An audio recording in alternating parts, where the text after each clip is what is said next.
All right. Looks like we're a little past, but good morning, everyone, and welcome to the December 13th Board of Supervisors meeting. As customary, we're going to start with a moment of silence, and I have two. I'm going to start first and foremost with a moment of silence for Kelly Kobetsky. Kelly Kobetsky worked for the Law Library, and I'm also on the Law Library Board of Trustees, and so she was a valuable asset to that library. November 15th is when Kelly officially resigned as head law librarian.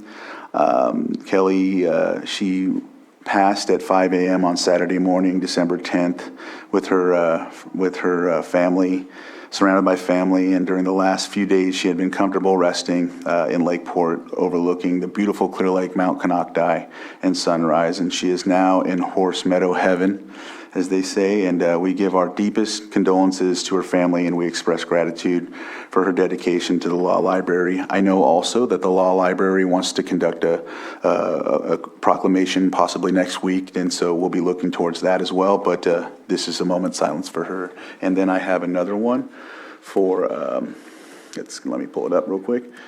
This one is for Alyssa Marie Gomez.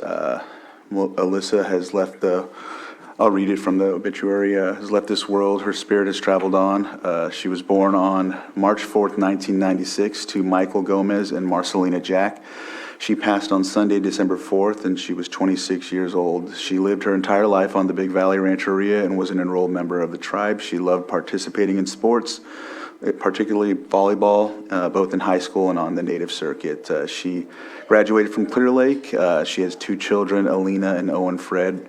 They were her biggest motivators, and she loved them more than life itself. She helped to provide support, love, and care for her niece, Nikia, who was also like a child to her. She is survived by her fiance, Jonathan Fred, parents Michael and Marcelina, brothers Michael Gomez, Nico Cazares, Matthew Smith, Michael Smith, Stephen Morgan, Andrew Gomez, sisters Mona Gomez, Vanessa Gomez, Jack, Deidre Lopez, and Feather Morgan and Mary Morgan. And so we would like to offer our condolences to the family and a moment of silence for both of them.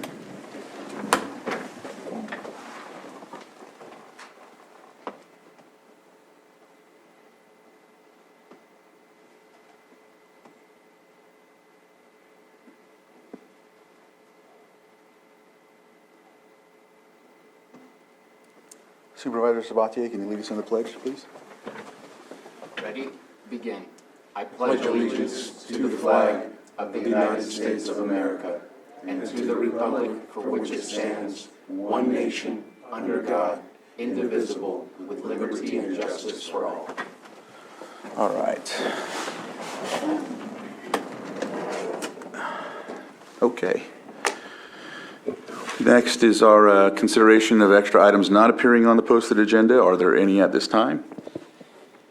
Supervisor Sabatier?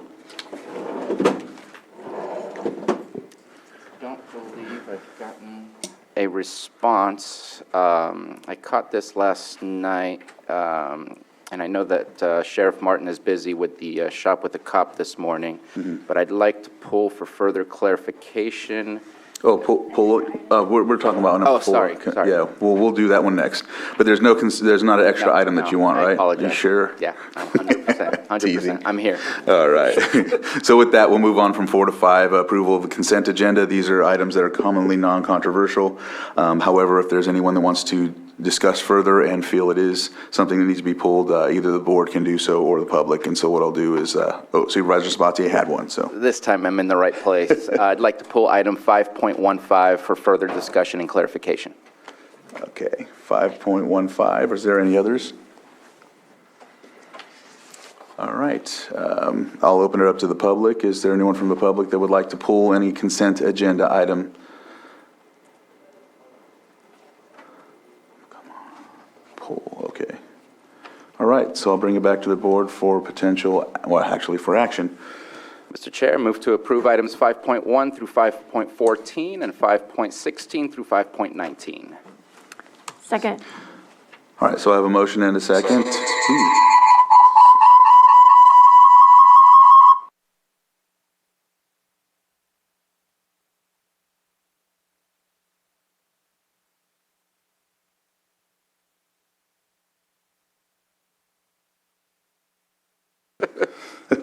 All right, Johanna, can you conduct the roll call, please? Supervisor Simon?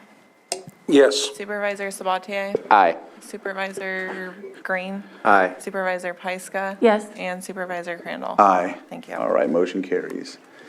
Let's move on to, let's see, where are we at, 9:08? So we have public input.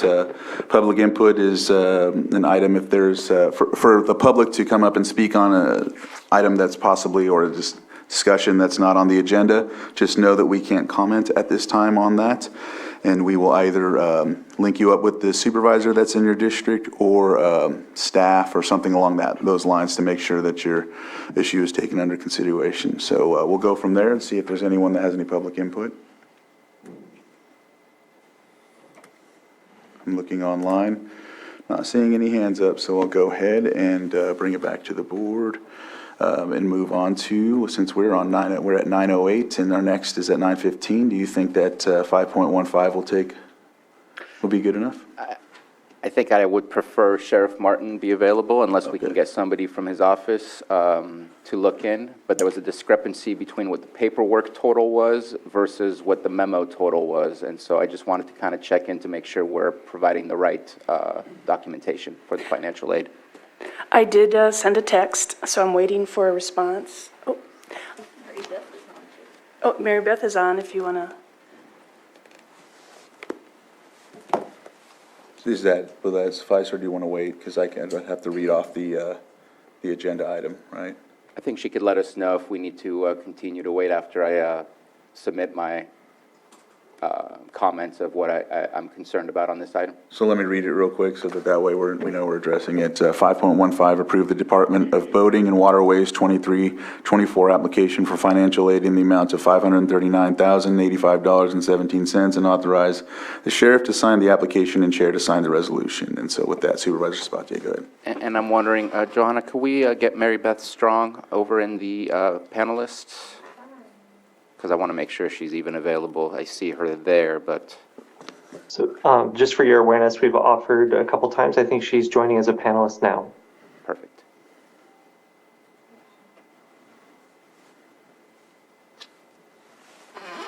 Mary Beth is now in the Zoom room as a panelist. So I'm looking at the 2324 on the memo, and in the agenda, it states that in the amount of $539,085.17. And when you look at the resolution, it says for 2324 that it's for $315,312.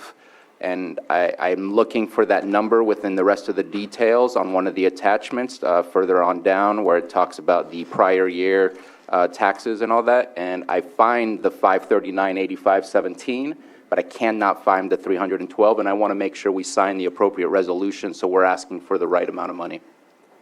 And wondering if that's something that we need to correct or if it is correct. I'm sorry, I didn't have a microphone connected. Can you hear me now? Yes.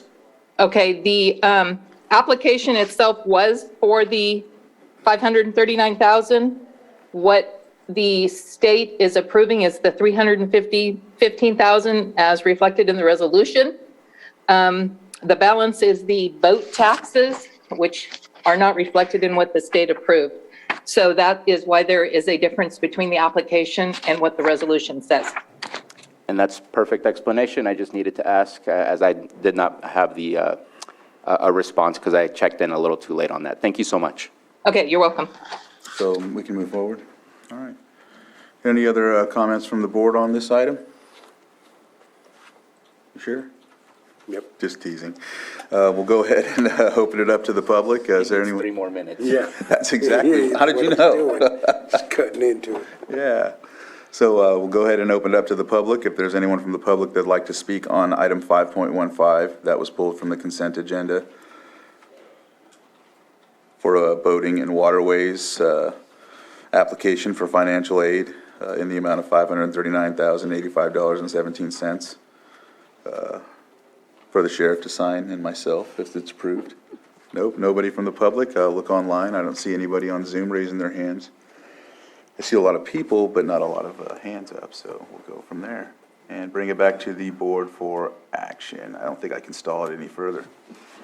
Mr. Chair, I offer the resolution. Resolution has been offered. Okay, Supervisor Simon, Yes. Supervisor Sabatier, Aye. Supervisor Green, Aye. Supervisor Pyska, Yes. and Supervisor Crandall.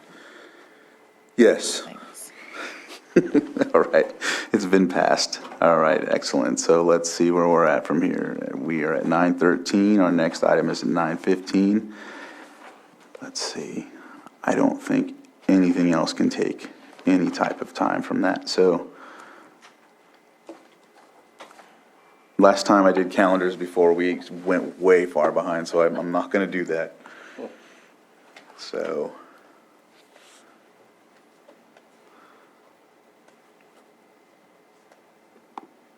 take a slight what they say at stand fast. That's what they say in the Army, stand fast.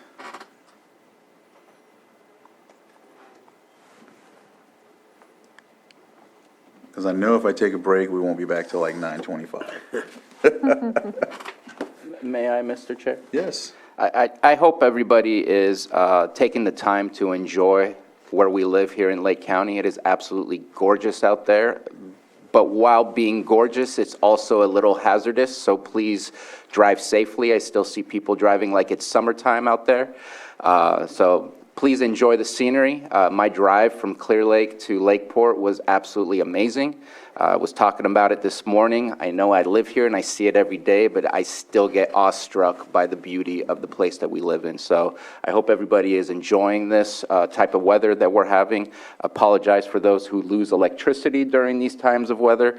But there's definitely beauty within all the experiences that we're having here. So please be safe out there and definitely enjoy the scenery. We are blessed. Power outages are expected in the winter. It's a part of the deal. That's part of the deal. Does it come into disclosure with the agreements? Yeah, when you move to the mountain, you need a truck, a chainsaw, and a generator. I like old school hand saws. No, I don't. All right, it looks like we are at 9:15, and thank you for that, Supervisor Sabatier. We will move on to 6.2, discussion and consideration of resolution declaring the intention to renew the Lake County Tourism Improvement District and establishing the time and place of a public meeting and public hearing. And with that, Susan, I know that we also have a representative from the TID here as well, so. Yes, please come forward, Brian. This morning, we have Brian Fisher, who's the Executive Director of the Lake County Tourism Improvement District, and we also have on Zoom Emily Brown from Civitas. Emily, are you there? Have we? You want to speak in the microphone? Yeah, sorry. Emily, are you there? Hi, good morning. Yes, I'm here. Can you hear me okay? Perfect. Yeah, thanks, Emily. I just wanted to make sure you're in there. If you wanted to come up, you can. Could you pull, Sam, He likes standing there. our document up there? Brian, do you want to come sit? Yeah, you could sit up here if you'd like, unless you're Table? Yeah, it's comfortable all right. there. I'm just going to move this out of the way because you can't really get to the... I just remembered last time you liked being right there, so. I know, I'm a stander.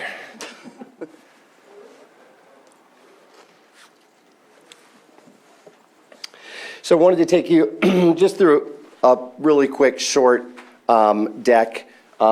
Supervisor Sabatier, you mentioned how beautiful it is in Lake County, and that photograph was taken last month by Karen Pavoni from Lejour, and I think that kind of certainly encapsulates exactly what you said. It's like crazy beautiful out there right now. So as most of you know, the Tourism Improvement District was created and formed on December 2018 is when we actually seated our board down at Twin Pine Casino. And we were seated for 5 years was the term on the district. The district can only be formed the first time you form a tourism improvement district for 5 years. So we were looking at this district sunsetting this next December in 2023. So we decided to go out on the renewal process this year. We knew it'd be a long process, and so that's where we're at. I wanted to, if you go to the next slide there, Sam, just give you a little brief update really on what we've accomplished in the last 4 years. We're pretty proud of where we are. In 2019, we had very little funds. To start, we had a $25,000 grant from Visit California that we put to good use and did a brand study and looked at who visited Lake County through credit card data from all of our partners to come up with our targets and who we're going to be talking to, creating our brand voice. So in a year when we were really kind of just building, we built that brand architecture. We listened to a lot of people in the county. We brought a lot of people together to talk about what the county meant to them, what brought them here. So brand architecture is really what we feel like we accomplished in our very first year. Moving into 2020, we were getting ready to launch in March with our first advertising campaign. I think it was March 15th, and as we all know, the world shut down. And we decided that was, we'd go week to week, month to month. Well, we went year to year. So we worked on social media growth. It was a really soft category for us to be able to working on. Most destination marketing organizations really shifted into just kind of soft advertising at that point. And Karen and the group grew our Facebook followers by over 120% in 1 year alone. So we really grew kind of a very, very important audience. As we know, social media is how a lot of people communicate and share and get ideas. So social media growth is what we would say we feel we accomplished in 2020. We kind of put those plans for advertising on the back burner, and in 2021, the spring, we rolled out plans that were very different from the first plans that we had. We went with billboards in both Bay Area and the Sacramento Valley. We wanted to really create positive impressions for Lake County. Talk about some of the things and show some of the things that make us look really clearly different. We had a lot of positive feedback, over 16 million impressions that those very key billboards created for us, and really felt that was the thing for us to be doing at the time. And then moving into 2022, we really felt the need to have something tactile. So we created our map, which was wholly funded by advertising, which shows where to go in Lake County, gives that total look at Lake County. As we know, the Chamber no longer published the magazine that they'd been publishing. And so we wanted something to be out there for people to be able to hand to folks. And the maps then are also distributed all up and down the I-5 corridor. As we know, we're a very big drive market here in Lake County. So 65,000 maps outside of the county, trying to do the good work of getting people into the county. We also initiated a book direct widget on our website, which is, if you're looking at a sales funnel, at the top of the funnel, you've got your brand architecture, your brand advertising. You move down a little further, you create interest, you've got a website, and then a little further down from that, towards the bottom of that funnel, where you get people closer, is a widget that actually lets them look at what's available during a time frame when they're coming to Lake County. And so we've been watching that widget on a month-to-month basis. We started it in May of last year, and it's done very, very well for us. It's a really good indicator of what people are looking at and what interest is there. It also gives us some data to share with our stakeholders. So the booking widget has been key as well. And then as you look at the bar chart, the blue chart all the way across there shows the unique visitors to our website starting in 2018, a little over 6,000 unique visitors. In this past year, 2021, we were over about 86,000 unique visitors coming to the Visit Lake County website. So feeling that is a very good indication that our efforts are working for us. So that's a little bit of a summary of what we're doing. The next slide will show you the renewal district overview. So the term of the new district is going to be for 10 years. When you create these districts after the first district, you can go for 10 years. So it'll be 2024 to 2023. The assessment, we went out with an assessment of 3% on the renewal to all of our stakeholders. Over 174 stakeholders received a petition requesting a 3%. We found in the process that we were not going to be able to get the 3%, and we needed to negotiate down from there. And we settled to everybody's liking at 2.5%. So that will be the assessment beginning in January of 2024 when this district renews. That assessment will give us about a $386,000 budget. 75% of it is, you can see up there, is going to be into sales and marketing, 20% into operations. We have to have a reserve contingency fee. Will be a little over 11,000, and then we need to pay both the county and the cities for collecting those fees. It gives you an idea of kind of where that budget is, but as you can see, the vast majority, over 75% of those dollars are going to go outside of county to create positive impressions and to get people into Lake County, into our stakeholders, hotels and lodging. And then last but not least, I want to just show you that next slide, we needed over 50%. We're at 50.88%. One more slide. That's okay. That's okay. So that is the stakeholder support at this point. And then I wanted to show you kind of a list of some of these major brands and major companies in Lake County that have chosen to support the district.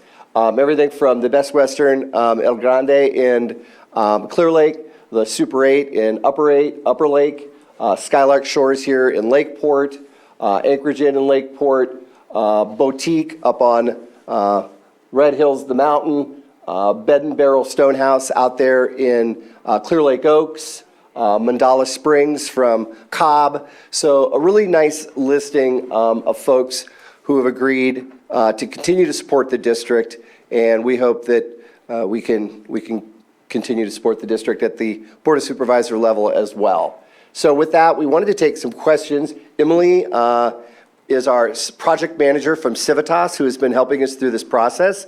She's a wealth of information in terms of renewing these districts. They're very legal, and there are a lot of steps that you have to take, and we are trying to take them as wisely and as smart as we can, but that's where we're at. So would love to open up for questions on the renewal of the Tourism Improvement District. Supervisor Pyska? Well, I want to thank you for your hustle. This was a lot of work to get to this point, and a lot of communicating with all the stakeholders and members. So really appreciate you doing that, Brian, and everybody else that was part of that. This is really important work, and it's important to keep the TID intact and moving forward for the next 10 years. So thank you so much. I know you guys did a lot. And I just want to call attention to the budget. That doesn't include any of the new rooms coming online and the forecasting. What does that look like in the next couple of years? Because I know we've got, and sorry I didn't front load you with this question, but it is something that we've talked about at the TID meeting. So what does that look like for the budget as we have several new projects coming online in probably the next 2-3 years? Yeah, well, we're super encouraged. I mean, in the 4 years that we've been in existence, we haven't added a single hotel room in the county of Lake, and we probably won't really until next spring. But with Hotopia opening up down in Six Sigma on the land lease deal that they did there, that's extremely encouraging. I believe they're around $120 a night. And I believe they have 2-night minimums. It's still TBD in terms of what their numbers are. So I haven't really tried to extrapolate there, but all in all, we're going to have probably 80 brand new hotel rooms, i.e. glamping units, on the market by March or April or May. I've actually been down there and met with Kai and seen the project, and it's moving along really nicely. Their head of construction is on site, and they are building the roads and everything they need in there. So that's super encouraging. It's very hard, again, with Canocta Harbor, but I just yesterday built a listing for their New Year's Eve party on our website. So we're seeing movement. We're seeing movement, rumblings. I know they've got a block of rooms that I believe the Lakeport Rotary has booked in early May. So it looks like by early spring, they should be up and online as well. So super encouraged by that. And then we've got projects in Clear Lake that I don't know that they've broken ground yet, but we think that the number will continue to grow in a great way. We look at I look at my partners or my counterparts jealously because I look over at Visit Mendocino, and I can't even tell you the number of hotel rooms that were added in the last 4 years in just Ukiah alone. So that's how these districts are meant to build and to create the momentum. And I think that we're nicely set up for that. So I don't have any specific numbers for you, but we're feeling very encouraged by it. Great. Yeah. Thanks. And then the other question I have is is in the resolution where it still says 3%. Okay. And Emily, you can speak to that, please. Yeah, thank you, Brian, and good morning, members of the board. As Brian mentioned, I'm Emily Brown, a project manager with Civitas, and we specialize in the formation of improvement districts. And so to answer your question, yes, it does still say 3% in the resolution. The Property and Business Improvement District Law of 1994 that the district is formed under, it essentially says that the signed petitions in the petition drive are signing on to the specific management district plan that we had when the petition drive began. So in this case, that's the plan dated September 8th, and that had the initial rate at 3%.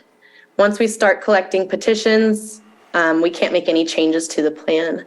And so as Brian mentioned, as we worked our way through the petition drive, we learned we had a little more support at the 2.5% assessment rate. And section 36624 of the 94 law allows for the proposed assessment to be revised only by reducing and only at the final hearing. So that's what we intend to do. So all the documents at this time, they do still say 3%, but our intent is at the final hearing to present the revised management district plan, which I think is the one that you should have in your packet. That's the one dated December 7th, and that one has the updated assessment rate at 2.5%. Great. Thank you for clarifying that. Of course. Supervisor Sabatier? Thank you for bringing this to us. I think if we had Highway 101 or I-5, we would see the same type of productivity that Ukiah is seeing. So this is important work because we have to go out of our way to make things happen.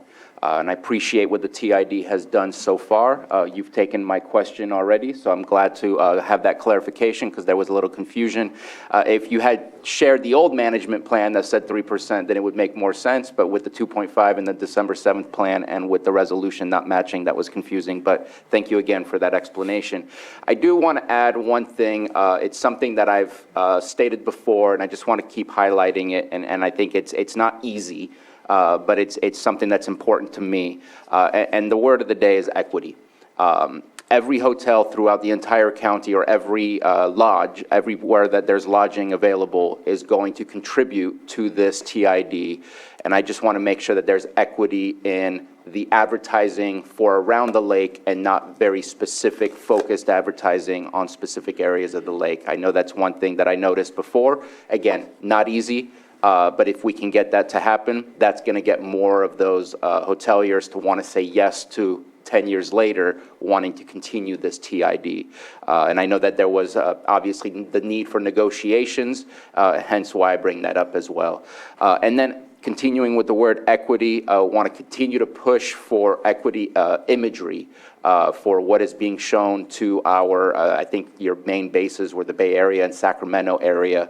That's a very diverse crowd. Want to make sure that our imagery is as diverse as those crowds over there, those populations over there, so that we can attract as many people to come here and join the adventure.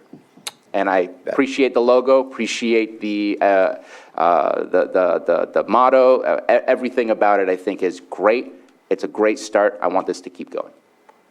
Thank you. Supervisor Green? Yeah, thank you. Help is on the way, and Lakeport's going to do its part. I don't have a number of hotel rooms, maybe Wilda does, but we do have a hub project coming online, and probably the first development in that will be a hotel. So help is on the way on that. Probably won't be next year, but 2020, as soon as 2024, if it goes on track, I assume some of those may come online. Really appreciate the website, looking great. Question on the newsletter sign up. So in terms of the funnels, getting those newsletter captures hugely important because then you can mark it out again and again to them. So how's the newsletter doing, and what kind of conversions are you seeing out of that? Yeah, newsletter continues to grow nicely. Actually, we have to start paying more through our our email provider because we passed the 10,000 mark. So we've got a lot of newsletter signups. Principally, they're coming through our advertising we did with Visit California. We had 2 ads that we ran in their guidebooks and their destination books. And so we receive a lot of requests for information from those 2 sources. They also provide some of our best traffic. We always see after we drop our email, we always see the spike in traffic to our website for the month. So we know they're engaged. We also know that those folks spend a lot of time on our website. When we send out the email, they come in and they'll spend 3-4 minutes on the website, whereas the typical person coming in from possibly social media advertising will spend maybe less than a minute. So they're valuable to us. We're going to continue to work on them. Creating the newsletters is hard. I mean, we sit down with our agency every month and we scratch our head, okay, what are we going to do? So we're always working on some new angles and stealing ideas because nothing is actually, it's a newsletter. You don't have to reinvent yourself every time. But we're trying to stay fresh with it and trying to stay current. This time of year it gets really hard. Things really slow down. We just slow down with activities and things that happen. It's very much our off season. So. Well, I just signed up for your newsletter. If you go to lakecounty.com, that's lakecounty.com, how you landed that, Earl, like kudos just for that. I'm going to renew you just on landing that domain. So thank you for all the hard work. Thank you very much, Supervisor Green. Supervisor Simon? Yeah, I want to thank you again for coming back, and obviously, looking at the long-term vision here, the next 10 years, it's great to hear the projects that are going to be happening. Obviously, from day one, support this project, telling our story. It's great to go on the website and to look at those things and to continue that growth. I appreciate the equality conversation, as we're moving through that because, we've established, Lake County is what it is, an agricultural industry, the tourism area. We need to build the hotel rooms. They're coming. Yep. To continue that growth, but also just what we talk about is the cultural experience that's been here for thousands of years with our tribal nations and other stuff. Obviously all cultures that are here in Lake County, but really pushing on those things as we move forward to continue those conversations. I appreciate the TIDs reaching out to the tribes also as we got started with all these, the agreements that happened there. So. From my point of view, money well spent. We've attempted in the past to do different things, but I think now with this focused vision that we have going forward and everybody buying in, it's going to pay off. It may take some time, but we're going to continue getting that growth. So, yeah, thank you. I'm in complete support of moving forward with this resolution to continue. Great. I go have ahead. one other thing. One thing that it's me. With the Cawberry Council and their Explore Cobb marketing campaign, it was something that they've been trying to put together for the past couple of years is what's the snow program?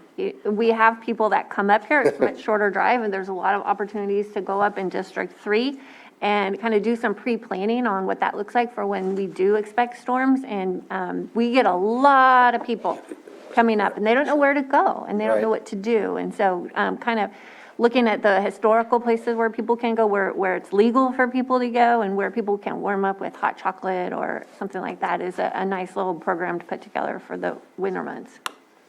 Sounds like a newsletter for me. Just giving you some ideas. Where to go? Supervisor Sabah? Yeah, two questions. It Sure. was brought up, the relationship between the TID and the local tribes that we have. Has there been conversations about increasing their contribution to 2.5? I know that there's, I believe, 2 tribes that said yes to contributing with the 1.5. Just kind of curious if that conversation has begun, if there's been approvals, anything. We haven't begun those discussions yet. Okay. Those will take place this year for sure. Okay. But both of our tribes have been wonderful partners, great partners all the way around, and we're still working on the big band down here in Kelseyville. We still don't have any sort of formal partnership with them after discussions. I know they've gone through a bunch of changes, but I was just talking about that with my finance person about what we can do to maybe engage there. I think there's some new folks, new faces there, so we're going to go back there and see if we can't get them to also join the effort, because they're super valuable, and, we're at this point where we need to decide how do we support folks who don't support us? What do we do? So we're having that discussion. It's actually on our agenda for next month. Yeah, and I love that Robinson Rancheria and Middletown Rancheria have joined the cause. I think that's an amazing, because we all, what is it, all tides raise all boats, or the rise of tides raised all boats, something like that. And I think that we're all in this together, and we're all going to help each other make it and do better. My second question to you is, the TID has approached us before with requests for funding, which we've done because we support the TID. Within the budget that you have, is that solely budgeting based on the TID collection that you have, or is that still with the idea of approaching the board with additional requests? The budget that you saw there is only including TID collections. It doesn't have anything to do with the TOT that you as a board contribute to us. So we will still be asking, obviously, for that ask. This just gets us started, and we've seen from other counties. I was just at a big our biannual meeting with Del Norte, Humboldt, and Visit and Mendocino, and they all have those types of agreements. Their agreements are more in writing, which is, I think, would be where we would like to go so that we could really understand exactly what the funding is. So as we increase TOT for the county, is it a set amount, is it a percentage amount? Mendocino works off a percentage. Both Del Norte and Humboldt work off of a set amount. So it's typical. I will say it was one of the areas with my stakeholders that I received a lot of questions about where TOT went. The feeling was pretty mutual across the board that the either 9% they're paying countywide or 9.5% in Clear Lake. It's a hot issue with them. So I was very clear in saying that we were receiving, in this case, this year and last year, $78,000, so that they understand that some of it does get returned to marketing. And I do think that's important. I mean, that's exactly what TOT was set up to market a county. And I know it's changed over the years. But so we'll be coming back with an ask. It'd be great, like I said, if we had something that was just, so we didn't have to go through the dance every time. And maybe it is just the 78, and that's fine. But the easiest part would be to know, what kind of skin in the game TOT has versus what we're going to be collecting. Because it's our goal, obviously, to raise that number. And not just raise it by number, not just raising it by the number of hotel rooms, but getting a higher rate, getting 2-night minimums, creating a lot more demand for our products than we had maybe 5 years ago. So. And just to clarify, I believe it was 376,000 or something like that you showed for your budget. Again, that's only the TID collected at the 2.5%. And you're saying that there's nothing written as in like a continued agreement annually where we provide a specific amount, you come and make an ask. And I get that it would help you predict how you can move forward and project into the future on what your decisions are if there's something more predictable. So appreciate the clarification. We're making media plans 6 and sometimes 8 months in advance, and you really need to know what you've got in your budget. Which brings me to my final comment. It's going to be a slim year for Lake County's advertising, and the renewal took a lot of steam out of our engine. It was over $55,000 to renew the district. So we're not going to be able to do a lot of big top of the funnel stuff in 2023, unfortunately. We just don't have the resources.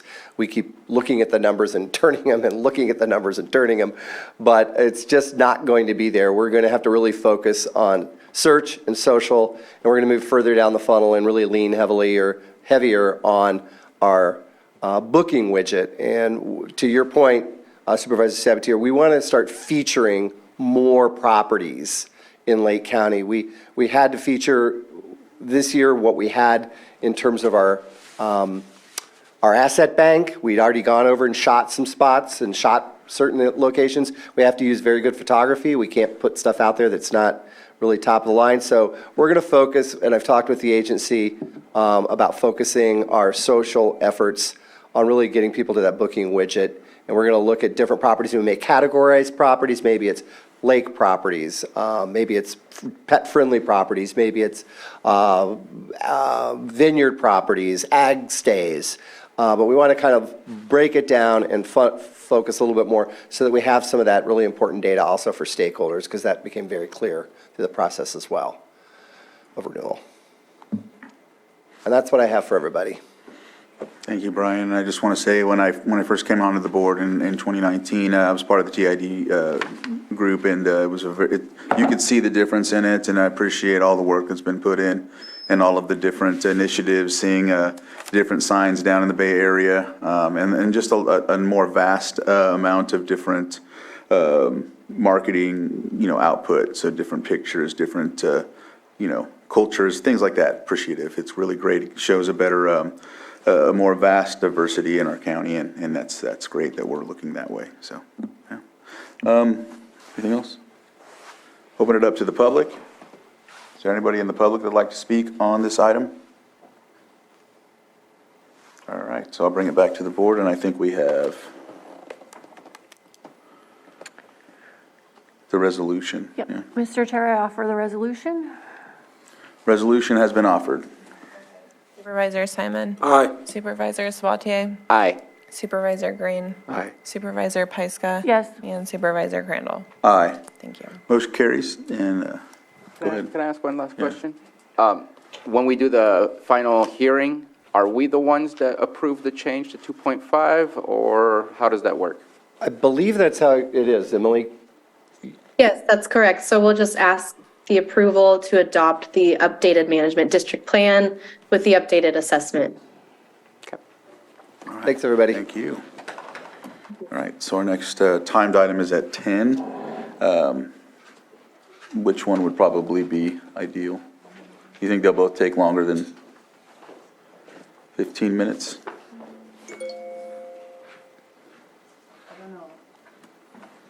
And not both, but maybe just one, or, I would say one.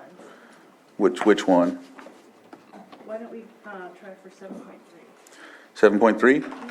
All right, so we'll move on to 7.3, public review and approval of the County of Lake Homeless Housing Assistance and Prevention, HAP, Round 4 application. And let's see, Todd Metcalf, this is his item from Behavioral Health Services, and I see he's online, so I'll give the floor to you, Todd. Yes, thank you. Good morning, Board. My apologies for not being there. I didn't think this item would be heard until this afternoon, so caught me a little off guard. I'm actually going to be turning this item over to Scott Abbott, our Mental Health Services Act Housing Program Manager, as he has been instrumental in getting this in front of your board. And so I'm hoping he's zoomed in here somewhere. Not seeing him yet. For your awareness, Mr. Abbott is not present in the Zoom room right now. Okay, I need to get a hold of him. Can we pause for a moment and I'll text him? I suppose, yes. Unless you think we need to come back later, we can do that. I'd really like to, because we do have a little bit of a presentation, I'd really like to have him present when we review this item. So if it's not too much trouble, we could come back later. Yeah, let's do that. We'll come back to this item later, and we'll see, we'll just have to tune in and make sure, because this could, we have a hard stop at 11, and then we have an appeal as well, so, yeah. Yes, no, that's why I'm tuned in right now. Excellent. Thank you, Todd. So with that, we'll hold that one off. Do you think the other one would take longer? Because we could just take a break. We could just do 7.2. Yeah, I think. 7.2? Yeah. All right, we'll do 7.2, sitting as the Lake County Watershed Protection District, consider and discuss $5,000 financial commitment to the Risk Reduction Authority, and Supervisor Vice Chair Pyska. So, as everybody is aware, we've been building the Risk Reduction Authority over the past couple of years and expanding the number of voting seats, which we did over a year ago, inviting our tribal nations to have a seat. Originally, it was just the fire district, so our tribal nations, both of our cities, and our water purveyors. Each collectively, or each group has a vote when we have our meetings. And to build sustainability into the Risk Reduction Authority, we have been trying to figure out how much each vote should contribute to the annual budget. And so this has been a conversation we've been having for a long, long time. And at our Risk Reduction Authority last month, it was decided that each vote should contribute $5,000. So the fire districts will split that $5,000. The tribal nations will split that $5,000 and contribute. And each of the cities is contributing $5,000. And the question came, Supervisor Simon and I we represent, or his seat is the Board of Supervisors, my seat is the Watershed Protection District. And we were splitting the $5,000 for the board seat out of our discretionary fund with cannabis money. But then the question came up, what about the Watershed Protection District? And it was something we actually hadn't thought about. And so everybody agreed that yes, the Watershed Protection District should also contribute because they have a vote, and that's my seat. So our next Risk Reduction Authority meeting is next week, and we wanted to show our commitment and our investment, and I wanted to make sure that I brought this to our board before the meeting because we know all of our other stakeholders are out trying to meet this commitment as well. So that our admin was really supportive through this whole budgeting process, and Stephen Carter was really helpful, and he has suggestions on where that $5,000 should come from. All right. Go ahead, Supervisor Yeah, I Simon. just wanted to follow up. You know, these are continuing conversations as we're building the Lake County Risk Reduction Authority, and we will be doing a presentation after the first of the year, the accomplishments, you know, to really look at the numbers of what's been brought in, you know, through all the organizations participating here to the county, but just the benefits as we move forward. The one thing, as you know, it's always the budgeting and the admin costs are always a challenge, whatever board we set on. I know when different boards are set, we're looking at, you know, how do we cover those things, whether it's audits or other things that just need to happen as you're moving on with these, the JPA as we are and growing it. So, yeah, it was brought up. It wasn't something we were thinking about, the Watershed Protection District with the 2 seats. It was brought up at the meeting, and we felt like, yeah, we need to have that discussion with the board. So appreciate the conversation today, you know, as we move forward. Completely support whatever the board decides, but hopefully we will, as a unit, you know, as a board, make this decision to help us move forward. So these are tough conversations, you know, when we talk about the water districts, you know, having a vote at the seat and what they can contribute. We just want to make sure that as we're growing into that process, you know, that everyone has some skin in the game. And this is the way to do it, I think. So appreciate the conversation today. Stephen? All right, Stephen, go ahead. Good morning, Board. Stephen Carter, Assistant CAO. The only thing I wanted to add was related to where the funding would potentially come from. It has not been budgeted for this year, and this would be kind of blindsiding the Watershed Protection District. So during mid-year, my proposal would be to either utilize some of our general fund carryover or some of the cannabis tax revenue, which Water Resources is one of the eligible activities, All right. to pay for this year while we figure out how we would pay for it ongoing as our contribution. Supervisor Sabatier? Thank you very much for bringing this. I think this is the fair way to do it, and I think this is exactly how you create sustainability within any JPA, is that the members provide funding to keep it going. That's the way that most JPAs I'm aware of continue to do the work, and this is a great step forward. I do have a question about, because there's a number of water districts, there's a number of tribes. Is everyone equally no, there's one vote each, I get that, but there's a number of what that vote represents, how many voices it represents. Is there, how is that work of who's contributing to make up that 5,000? Is that nothing for us to worry about, but just kind of curious what that process might be? They're going back to their stakeholders. And the one that,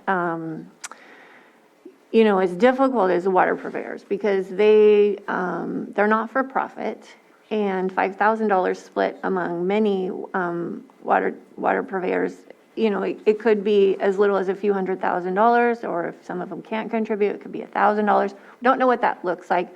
We are working on an opportunity for assistance for them for this first year. Because it being mid-year and not being planned for, and we don't want to cause hurt there.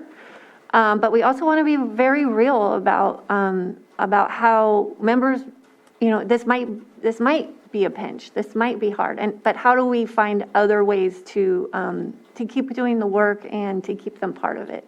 So there are some other conversations happening, but ultimately today for this board, we just need to be concerned about our contribution.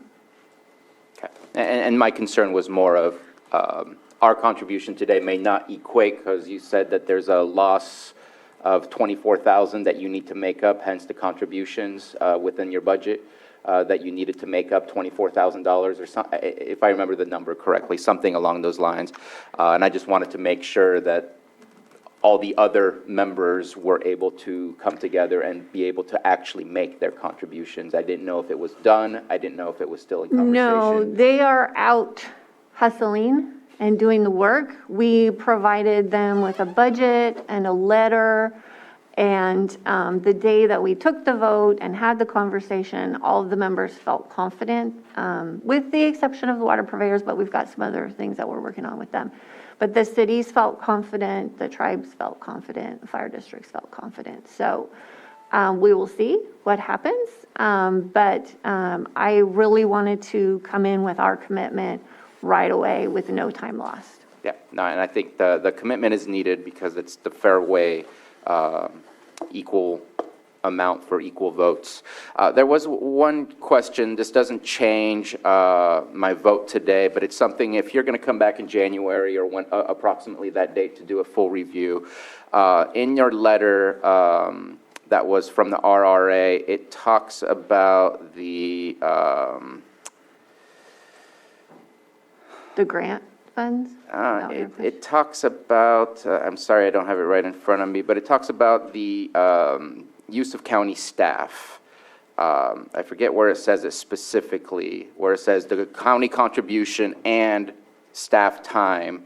And I'm hoping that in January that can be explained a little bit better, because I know NCO is supposed to be the lead agency, and I'd like to know where's that gray line and where's that line in the sand of what is NCO supposed to handle and what are we asking, because I'm not clear on what we're asking our staff, nor do I believe that we've approved for staff to take on. I don't know what they're taking on. And so I'd like to get a little bit more detail when that comes in January so I can better understand how that flow works and what's being utilized.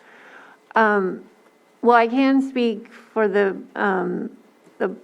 Stephen has been supporting with the budget and kind of acting as our treasurer because the funds are held with the county. So that's probably the biggest piece. Would you? No, but I appreciate those questions so we can incorporate that in our follow-up and make sure that we have that.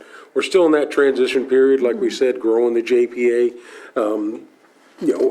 Participate on another JPA that the county's in that went through a growth process in the same manner, the Workforce Alliance in North Bay, and now it's kind of separated, has its own executive officer and those types of things. But during that growth period, it was supported by Napa County did a lot of that kind of that gray area stuff. So appreciate the questions so that we can have that clarified for the board when we come back to really look at that. And hopefully, as we move through with the growth, the plan is that separation will happen over the next couple of years. That is the plan, but we will have more information on that for you, Bruno. Okay. I appreciate knowing that now, besides at the hearing, or at our update, so we can get those answers, get those lines clearly drawn and move that forward. And this has been a big conversation since the CMAT process, Community Mitigation Assessment Team, the only one that had ever been done in California, came through, said, we've got to move through these processes. So setting the amount now going forward, the $5,000 amount obviously is the minimum, that if someone wants to contribute more, they have the opportunity to do that. And that may happen with some of our partners as we move through that are on the board. But setting this amount now, it's something that we've been working on since the inception to say, all right, hey, everybody's got to contribute, not just the county. I truly believe in this, so I do use some of my cannabis funds. So does Supervisor Pyska, because it's such an important thing that we move forward. And, glad to have that conversation done and set at this point to move forward so that we always have that operating budget that we're going to move forward with to just continue on year to year. One less thing that we're taking steps forward to address on a yearly basis to just be successful with this organization. So appreciate the conversations. Small baby steps, but they are steps forward. I appreciate that. And if I may finish, today is important. It sets a tone for sustainability, and so absolutely happy to say yes today to this. My last thing is, it speaks a lot about different grants that haven't gone through the RRA specifically as in its own accounts. And I know that within every grant, there's an administrative portion that goes to the grant recipient, and I'm hoping that in the future that can help rebalance the budget for the RRA, where NCO receives the grant through the RRA and not directly into NCO, because as the lead agency receive a grant that the RRA has discussed and kind of prepped for, seems like it's gone around the system and not sure if their administrative fees that they're taking out of the grant supports part of the RRA, not the entirety of it, or if it's gone completely to NCO and the RRA is still left looking for how to fund and how to keep it going.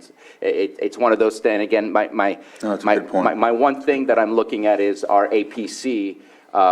Davy Bates and Associates doesn't go after grants on its own. Once we talk about it in the APC, it goes through the APC and it gets Davy Bates and Associates gets reimbursed for the work that they do. And I know that we had granted again, and the formation is still happening, that we had a $20 million grant for the home hardening, which is awesome, but it's to the side of the RRA, even though the discussion started and we're committed to through the RRA. And so hopefully in the future, those things can go through the RRA so that it can complement the budget in making sure that the administrative fees can help support NCO's work that's needed for the RRA.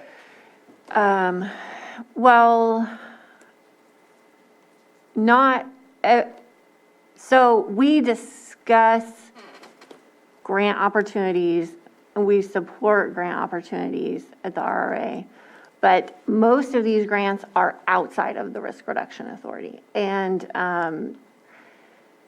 the NCO did write the grant for the Fire Safe Council, and that has been supporting the Risk Reduction Authority. That is supporting a lot of the hours from NCO. But the other grants are separate, and like the home hardening grant is a FEMA grant. The guidelines are very strict. And so that, that's operating. The county was chosen for that as a pilot program. And the county didn't have a way to facilitate that grant and to build that up. So that's why NCO is working on the home hardening grant. It is separate from the Risk Reduction Authority. So when you see this $14 million of grants, that's because we have a best fits grant meeting once a month, and all of our stakeholders come together and we decide who should go after this grant, who's going to go after that grant. Okay, you're going after that grant. Let's all write support letters So that grant money comes because of the collaboration, but it doesn't come through the Risk Reduction Authority. So what we are trying to do is figure out the grants that will support the work ongoing and build up the budget for the Risk Reduction Authority. But we haven't quite gotten that right fit yet that will directly support the risk reduction. And just two final comments on that. 2 comments ago, you said it was the final comment. Yeah. I would check conflict of interest of having a lead agency work on a best fits grant and then receiving the grant on their own. To me, there's a potential conflict there, and maybe I'm wrong. And number 2, I'd like more explanation, again, if possible, in January to explain home hardening, because the County of Lake never approved of the grant, but Well, the grant hasn't been approved. I thought that it was already approved by the state. Because I remember seeing a press release saying county approves of home hardening. I think we're getting in the weeds a little bit But on that one, and we will have an update because there will be updates in January, February on that. And that's what I'm asking is for an update. It's in the letter that's written to us, and it writes a lot about some of the things the RRA has done, which seems to have gone around the RRA versus through the RRA. So that was my questions. But I'll leave it at that. So we'll work with, obviously, as we move forward to bring that back. We appreciate these conversations, Bruno, and we'll work on having some answers for you for clarification. So I know always conversating too with the CAO as we're moving forward. We'll get the information on the home hardening grants and those types of things. I think ultimately, as Supervisor Pyska said, it's the collaboration effort that's happening here to focus on things. So we'll look to get those clarifying answers for you. Thank you. Despite my comment, those are very good points, so. All right, so I'll open it up to the public for, I'm sorry, Ms. Grant. Oh, thank you. You may also, as you're going through this, look at some type of protocols, procedures that flesh all of this out so that it's very clear who's doing what for what purpose. I think that'll save you a lot of time in the long run. Okay, thank you. That sounds good. All right, so open it up to the public for any comments on this item. It's 7.2, and I'll bring it back to Zoom. I don't see anybody in Zoom that has any comments, so with that, we'll bring it back to the board.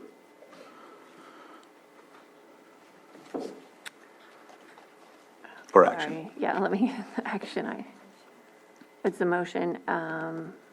Okay.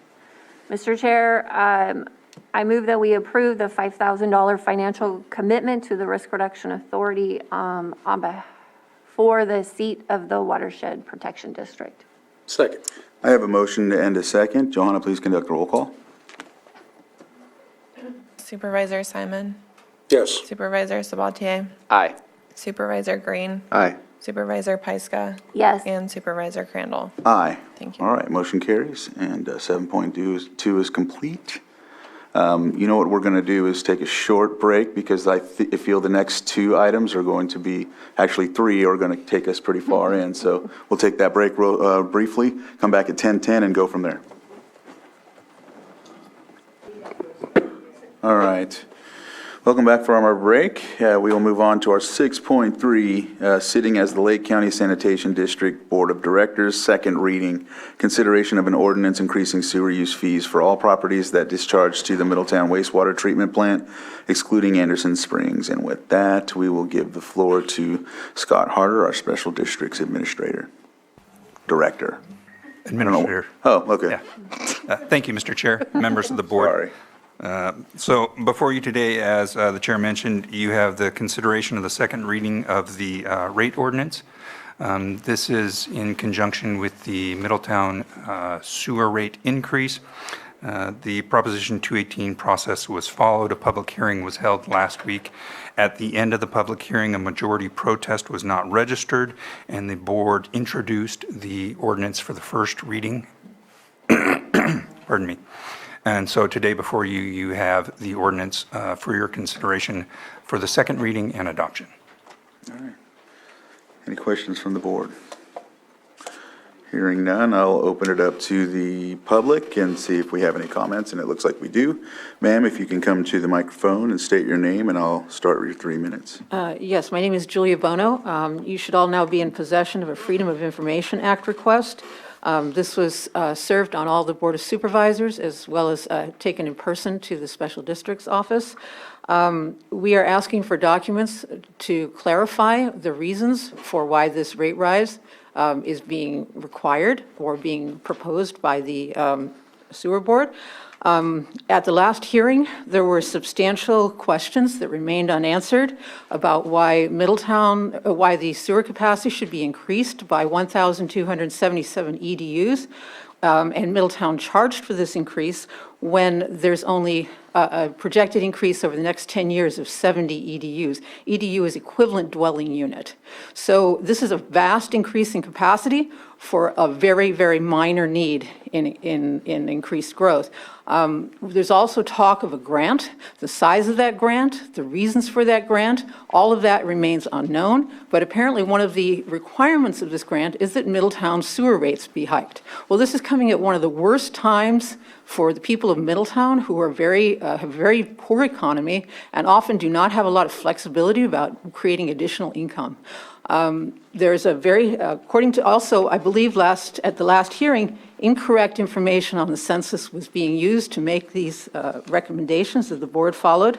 The census has now been updated for the 2021 year, and we're looking at a very high percentage, 23.7% of foreign-born population, of which 100% is Latin American. All right, so this notice did not go out in Spanish. When we personally talked to people, and this was testified to at the last hearing, when we personally talked to people and got letters from them, protest letters from them, they were speaking in Spanish. They were not able to communicate with me in English. They had to speak to my husband, who's bilingual, in Spanish to find out that in fact a rate rise was occurring. So they did not know about this. This rate rise, also the median home value was also stated improperly on the previous census. Now the median home value has gone down substantially in Middletown from $2 million, which was absolutely ridiculous, and anybody who looked at that and knows Middletown could have realized that. Down to $439,000. And most of those, I believe, are out of town, which are not actually being serviced by the sewer service.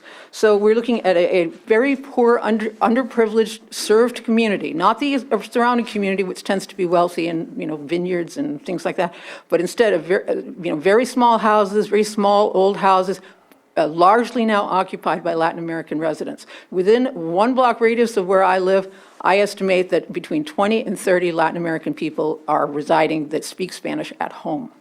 So this is a big change in Middletown's demographics, but if you're not aware of it, you should be aware of it. We've had a large influx of Latin American community, and they were not notified because the notices did not go out in Spanish.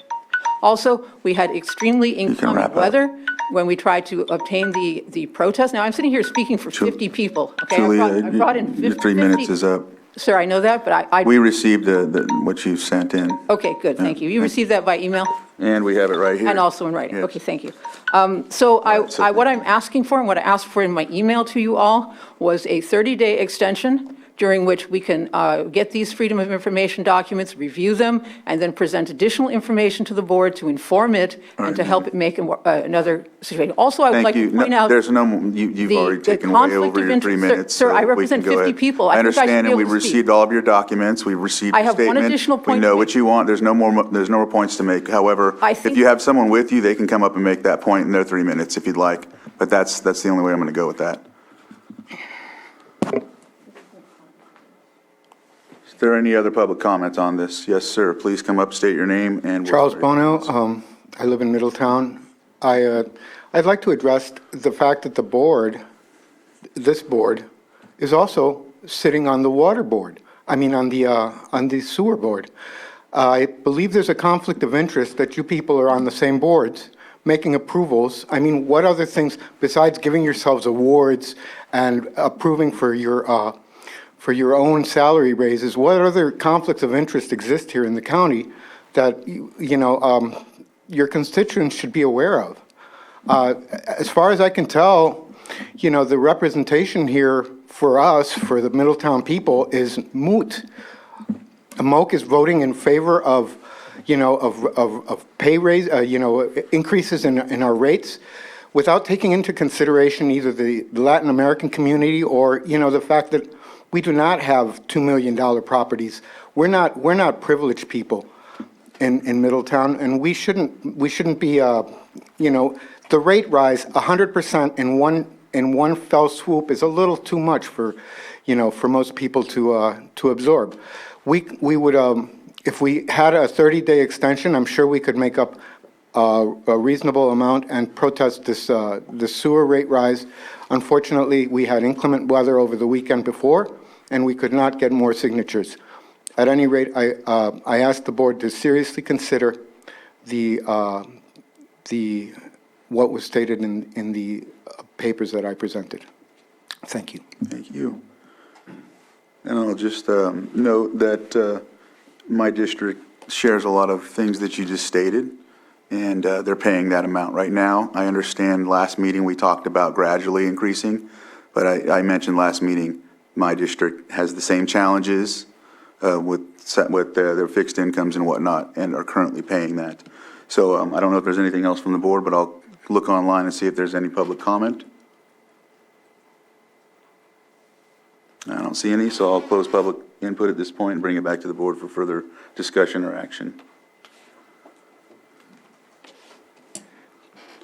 I'd just like to point out before we take a vote that, again, we did just go through this process in the city of Lakeport, not just for wastewater, but also for water supply.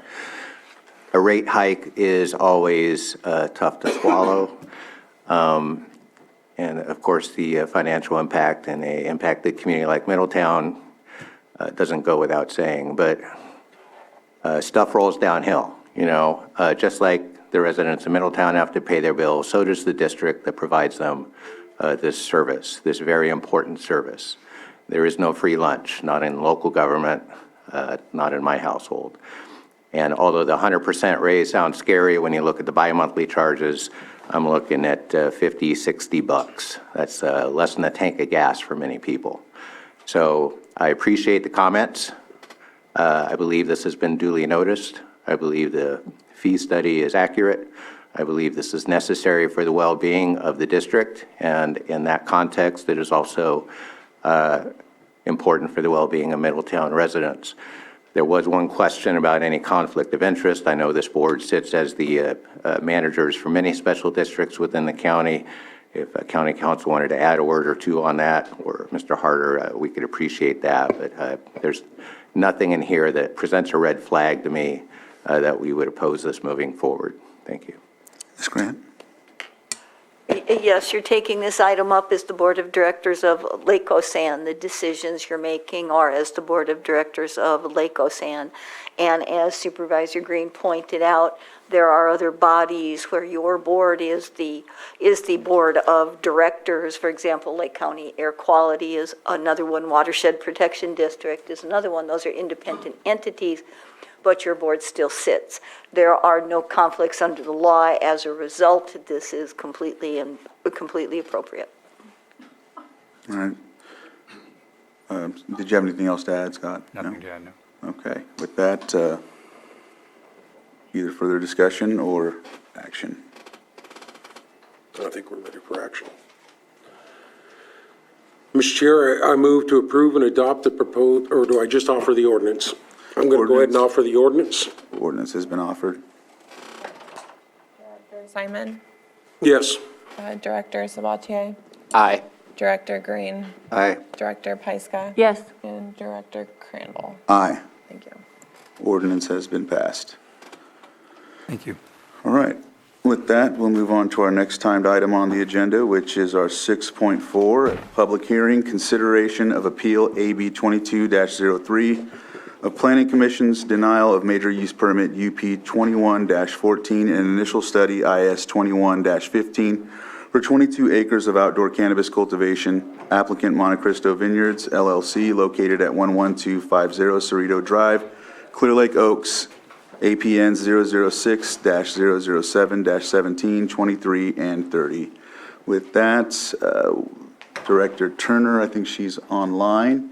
And I see Byron is here, and I'm not sure if Andrew is joining us as well, but we will go ahead and give the floor. Oh, Ms. Grant? Just as a reminder, I'm sure you were getting to it, all witnesses must be sworn. In the cases of appeal, Community Development will present their case first, followed by the appellant, and then whomever else your board wishes to hear from. Thank you, Ms. Grant. I didn't think of that, so you got me. You helped me out. So, Joanna, if you want to. Supervisor Green has- Oh, go ahead, Supervisor Green. Real quick, it's not a point of order now. Microphone, sorry. Oops, did it the other way. Not a procedural question. I forget if this is an auto appeal of an auto denial or if it's something else. So if there is something regarding that, before we go full-blown into that, I just want some clarification on that and whether remand, we discussed another project similar to this and did a remand. So if there's any discussion about that potentiality, maybe we could have that sooner than later. That's a very good point and should be taken up first. It's my understanding that there was a 2-to-1 vote, so it couldn't proceed. So Supervisor Green's comments may be very well taken. I would suggest staff speak to that, and your board can determine what, if any, action you want to take in response, or if you want to move forward to hear this. As you know, if you move forward to hear it, it's a de novo hearing, which means it's all new. So you'll consider whatever evidence you feel is appropriate and relevant to the case at hand. I would be happy to address that. Supervisor Green, thank you for the question. We have been having a series of planning commission meetings that only have 3 commissioners in attendance. And when that is the case, action taken by the commission, either to approve or deny, requires the quorum of the full body. So that's 3. And so in this situation, a motion to approve was made, but it failed because it was 2-to-1. So in this situation, the appellant appropriately filed an appeal. It was not an automatic denial. All right, so they didn't know. So Can you double click on the top? There you go. Like double click on the black bar? No? Supervisor Green, go ahead. So just to follow up then, you're distinguishing this from a prior case that did get remanded. Is there a recommendation to remand or not remand, or is you taking a position on that? Because this is an appeal, we don't have a mechanism to offer or to request remanding back to the Planning Commission. So I'll defer to Anita regarding what the options are for the board, but that is why we took a position of recommending approval of the project. Ms. Grant. Yes, thank you. As your board considers the evidence presented here, if you determine that the environmental review was not comprehensively reviewed or appropriately done, because as you know, that's the Planning Commission's function in these proceedings, then certainly your board can kick it back, remand to the Planning Commission to conduct that environmental review. If you change or augment something that would require additional environmental review, you also have that same flexibility. Any other comments from the board before? Supervisor Sabatier? I know upon looking at this project, I feel that a fair shake was not given to the applicants at the Planning Commission, with one planning commissioner using a position of power with only 3 people there to cancel a decision versus just doing a continuance until there's 5 people there. However, I also feel that it would be a waste of time to staff, because my mind tells me if we kick it back to Planning Commission, whether it gets approved or not, it's probably still going to come back here. It seems that the community is very passionate about this project. It seems the applicant is very passionate about the project. So I feel like I want to not waste staff's time. And while a part of me would love to see it go back through the Planning Commission with a full set of commissioners, I also don't want to waste staff's time any more than they've already had to spend on this, and we have the ability to deal with it. I'm okay with either way, but that my opinion, I think, is more leaning towards let's just move forward so we can make a final decision, because kicking it back, I don't think will be a final decision. Go ahead, Supervisor Green. I do appreciate that in the interest of time and efficiency.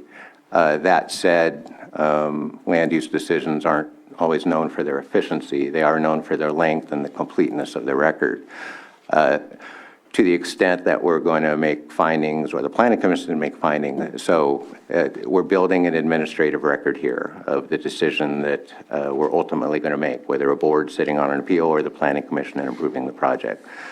I agree that they did not get the best out of the Planning Commission through nobody's fault. You know, absences happen and all that, but it is an odd creature of the law that you can have a consensus of the Planning Commission, but they are effectively handcuffed and taking any action. So I could go either way. I think in terms of completing the record on what is clearly a significant project, there may be some advantage to remand, if only so they can get the full hearing before that body that was not provided, and so that when that body makes findings, and if an appeal happens on that basis, we have that fullness of the record that we don't have right now. I guess I would just leave it at that. I mean, certainly we'll follow the board's direction. I think the applicant and some of the opponents are here. Certainly, I think they could speak to their own desire about whether they would like to proceed in full today, or if they might see some benefit in a remand back to the Planning Commission. I think, too, one of the things that I appreciate seeing now is that the Planning Commission has come up with some bylaws or improvements so that way we can avoid situation as such in the future. So that's promising. So should I? Actually, Supervisor Crandall, if I might add. Yes. The Planning Commission did consider an option for alternates, but they decided that they didn't want it. So the updates that are being made to the bylaws are for clarity, but not an improvement on absences. Ms. Grant. I do believe, however, that the draft Planning Commission bylaws will allow for a procedural vote to continue based upon 2-1, which will at least stop things from being stymied from a continuance if necessary. But I'd certainly defer to the Community Development Director to see if that's still part of the bylaws. Yes, that is still in there. Thank you. All right. And so should we discuss further about remanding, or should we just swear people in and move forward from here? Supervisor Simon? You know, I think I'm prepared to move forward today.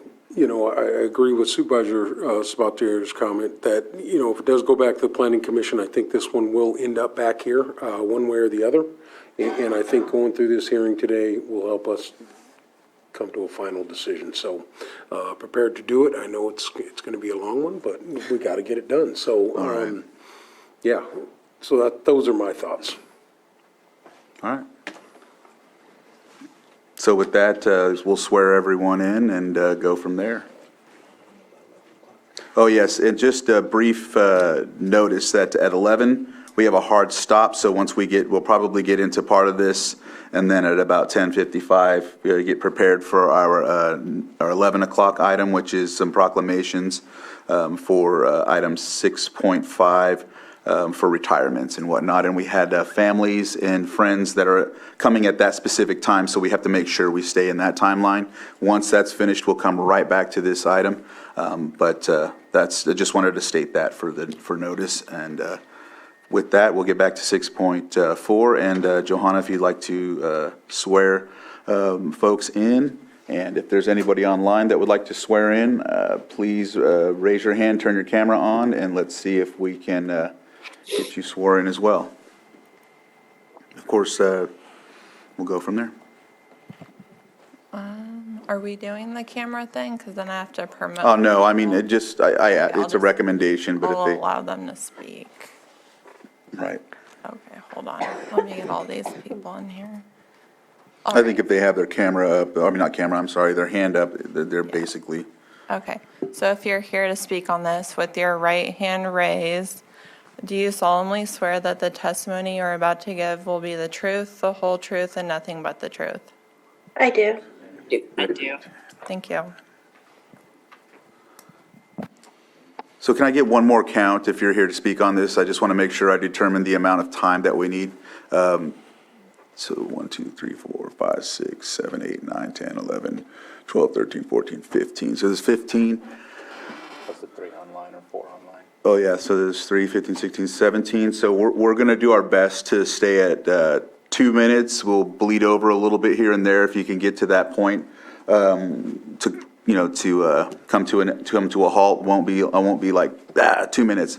We will at least allow some, but just please try to keep the brevity. We do have documents online stating stances and whatnot, so either, I won't tell you how to speak on your behalf, but we do have those. So we understand the positions, but we do want to hear your thoughts and insight on this as well. So, but because there's 18 people, we would like to keep that in a brief way. So I appreciate your understanding on that. And with that, looks like we'll give the floor to Maria.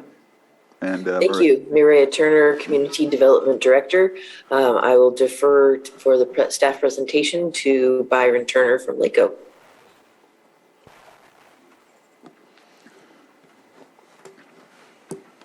Who I hope is there. I am here. I'm just working on sharing the screen.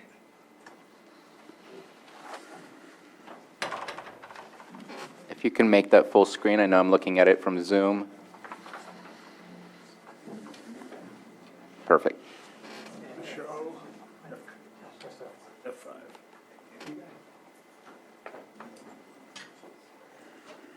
Okay, thank you. Yes, my name is Byron Turner, Mr. Chair, members of the board. This is an appeal of the decision of the Planning Commission for use permit 21-14 and initial study 21-15. I'm going to give a brief presentation here, respectful of everyone's time. This is located at 11230 and 11250 Cerrito Drive.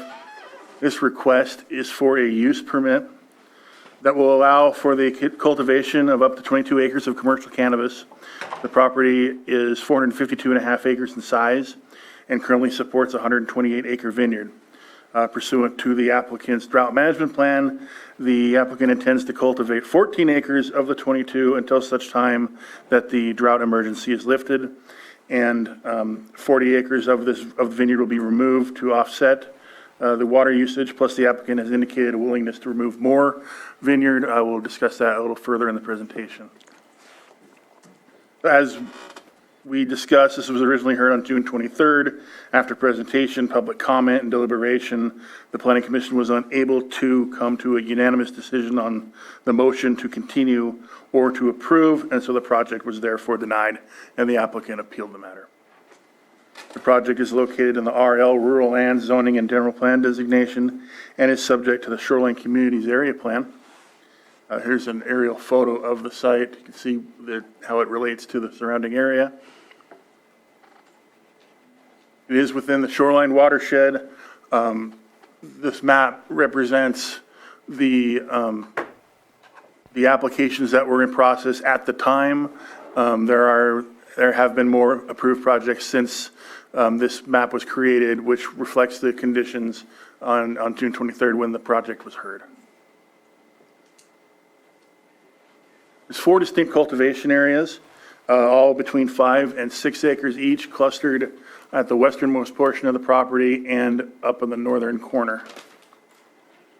The project also includes a processing and harvest storage facility, 2 immature plant greenhouses, which are not considered part of the canopy, and sheds for ag chemicals and a security center. Existing residence and a barn, as well as a water storage reservoir on the site. The peak shift for employees is 24. Traffic fluctuates depending on the season. It does increase the overall traffic to the site, but there's a reduction in peak traffic changing from vineyard to cannabis. The site is within the Schindler Creek frontal Clear Lake watershed, and all cultivation is set back from any water body. It's a relatively hilly property on the east-west trending ridgeline between Clear Lake and High Valley. So staff reviewed the general plan, the Shoreline Communities Area Plan, the zoning ordinance, and state regulations when considering its recommendation for this project.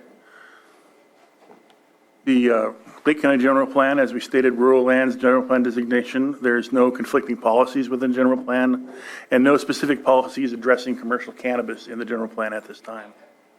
With regard to the shoreline communities area plan, there are policies that can be applied to this project, protecting the scenic view shed as well as waste disposal. The zoning ordinance was considered. Article 27, which is where cannabis is housed, was reviewed and is consistent, as well as the rural lands zoning designation and the waterway combining district. Within the waterway combining district, it does meet all the requirements and is compliant with all required setbacks. A initial study and mitigated negative declaration was prepared for this project. It was circulated from March 24th to April 22nd. The CEQA analysis determined that mitigation measures would be required for aesthetics, air quality, biological resources, cultural resources, hydrology and water quality, as well as noise. There was quite a bit of public written comments as well as comments in person regarding water use, fire hazard, the size of the cultivation, traffic, benefit to the county, insurance bonding, worker housing, dust security, distances to residents of school, and concerns about the noticing. I'll start with noticing. This is the public notification map. It was noticed according to code requirements. Cultivation takes place in the, as I'm doing before, over the west part of the property and the north, but it was being over 5 acres in size. This map reflects the noticing distances, which was 700 feet from the property line. With regard to water use, because of the drought, the applicant has reduced the cultivation area from 22 acres to 14 acres during the drought emergency. 40 acres of vineyard is proposed to be removed, and at the public hearing at the Planning Commission, the applicant submitted a proposal to reduce an additional 18 acres of vineyard from the site and supplied a hydrology report to support that conclusion that no net water use increase will occur at the site. It's going to use the same amount of water with the cannabis as it does with the vineyard. Traffic, we discussed an increase in overall daily trips, but a decrease in peak hour. Fire hazard, there are mitigation fees, and it is under the purview of the North Shore Fire Department. There are concerns about the county benefit. There are taxes and fire mitigation fees. This is not in any established benefit area. There's no ordinance requirement for a development agreement, and there's no requirement for a decommissioning bond. That's something that came out of the public comments. There's no increase proposed in worker housing or increase required. As far as proximity to schools and residences, the proximity, it meets all setbacks required. The proximity requirements are not applicable to the route. A lot of the issues with noise, dust, and traffic are existing in the area, and due to the vineyard usage, as well as the other uses that are in the area, including additional vineyards. And so this project did not trigger any mitigation related to its own use. It was staff's recommendation at the Planning Commission and carries forward to the board that the commission adopt the mitigated native declaration and approve the use permit. So it's therefore staff's recommendation. That recommendation has not changed. We recommend that the board grant the appeal. I'm available for any questions. I know the applicant has a presentation as well, and we discussed there's plenty of public here as well. So that concludes my presentation. Any questions from the board? We'll move forward. You said there's a presentation.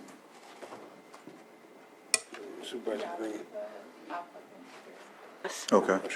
Mr. Chair, you may want to call the appellant up, then usually they'll sit. Yes, if you would like to sit up here at the other seats available.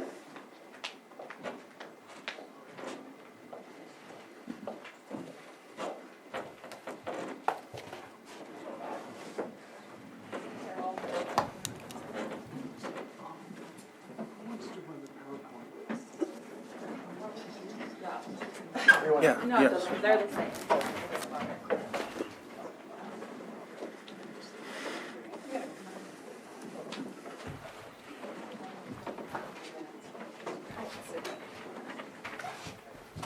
All right. Switch chairs for nothing. I can't see. All right. Oh, that's fine. I think I'm looking this direction. All right.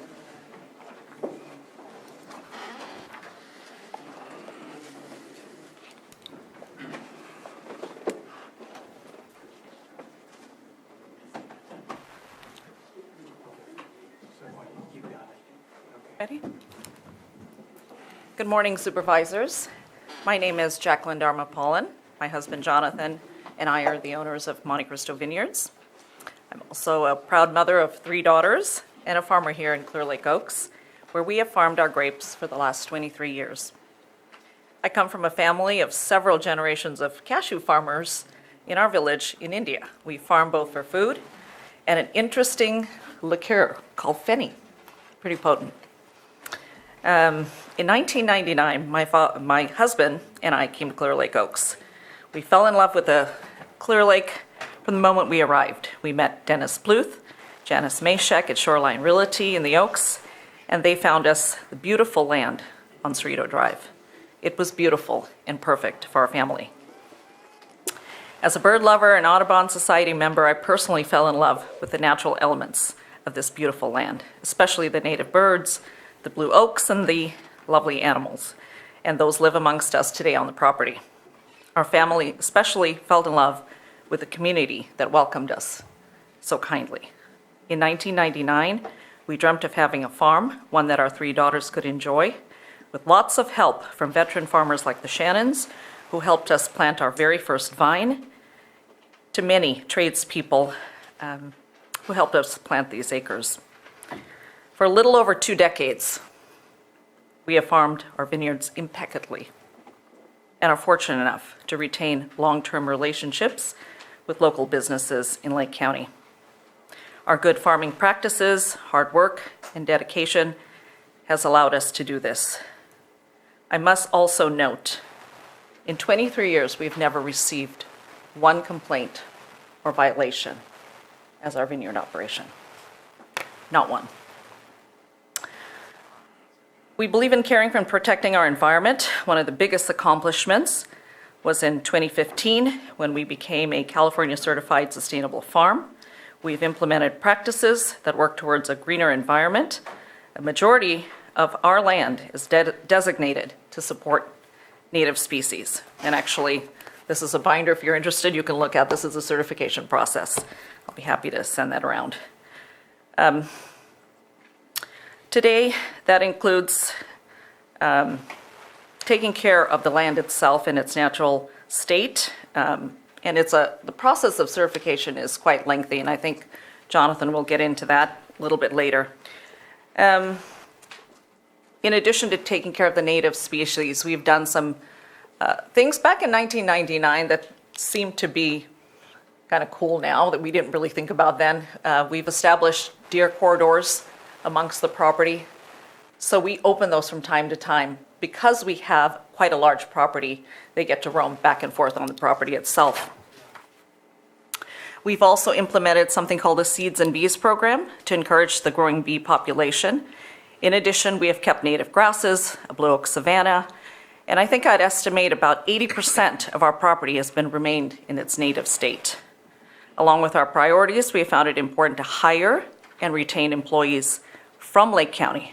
Most, if not all of those employees and tradespeople are our neighbors. They're our community. And they all live and reside in Lake County. Since our application, I'm disappointed to hear others refer to our staff as transients and thieves. Our staff are hardworking individuals who get up at the crack of dawn to come to work. They put in a full day. They pay taxes to feed their families, like you and me. We cannot villainize, criminalize hardworking people, but rather respect their values to work. Some of this language is really dangerous, as I've read through some of the letters, setting a dangerous precedence. As a woman of color, this language is frankly scary. I want to talk about some of the realities, though, of farming we've come to respect in 23 years. Wildfires, for example, are a concern for all of us. We have worked tirelessly to help contribute to controlling wildfires that threaten Clear Lake Oaks. Our farm is a natural fire break protecting the oaks. I have personally worked with North Shore Fire, Mike Ciancio, and recently Brian Bartko, CAL FIRE, Doyle Head, and PG&E to minimize those risks. We've provided water in the 2018 fire that saved the oaks. We have since put protective arrangements in place to address emergencies, and we continue to work with them moving forward. We believe in doing the right things for ourselves and our neighbors, as we have for 23 years. Now, our new project is taking a very small portion of an existing vineyard and converting it to legal cannabis. We didn't come to this decision easily. We have carefully considered the implications. We have studied the county's requirements, followed the process patiently over 2 years to make sure we address all of the considerations. We believe that it is possible to follow the rules and the intention of Lake County's ordinance and safely grow this crop. We want to ensure that the crop conversion is safe, clean, and has minimal impact on our environment and our neighbors. For that reason, we have placed plantings at the furthest part of our property away from our neighbors, which is about 1.6 miles. And we'll show you that a little later, 1.6 miles. Our intention is to implement the same eco-friendly and sustainable practices to farm cannabis as we have done for 23 years of farming grapes. The permit we have submitted is under consideration for you today and is a confluence and a culmination of all of our work, learnings, and our commitment to doing things the right way. My personal priority is to be conscious of our environment, our community. My intention has always been to practice ethical farming. I hope you will consider our permit application in that light today. Thank you. Do you have anything to add? Sir, do you have something to add? A few quick words. And we have a, just note that at 11, we have a hard stop, so. Yes. Okay. Would it be better if we come back to it afterwards? It might be, considering we're at 10:54 right now, so. Almost on your 10:55. Yeah. We don't mind coming back at this after. Okay. So we'll go ahead and conduct a short break, come back to this after the 11 o'clock. Did you have something, Supervisor Green, because I noticed you. Just quick housekeeping, if we wanted to, and Anita can chime in. I did conduct a site visit, and I think that's something we will want to disclose before we go to that. And if there were any other members that conducted site visits, maybe we'd disclose that. And then I did have a technical question for staff on IS. Don't need to do it right now. All right. Ms. Grant. Yes, normally any board member who makes a site visit will speak to that and disclose it during the hearing process. And it's fine, there's nothing wrong with it. It's just Okay. you do say. So we'll go ahead and for now, postpone this item for after the 11 o'clock. Come back and do that, so that way we don't miss the 11, since all the families are here for the retirement proclamations. So we appreciate the accommodation, and we'll take a short break before, or? I just wanted to say that after the 11 o'clock, there's a lunch hour as well. Just wanted to check in on that so that everybody's kind of aware about the approximate timeline of when we'll come back. 11 to 12. So like 1 o'clock, 1. Yeah, we might have to do that, right? This 11 o'clock item's going to take the full hour. I am going to guess that it should take the full hour from history of doing these type of proclamations, especially for retirements. All right. And then afterwards, there is a reception. So then 1 o'clock is, If it ends at noon, if it ends at noon and we'll just pushes be over. picking this up after lunch. Okay, so we'll pick it up at 1. Ish. Ish. Yeah. Be prepared at 1. Yeah. We might come back at 1:15. We might come back at 1:30 at the very latest. So that's timeline for this item. That's what we'll look at from there. Thank you, Chairman. So, all right, thank you. All right. So thank you for understanding that. We'll go ahead and prepare. We have 3 minutes for the other item before it starts. So let's see here. If you want to get up and stretch before we move on to this one or anything like that, or I know Byron, you can prepare to come back after, have your stuff ready. Yeah, we're going to stay in order here. And so we're going to come together for our 11 o'clock item, which is 6.5. And it's a presentation, a proclamation commending Michelle Mickey Dolby on her retirement after over 16 years of service to the County of Lake. And B, presentation, a proclamation commending Sheriff Coroner Brian Martin for his 15 years of service to Lake County, and presentation, a proclamation commending Treasurer Tax Collector Barbara Ringen for her 32 years of service to Lake County, and D, presentation, a proclamation commending County Clerk Auditor Controller, Kathy Saderlin for her 41 years of service to Lake County. With that, we are going to go in order here. Just another note is after each proclamation is read, we'll allow folks to come up and speak on behalf of that person that we read.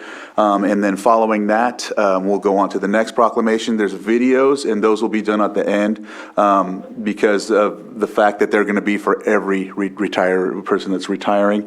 However, I know that Mr. Honorado is here, and I don't know, I wanted to give you the preference for Congressman Thompson, if you wanted to come up for every person or if you wanted to come up at the end. Everyone is fine. All right, excellent.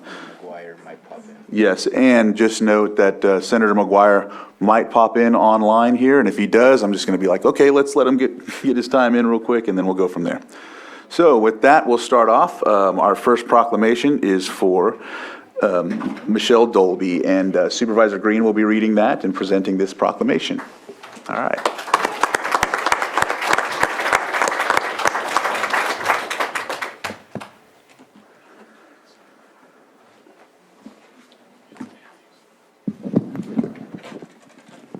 How we doing today? I'm nervous. Well, I'll calm you down. This is the longest resolution I've ever seen in my life. I may skip the highlights. But first off, thank you. Was just a few short weeks ago, I was a member of the Department of Social Services, so I appreciate your service on that. Proclamation commending Michelle Mickey Dolby on her retirement after over 16 years of service to the County of Lake. Whereas Michelle Mickey Dolby began her career with Lake County Department of Social Services on June 19, 2006 as an office assistant 2. Within 8 months of her initial hire, Mickey was promoted to an eligibility worker 1 in 2007. Whereas, when working with coworkers and the public alike, Mickey showed a positive, cheerful attitude. She was able to work well with all staff. Her work was thorough and accurate and showed an ability to make sound decisions. Her conversations with the public consistently showed a sincere concern for their well-being. And whereas in less than a year from her initial hire, Mickey was promoted to Office Services Supervisor on April 30th, 2007. And whereas in her supervisory role, Mickey was able to effectively motivate, mentor, train, and develop her staff to be productive and efficient. She led by example and always treated her staff with respect and understanding. She took the time to listen to her staff and mentor them with genuine concern. And whereas Mickey was promoted to Office Services Supervisor 2 on July 2009, where she continued to plan her work so that her unit ran smoothly and efficiently. Are you going for a new job? Okay. Whereas Mickey accepted a position as a staff services analyst. Go analysts. Any analysts in the room? On July 20, 2011, where she assumed responsibility for a substantial amount of work, including attending CWDA fiscal committee meetings, tracking area agency on aging funding, and generating required reports while working with more than 12 contractors in Lake and Mendocino counties and the California Department of Aging. I'm aging right now. In this position, she developed knowledge and expertise in the accounting unit and handled challenges with grace and professionalism. And whereas Mickey was promoted to program coordinator of the Area Agency on Aging for Lake and Mendocino counties in August 2014, where she continued to be a self-starter and build her expertise in AAA programs and regulations, working with enthusiasm and passion for her work and the population that AAA serves. Her natural supervisory abilities created a positive, productive, and efficient team. She was well-liked and respected by her peers and actively and positively engaged her staff. And whereas Mickey was promoted to Staff Services Manager in February 2016, where she planned and developed numerous recruitment and retention activities with her new team in the Staff Services Unit, Mickey developed and implemented multiple new processes, drafted vital tools to assist other managers and supervisors, and provided superior service to all department staff in a warm and caring manner. And whereas Mickey was promoted to Deputy Director of Social Services on September 9, 2017, and whereas during her time as Deputy Director, Mickey has consistently developed budgets each fiscal year, kept administration tasks running smoothly and efficiently despite challenges and changes in staffing, led by example with consistent, extraordinary work habits showing focus, responsibility, and organization, problem solved with innovation and creativity, and took initiative often without being asked. She was always willing to take on difficult tasks and educate herself when given a task with which she was not familiar. She assisted with reviewing and compiling job descriptions for every position in the agency for the class and compensation study in 2019. And whereas Mickey's help was incredibly valuable in relation to the challenges brought on by the COVID-19 pandemic, she worked to develop solutions for the entire department that allowed our department to continue providing essential services to the community of Lake County, including remote work implementation, both temporary and permanent, modification of public and work areas, and enhancing sanitizing protocols. She was very involved in implementing innovative changes within the department, such as the use of electronic signatures. And whereas, after dedicating 16 years of service to the Lake County Department of Social Services, Mickey has held many different positions and has excelled in each and every one of them. Her employee evaluations completed by various superiors have consistently shown outstanding work across all positions held. Mickey has shown exceptional leadership skills, efficient and exemplary work habits, positive attitude, and ability to accomplish an incredible amount of work. Her assistance during her career, and especially during the COVID-19 pandemic, has been invaluable.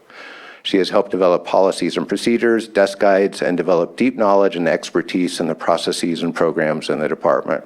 Her efforts will positively impact the Department of Social Services for years to come, due to her unique and exceptional leadership skills, her ability to fill critical administrative positions with highly competent and motivated staff, and her push for innovative changes.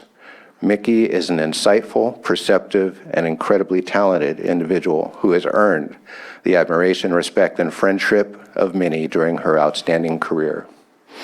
Now therefore be it proclaimed that the Board of Supervisors of the County of Lake does hereby commend and express its deepest appreciation to Michelle Mickey Dolby for her dedicated service to the community during her more than 16-year career in public service, and extends her best wishes for continued success, health, and happiness in all her future endeavors.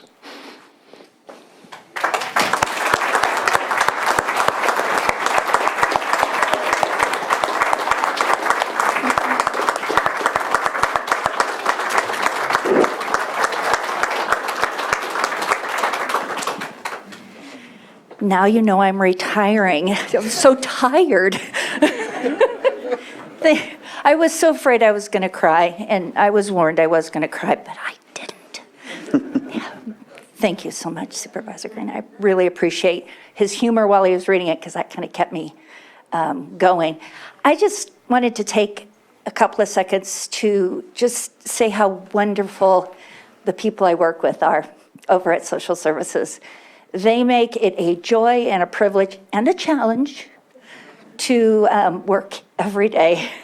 And I just want to say, I know everybody else who's represented here has great departments, but anybody looking for a job, Social Services is a place to go. Gotcha. And I just want to say thank you, and I am looking forward to retirement, and good luck to all the other retirees. Thank you for that. Anyone who wants to come to speak now, this is your time as I catch my breath. Go ahead. Good morning, Michelle Dibble, Department of Social Services. And I have worked with Mickey very closely, for 16 years, but very closely for the last 6. The proclamation covered almost all of it, but the one thing that it forgot was how much fun Mickey loves to have. That's one of the things that I'm gonna just so miss. We have, challenges, and Mickey always handles them with grace, but boy, does she know how to have fun. And she always has a yes, let's do it attitude, and a really bad eye-rolling joke for every Thursday. So I hope to keep getting the text for the bad jokes. Anyway, thank you, Mickey, for all of the years that we've had together. And I know on behalf of the department, we appreciate you. And Crystal couldn't be here, the director, Crystal Marketan, but I'm sure she would, restate the whole proclamation again. So, all right, thanks. Thank you.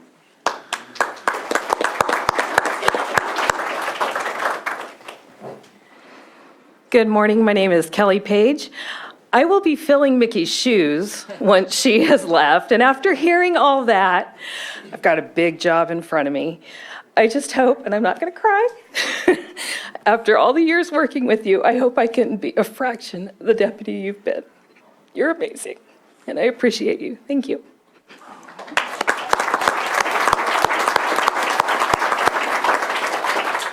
Do pictures later, right? Where is he? Sam, you wanted to do them. While you're there. Yeah.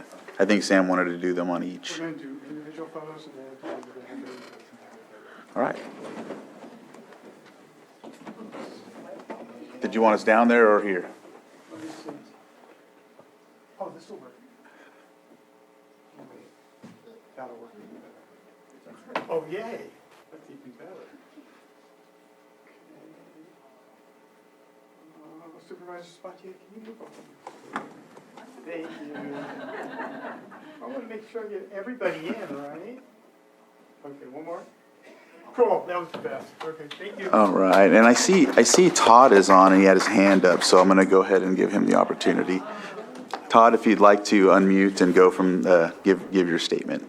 Yes, Mickey, I'm so sorry I'm not there in person, but I do want to, I echo everything that's been said. You and I kind of grew up together here in the county of Lake.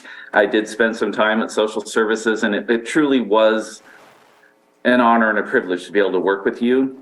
Your passion and dedication, and of course, always your sense of humor are always appreciated. And I wish you well in your retirement. It's well deserved.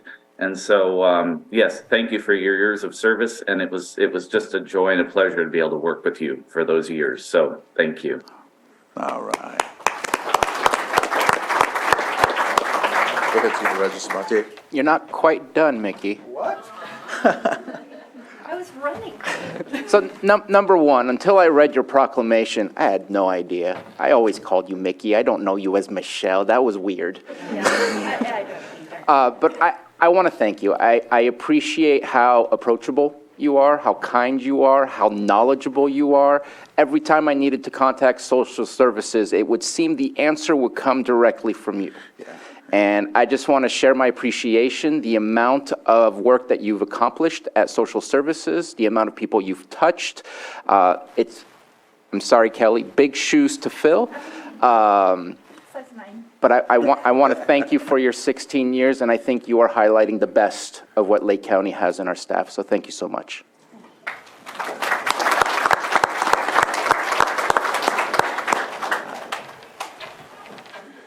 All right, so next we will have a proclamation for Sheriff Brian Martin, and Supervisor Sabatier will be reading this proclamation.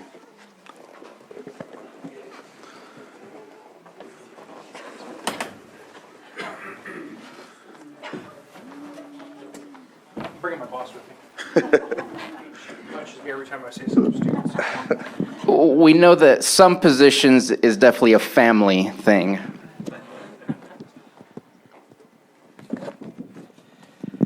Thank you for joining us here today. I'll start off before reading. I know that the sheriff comes here with his heart filled. He just did Shop with a Cop. There's no way you can leave Shop with a Cop without feeling good about what we do here in our county when we serve our communities. But the position he's in, he's had his heart in it from the very beginning. We've seen and felt the changes that he's made to this department since coming through. And I'll be blunt, we needed those changes. And thank you so much for stepping up. Thank you for taking the role of leadership as the sheriff for our community. And thank you for your service. Proclamation commending Sheriff Coroner Brian Martin for his 15 years of service to Lake County. Whereas, being a dedicated Lake County public servant came naturally to Brian Martin, as he was surrounded by examples of public service. His father, the Honorable Judge Richard Martin, his mother, retired Deputy District Attorney for Lake County. His parents' invaluable contributions to the County of Lake have set a high bar for both Brian and other community leaders. The values his parents instilled in him have been evident to everyone who has worked with Brian throughout his impressive career. Prior to starting his law enforcement career, Brian Martin joined the Army as a military police and served his country with honor for 5 years. And whereas, starting with his employment with Lake County on July 18th, 2005, Brian Martin has always been respected and well-liked by his colleagues in local law enforcement, all the way back to his early days working for the Sheriff's Department. He worked his way up to become a member of the department's command staff with the rank of lieutenant and was eventually elected as the Sheriff Coroner of Lake County and started in that position on January 6, 2015. And whereas, regardless of his rank or position, Brian Martin always demonstrated himself to be a dedicated public servant, reliable, hardworking, and with the highest level of integrity and ethics. He is known as being fair and even-handed. He is also known for speaking up and speaking out with honesty and sincerity on behalf of the Lake County residents he serves. And whereas Brian Martin's election as Sheriff Coroner brought ethical leadership, stability, and public trust to the Sheriff's Department at a critical time when it was urgently needed. His skills as a leader were invaluable to the county during a series of catastrophic wildfires and other emergencies that occurred during his tenure as Sheriff Coroner. Like his parents before him, Brian Martin has set a high bar of what to expect from our county Sheriff Coroner. Brian and his spouse, Crystal, both are public servants serving their communities and instilling in their children and their communities the same value of public service. Now, therefore, be it proclaimed that the Board of Supervisors of the County of Lake does hereby commend Brian Martin for his 15 years of service to the County of Lake and to the residents of Lake County, and extends our appreciation for his dedication and hard work, and wish him the best in the future. Passed and adopted on the 13th day of December.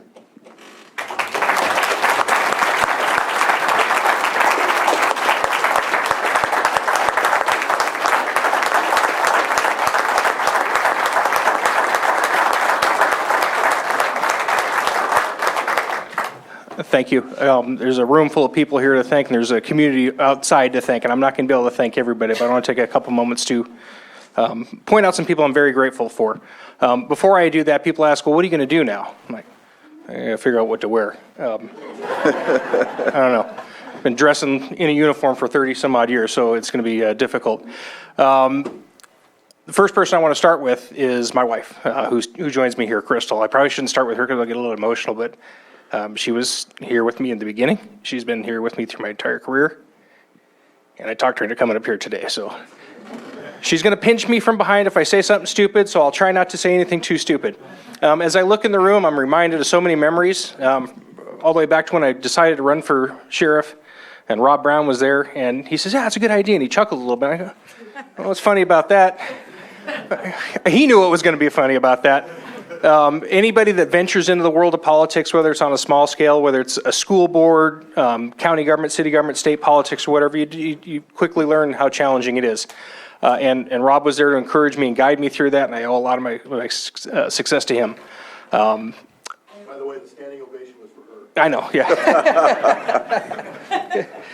Rob, I'll tell you that you were very influential when at the proclamation mentions, hey, you speak your mind. I saw you do that once, I think. And it's admirable. When you're elected to a position, you represent the people. You're not an employee of the county, you represent the people. And I think it's very important that anybody gets into that, realizes that, and stays true to that. And say what's on your mind. Say what needs to be said. I want to thank my coworkers that are out there. And when I say my coworkers, I mean my fellow law enforcement partners. The 2 police chiefs and the CHP commander are back there, as well as some of my command staff and all the men and women that work in law enforcement and public safety in this community. We do this as a team. We'll joke and poke at each other a little bit, but at the end of the day, we're all interested in public safety, and we all come together. My other coworkers, the various department heads and other people that work for the county, some of you have been friends with me long before I became the sheriff. Some of you in this room have known me since I was a kid. We've been lifelong friends, but all of you have been great partners and great people to work with over the years. And I want to thank you all for everything that you do to help us all become successful. And lastly, and again, I'm sorry I'm missing some people. I can't get a hold of everybody. I'm going to try to wrap this up by 3. Lastly, my dad, who's in the back. He's been a role model for me for my entire life. He's always taught me treat people fairly, treat people respectfully, and that's served me well. And this community has treated me like a king. Thank you for allowing me the honor to serve. Bristol's got a 20-minute speech. What'd you say? Oh, my speech. I actually do want to say something really quick. If you think he's a great sheriff, you should see him as a husband and a father. And we are so, so grateful and proud of Brian. And I think, I speak for me and our children, and that we're really excited to see him with a little less stress on his shoulders. So congratulations. And Here you go. later. Just kidding. Thank you. You don't do this. Thank you both. You're not done yet. I believe we have Brad Honorado. You want to share the story, Brad? Oh, don't you worry, I will. About the first time. Oh, up there? So before I begin on behalf of Congressman Thompson, there's a couple of things I need to say personally. First time I ever met Brian, and no one will ever be able to top this one. He came into Mike's office and he sat down. I came over and sat down and immediately spilled a cup of coffee all over him. It was on the desk. I was looking for an endorsement. Brad's like, it wasn't that dramatic, but the story's way better if I do that. That is definitely something we'll always share, Brian. And secondly, as I've told you before, I just turned 65. You are too young to retire. Should have gone to the police academy. And Mike did not want you to retire. But that said, he is sorry that he couldn't be here today. He's in a Ways and Means Committee hearing, or else he'd be here via Zoom. But he went to the House floor last Friday and shared with his colleagues a resolution on your behalf. And I'm not going to read the whole thing because so much of it was touched on in the Supervisors proclamation. But I do want to read a couple of things. As sheriff, Mr. Martin provided exemplary leadership in the face of unprecedented challenges such as the COVID-19 pandemic, major flood events, and devastating wildfires in Lake County. He has testified in front of the California State Senate following the Valley Fire and made major technological advancements to the county's notification system. Additionally, Mr. Martin reclassified correctional officers to peace officers and promoted the first 2 female deputy sheriffs or sergeants in the department's history. Some of his other achievements include safety improvements to the sheriff's office building and vehicles. In addition, body-worn camera technology and the formation of the Sheriff's Foundation. In recognition of his outstanding work, I was very proud to recognize Sheriff Martin as a Public Safety Hero of the Year for Lake County in 2016. Mr. Martin is a devoted husband of 28 years to Crystal Martin and the father of 3. His children, Brian, Haley, and Matthew, have all continued their family's proud tradition of military service. Madam Speaker and colleagues, we thank Sheriff Martin for his many years of selfless service and commitment to the people of Lake County. His efforts have undoubtedly made his community a safer place to live. Therefore, it is fitting and proper that we honor him today.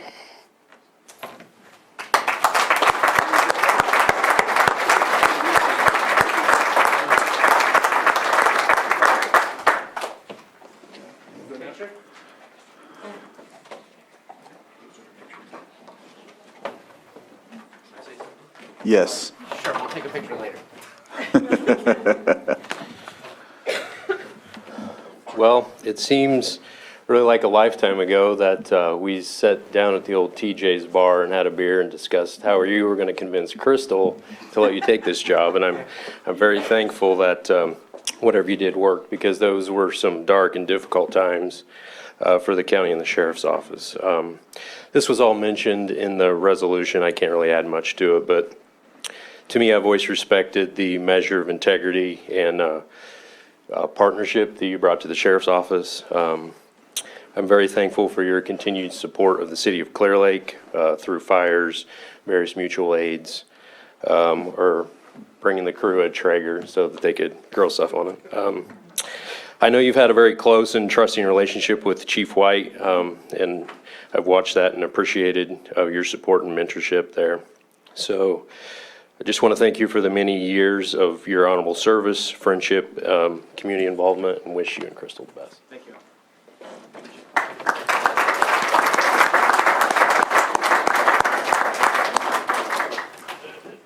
Chair? Oh, sorry. If we could just walk out. Okay. Go ahead. Yeah, Jim Steele, here's what I want to say.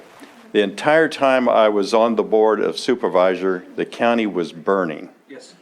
We had 8 megafires, a flood and an earthquake, and if it wasn't for Brian Martin being at the helm of taking care of things, I'm telling you, we would have gone down. There was no way to do anything, and he was the guy there telling everybody what to do. It was amazing. So I just want to thank you for that, because firsthand, on the line, that's really what made it work. So thank you for that service. Anita? Thank you.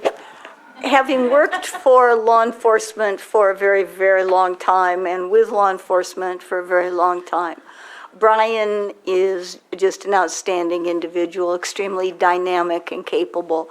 And personally, Brian, I will miss you.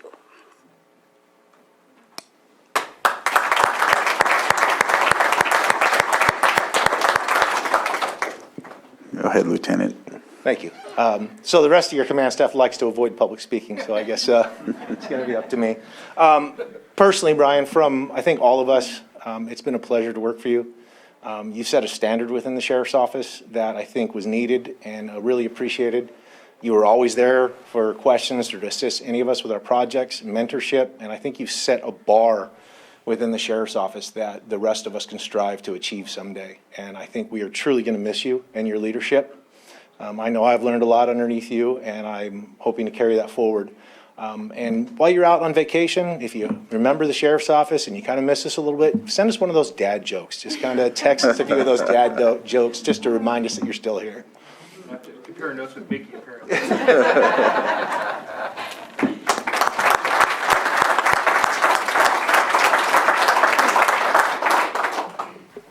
Chief White. Okay, I won't repeat what was said, but I just wanted to thank you on behalf of the Clear Lake Police Department and personally for your partnership. As you know, being a leader can be very lonely, and I always appreciated that if I had an issue to discuss, a challenge that we faced, I could call you. It's been talked about the emergency management. I learned very quickly on, I think, day one here, with your calls and your support and the attitude in this county that we will overcome. It wasn't what will we do, that sort of thing, but it was make things happen. And for the community, something happened this weekend on Sunday. I got an email. A child had a birthday. They invited 25 classmates. Nobody showed up. They emailed me in the course of communications. You all know sometimes people confuse Clear Lake, Lower Lake, all these other areas. In either case, it ended up being in Lower Lake, and I was in the middle of church, and I was texting the sheriff, and this is the type of person that he is. I said, hey, I have this situation. Do you want to help out? And within like 10 minutes, I get back, there's a bicycle en route, there's a whole team en route, and not only that, but inviting our officers who had initially sort of lined up to be a part of this to come. And I think that that's a legacy that you'll leave, is our partnership, that law enforcement in this county is everybody working together. It's not the individual agencies. And I think that makes us a stronger and safer county. So thank you for your partnership, and I hope our friendship continues beyond this.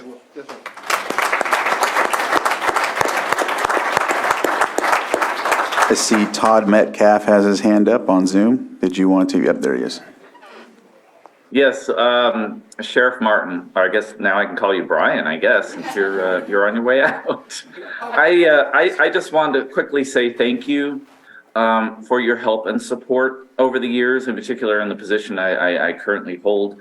I want to wish you well in your retirement. I'm grateful, so grateful for all you have done for our community. And I also want to point out that your bravery has not gone unnoticed. So congratulations. And as was mentioned earlier, you are too young to retire, but you will be missed. And I just thank you for all your help and support over the years. Congratulations.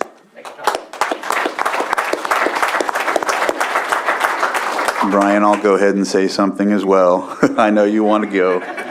I just want to highlight that it's been a really good working relationship that I've had with you, not only just here, but I wanted to highlight the fact that when I became the chair of the tribe, there was a situation where we had to exchange weapons or something like that. They had to be turned in. There was a new leadership, and you came out on a Saturday and sat with me in my office and went through the police department, and that spoke volumes. We've never had a sheriff come and do that. And then to come and work with you on this side of the, the county, and then for you to come to my MACs and all my town halls and really just lay it down and give them the insight that needed to be said. And then also, just taking it in stride. I've appreciated our working relationship. And I also remember when we were neighbors, and I always enjoyed living in that area with the kids playing together and all that. So I just want to say how much I appreciate the work you've done in this county and appreciate working with you and the family, of course. So.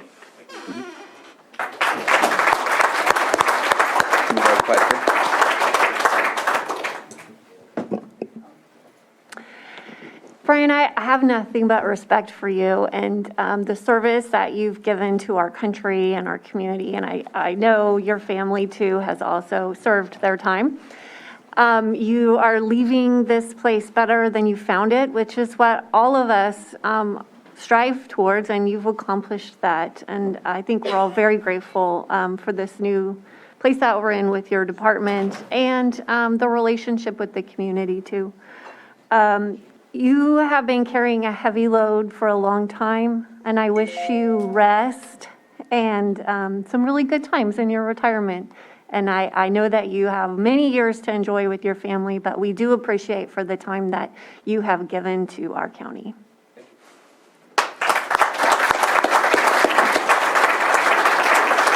Supervisor Simon? Oh, Supervisor Green?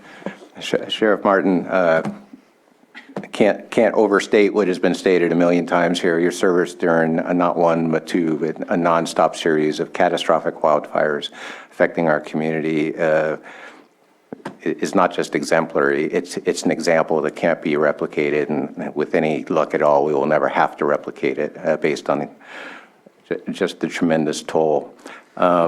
Some of you may know I'm a recovering journalist. I've kind of seen law enforcement up and down the state in various incarnations. And sometimes when you're a journalist, that can be kind of adversarial.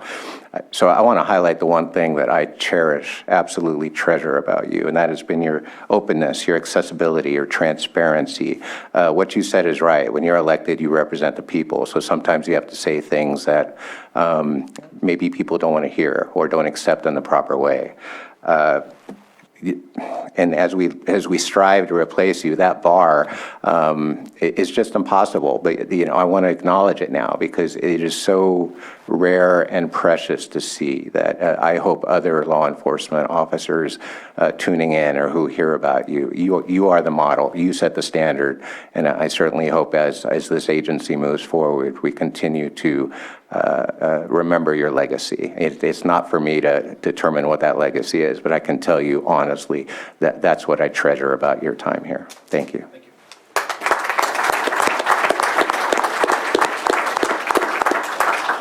Yeah, just want to say thank you very much, Brian. It's been an honor to see you serve as a sheriff in Lake County. You're definitely going to be missed.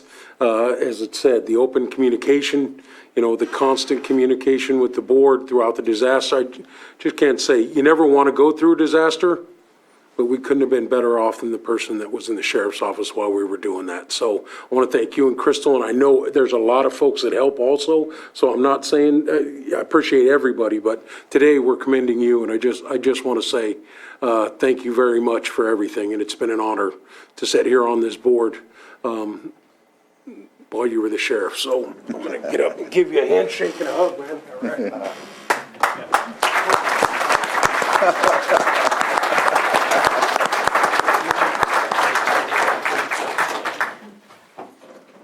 All right. All right. Yes. May I? Yes. Yes. So, Brian, I'm going to so miss you on Voices of Lake County.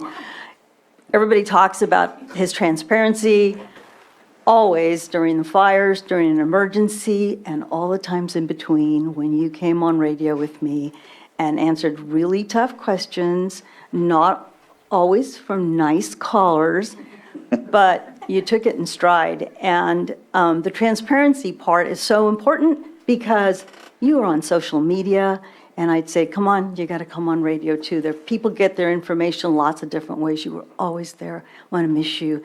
And we talked about maybe doing a show, like different kind of show down the road. Offers open. All right. Thank you. And, All right. and Crystal, good luck to both of you. Thank you.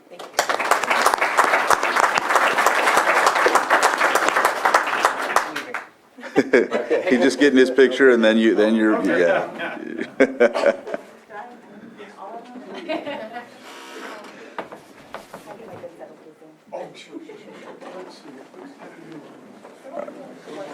We could, I can try. I'll be like this. He'll tell us. Thank you. I want to make sure we have everybody here. Oh, nice. Okay, one more. Let's see if we can do that. Cool. Great, thank you. Go ahead. Oh, yeah. Oh, Lauren. Yeah, come on. It's a good angle, right?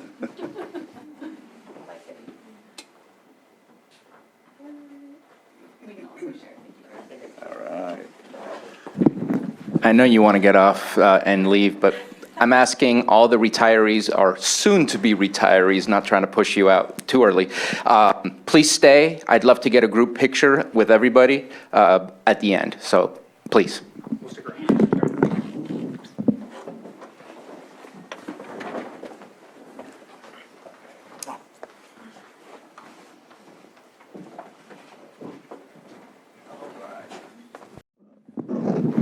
Next, we have our treasurer tax collector, Barbara Ringen. If you'd like to come up, and I can read this proclamation on your behalf.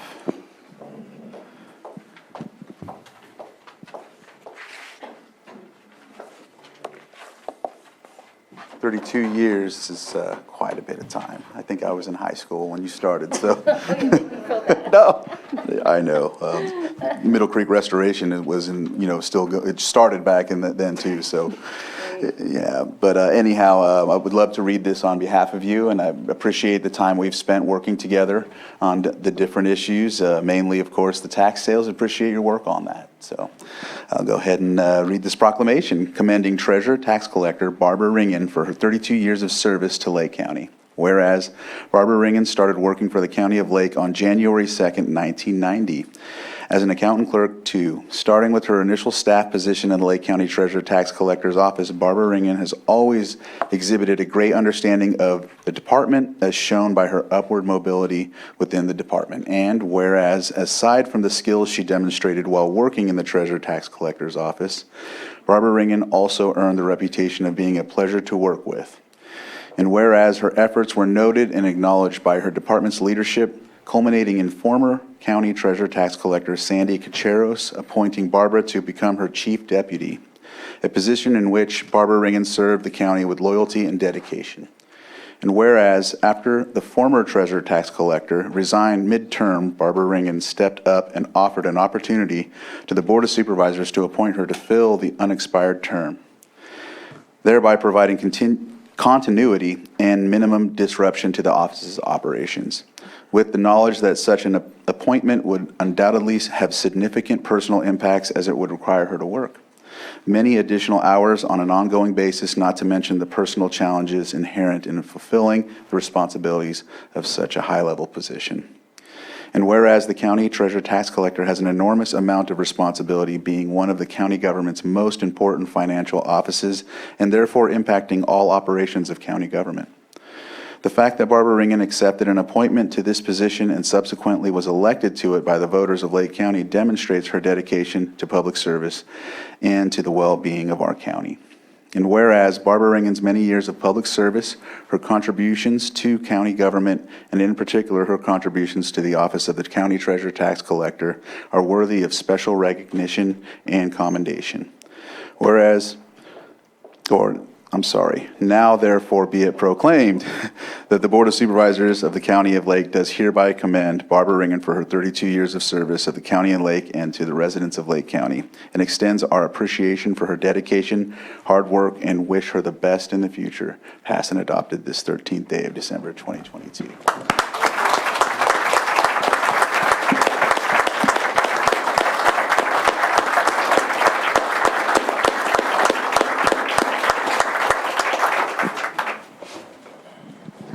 Thank you.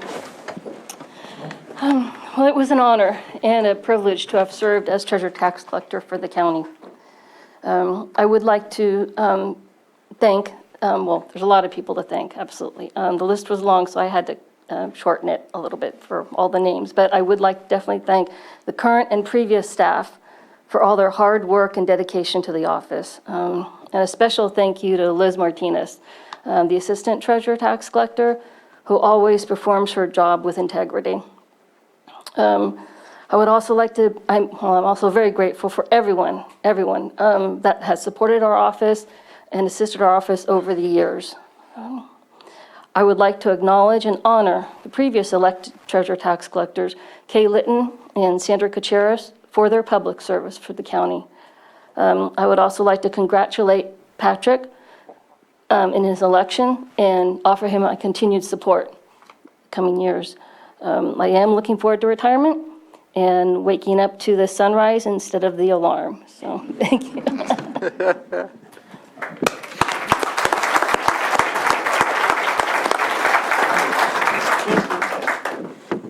All right. Is there anyone that has a, here we go. On behalf of Congressman Thompson, I'd like to present you with this Congressional Special Certificate of Recognition for your 32 years of service to the residents of Lake County. Good luck in your retirement.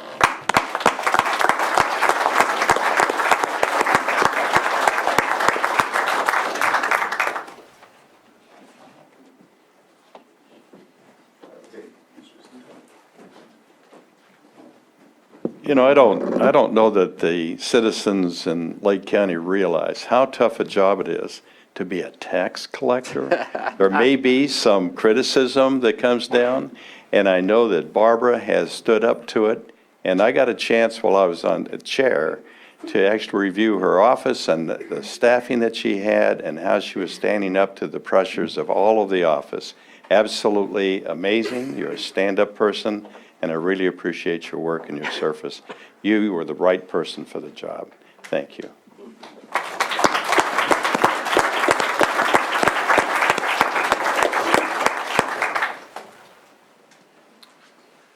Yeah, I just wanted to echo everything that's already been said and thank Barbara for her years of service. And it's been a pleasure working with you over these years. So thank you.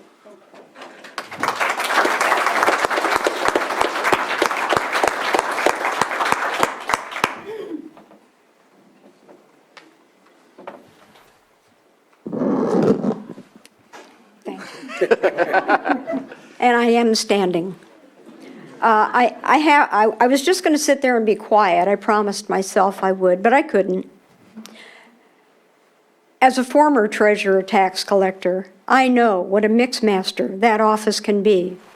And Barbara Ringen has stood the test of time. She has stood it with of a woman of integrity and a woman of strength. And you all should be very proud of her. Thank you, Barbara. Give her heck. Thank you.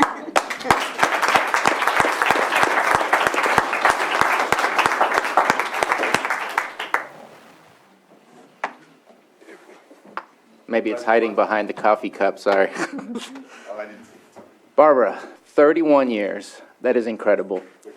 32, sorry. I tried to remember what it was. I knew it was in the 30s, and I wrote it. Thank you so much for your dedicated service to the county, and I know all of it was not as a tax collector, but no matter what position you are in the county agency, you are serving the communities. And as somebody stated, I was thinking, Supervisor Steele, I was thinking the same thing. It's not an easy position, being a tax collector. The amount of positive phone calls, I am sure that you could count on one hand, people saying, thank you so much. But it's a position that's needed. It's what runs our agency by collecting these things. And I appreciate your dedication, I appreciate your loyalty, and I wish you the best. Thank you so much.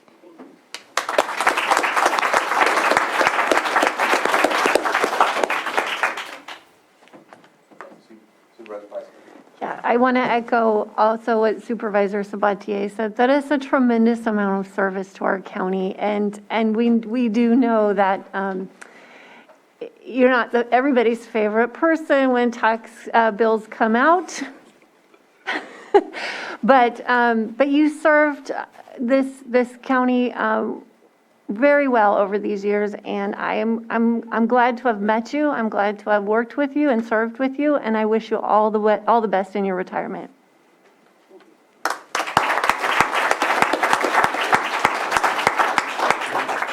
Barbara, I'm the new kid on the block, so 32 years, public service. But you do remind me of what public service means. It's not a glamour job, what you have. It is among the more difficult jobs. And yeah, it's absolutely critical to keeping this county running. But you've done it for so many years. And I think just your sheer longevity and your persistence in your office, you're kind of role modeling, I think, for the next generation of young people who may consider careers in public service. And I think you're a good example for those people who might be interested. No, it's not going to be easy. It's not going to be glamorous. But if you stick in there and stick to your guns and your principles, you're going to do good things just like you've done for this county. So I do want to hold you up as a role model for others. Thank you.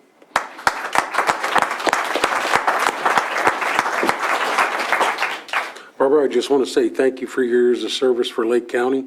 And yes, enjoy your retirement because, as it was said, being the tax collector at tax time is not a fun position. But thank you very much for all the hard work you've done for all these years. Thank you.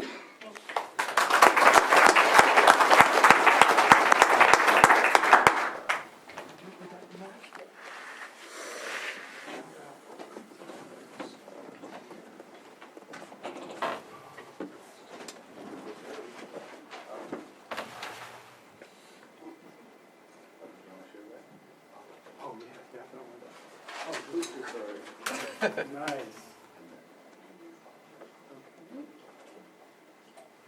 Cool. Okay, we got everybody. All right, let's do one more. Okay. Cool. Thank you.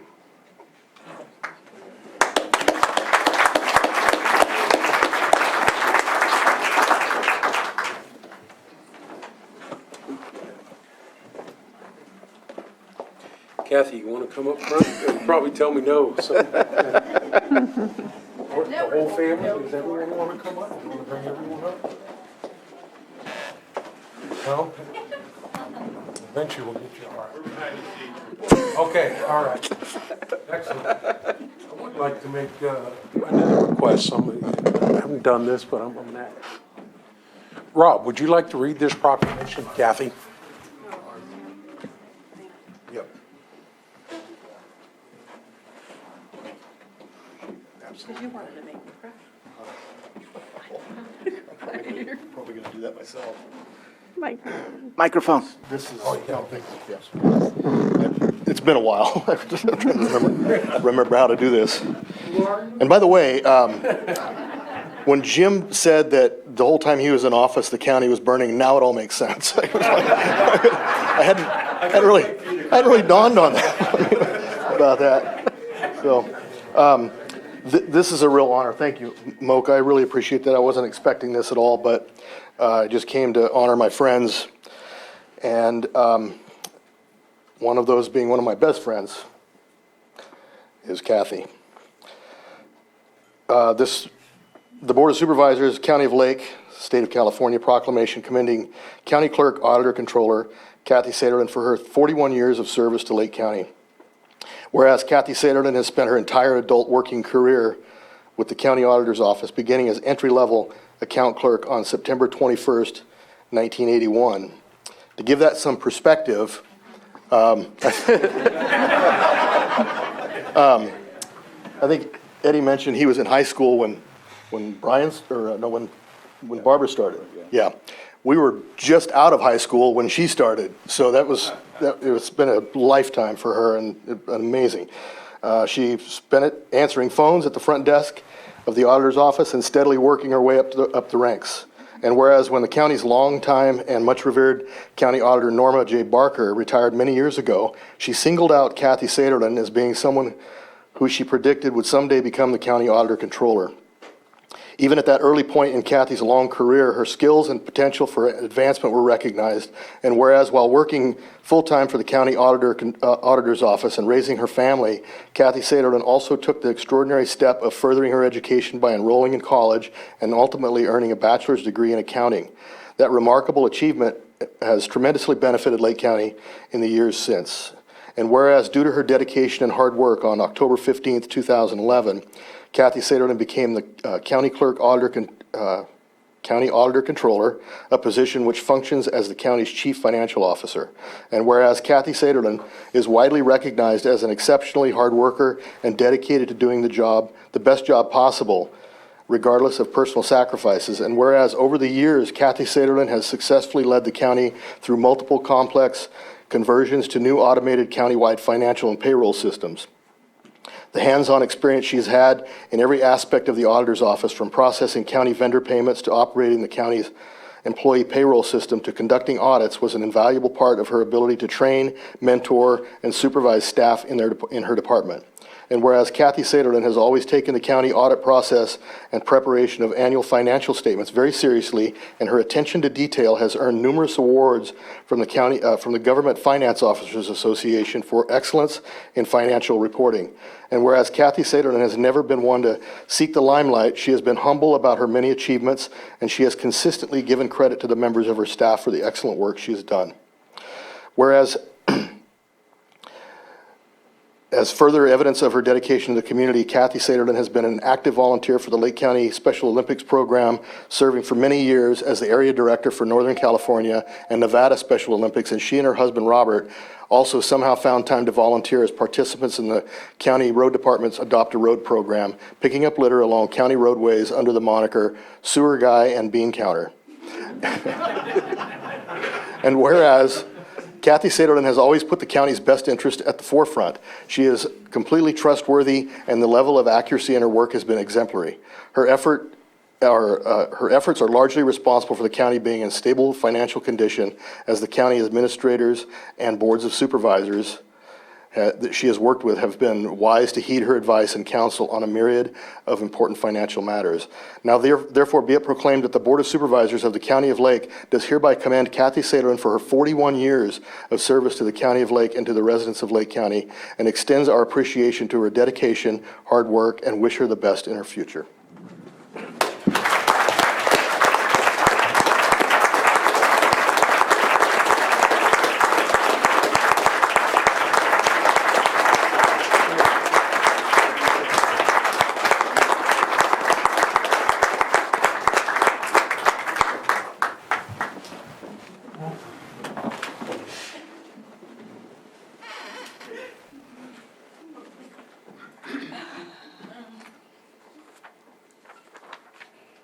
That's a hard one to follow. Thank you, Rob. Thank you, Moak. So as I normally do, I prepared something because I knew this was going to be a hard day. So hopefully I'll be able to get through all of this. When I sent my retirement letter to your board and others back in October, it was with the intention that that would be my last official public statement. Other than to say that I'm thankful and humbled by this is beyond words, and I did prepare these brief thoughts.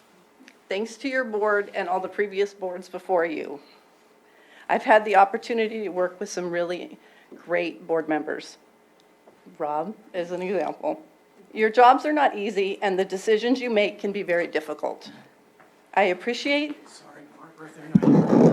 the fiscally sound decisions that have been made, and I look forward to observing as a citizen good, sound fiscal decisions. My thanks to the departments and employees I've had the pleasure to work with over the years, from frontline county staff to department heads. I have had the benefit of working closely with county administration and county administrative officers that have been extremely supportive of the mission and goals of my department. I've had the benefit of the incredible mentorship of previous CAOs Kelly Cox and the late Matt Perry. No one can deny the very big imprint that Kelly has had on this county and his continued support whenever he is called upon, even helping to craft my proclamation. I know that our friendship goes well beyond the walls of this building. The support and guidance of County Council that I have received has been endless. Anita, you have provided me with more assistance and help than I can ever repay. Our professional relationship became a true friendship that I cherish. And once you retire, we can do some of the things that we always talked about in our late night problem-solving discussions.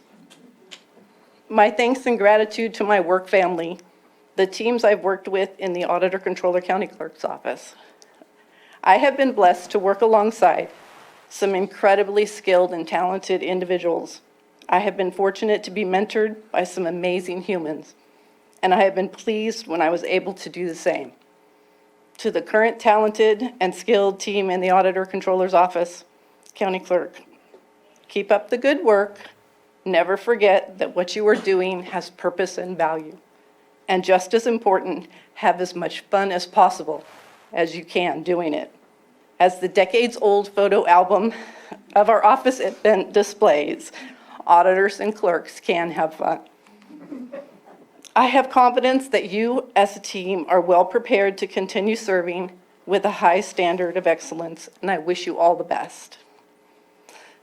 This one's going to be hard. And to my family, you have been the foundation and the glue that has held me together throughout my career. I am looking forward to spending more time doing the things we planned, like a mother-daughter trip to see Shania Twain, more travel in the RV, going to spring training to see the Giants, and just doing whatever we want without my work constraints. I am truly grateful and honored to have given the opportunity to spend my adult life in a career of public service. And I am thankful for all of it, and I'm thankful for all of you. Thank you. And I do have one thing.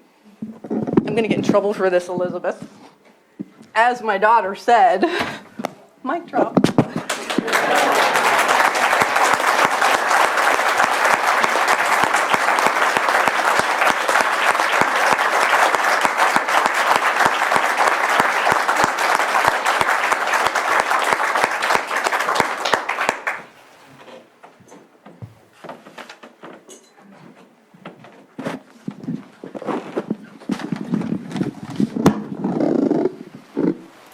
Thank you, Supervisor.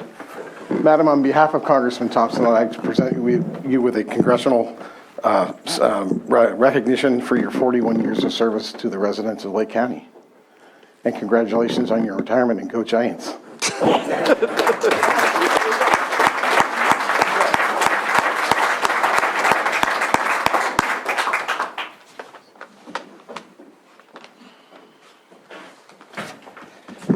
Well, since it was brought up a couple times, I want to share that I was 3 years old when Kathy started with the county.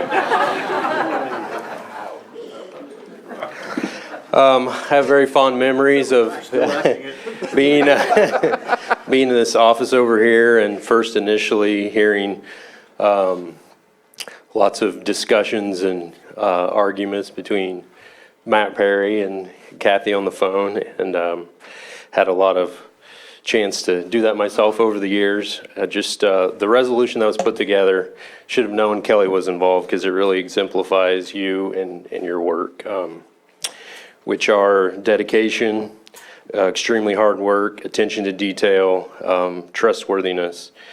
since I left the county, I haven't worked as closely with you, but you've always been accessible to me whenever there was a city question to deal with. And, I'm going to miss the long discussions that we had on the phone about city stuff or whatever the heck the county was doing or that type of thing.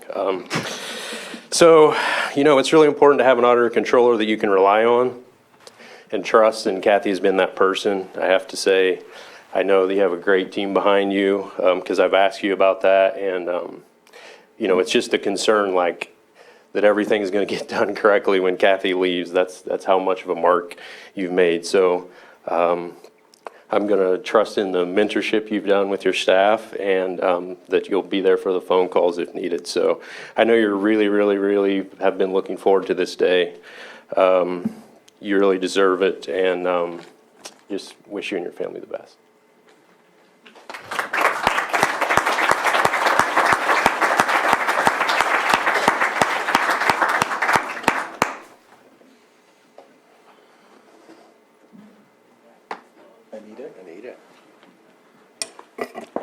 If I cry through this, I'm blaming you. I don't even know how to begin to say you're going to be gone. You are the hardest working person I have ever seen. You're honest, you're forthright, and you have told everybody in this county a word that they need to hear, and you're brave enough to say it. No. I can't even tell you what that must take. The years you put in, the time you've put in. You're my dear friend. I will miss you.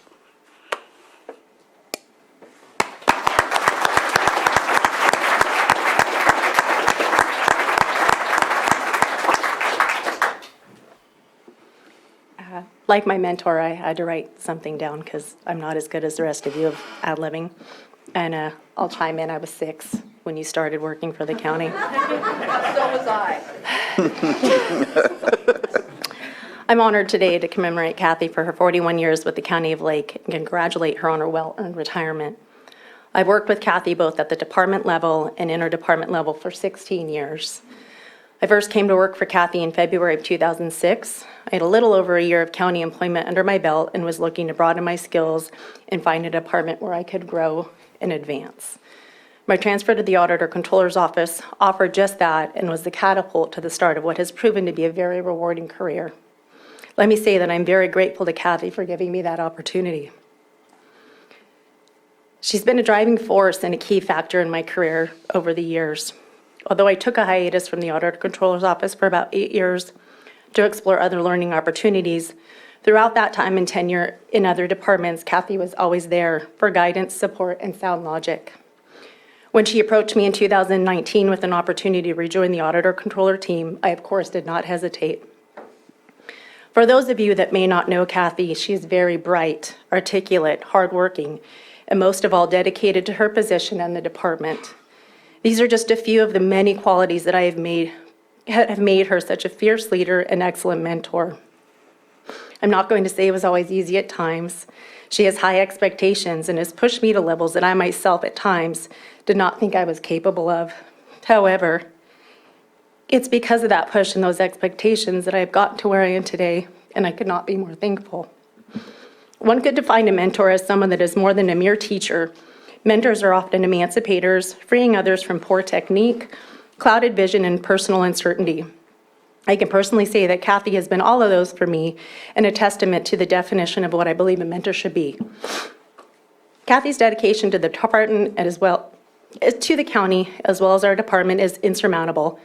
She has helped lead us through multiple disasters, a pandemic, and countless audits, just to name a few, by doing her absolute best to maintain a high level of integrity and keep the county's best interest in mind. Her historical knowledge of county processes, her tenacity, work ethic, and genuine ability to do whatever it takes to get a job done has not gone unnoticed and is certainly worth acknowledging. Although her absence will leave a big hole in our department, it is my hope that we as a team can continue to build on her legacy and grow with the tools and knowledge that she has instilled in all of us. Lastly, and most importantly to me, Kathy has not only been a great leader and a mentor, she has also been a wonderful and supportive friend. Kathy, I cannot begin to thank you for all the life lessons, many chats, laughter, and even the tears. I mean this when I say I'm eternally grateful for you and our relationship, both personally and professionally, and you will be greatly missed. I hope one day we can go whale watching together and have perhaps further discuss the actual purpose of the blowhole. For the record, I still stand by my logic. In closing, your legacy is definitely something to be proud of, and your retirement is most certainly earned. What a ride it's been. Congratulations to you. I'm looking forward to vicariously traveling through you and expect text messages and pictures of all your upcoming adventures. Thank you for everything.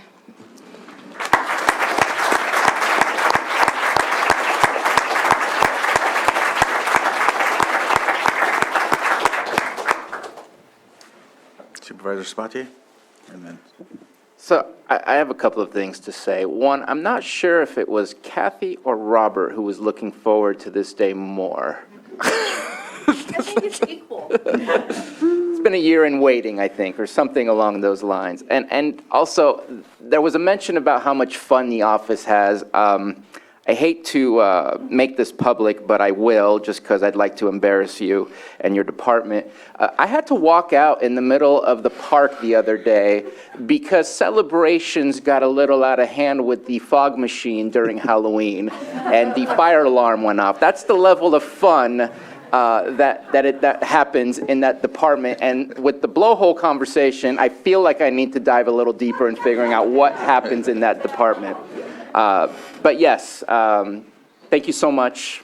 41 years. I won't give an analogy as to how that puts me in place, but in those 41 years, I feel like I'm just a little blip on the radar. I've been here for almost 4 years, and I could not appreciate the relationship that we've built over those 4 years.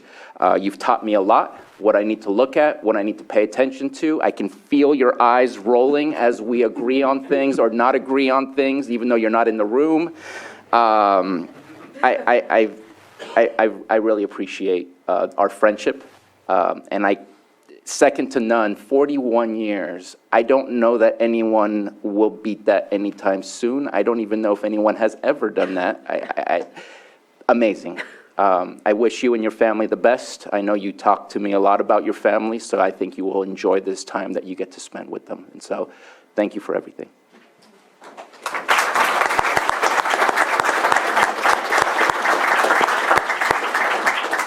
Supervisor Green? Hey, Kathy, I won't tell you when I graduated from high school, but I did graduate before you joined. I got to echo the word mentorship. I'm the new kid on the block again. I haven't been able to spend the time that others here have, but the 1 hour I spent with you on the orientation, you mentored me. I know that for a fact. You were kind, you were informative, you were patient with my questions, and you took pain toward the end to make a couple points too about how much you cared about this county and how much its future and its economic sustainability is important to you. You kept the wheels on in so many different important ways that I still don't even understand, and I won't bore the audience with a teeter fund, and I won't make you do it either.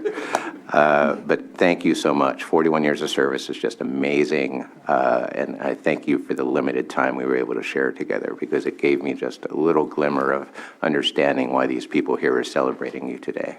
Thank you.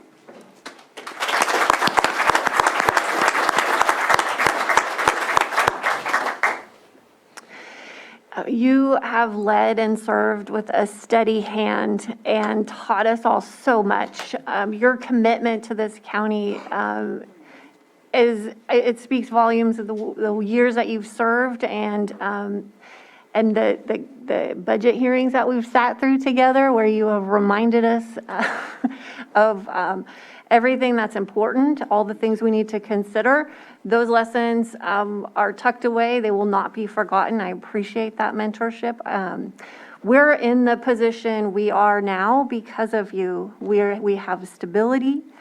And this position is something that we will continue to protect and lean on those lessons that you've given over the years. So thank you so much for your service, and thank you for your guidance.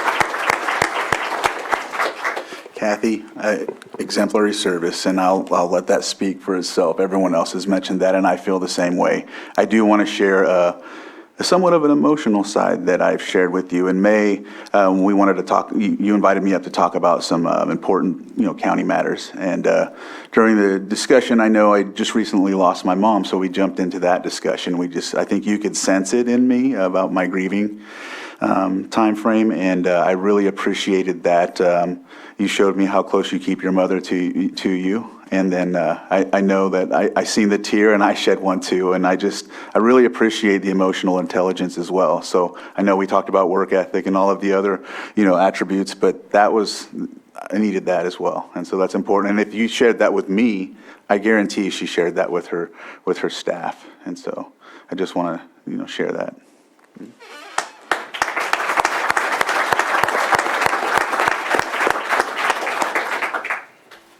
Todd Metcalf. Todd, if you'd like to unmute, I see you have your hand up.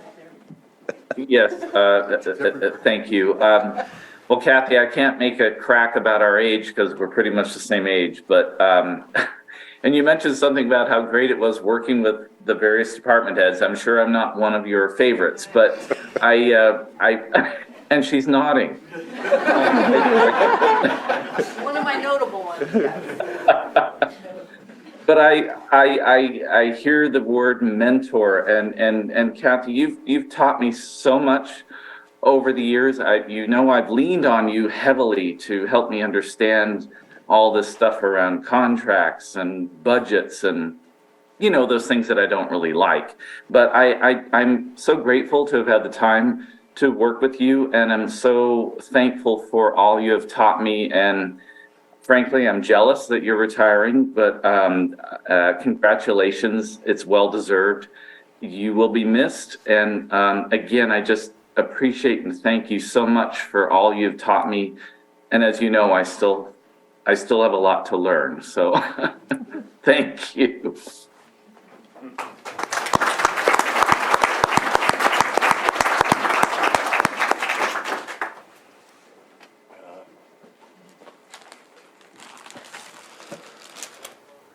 I wrote something as well, because you taught me so much. You can tell we're auditors. It was very planned. We're not going to talk about my age.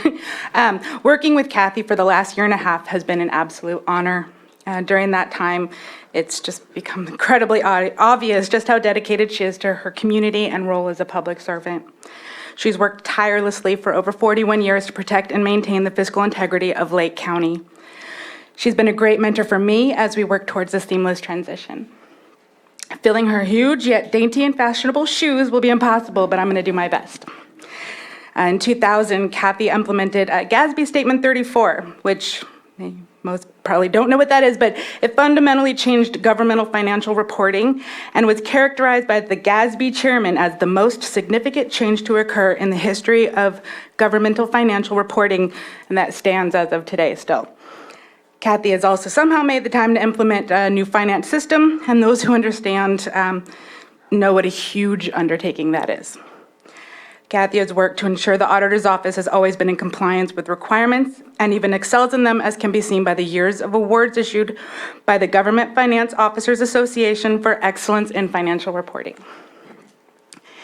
In addition to managing the everyday duties of the auditor's office, Kathy has also been at the helm of the finance division during each and every disaster in Lake County that Lake County has experienced. And I'm not just talking about COVID. From 2015 to 2021, Kathy navigated 12 declared disasters. In response to the many events, Kathy developed the Disaster Response and Recovery Unit to guarantee that Lake County will have the financial tools needed to respond to anything coming our way. Through all her years of service, Kathy has always done her best for the county, and her efforts have been and will continue to be felt by us all. I know we all wish we had more time to benefit from Kathy's wisdom, but such is life. It's time for us to let her begin this next exciting chapter of her life. I know she will always be willing to help any of us if we ask her, and you will be on my speed dial, my messenger, my email, my text, my everything.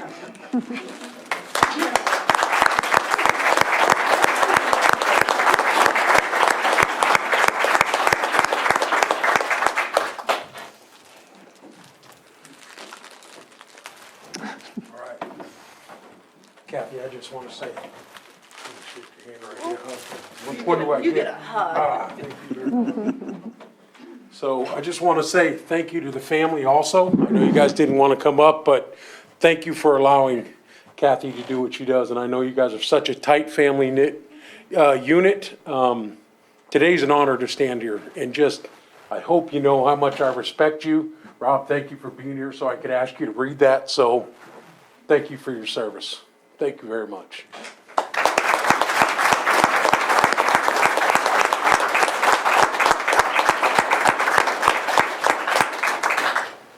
You guys want to say, anybody want to say anything? Uh-oh, Okay, here you go. my bonus son. Yeah.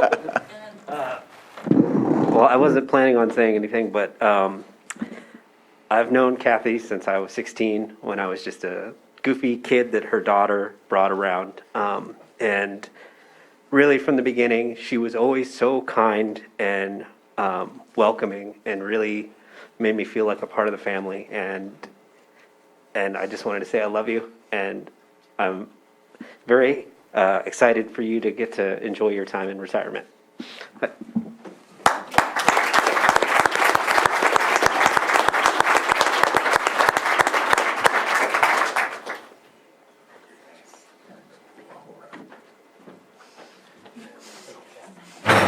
You sign. I'll talk for you.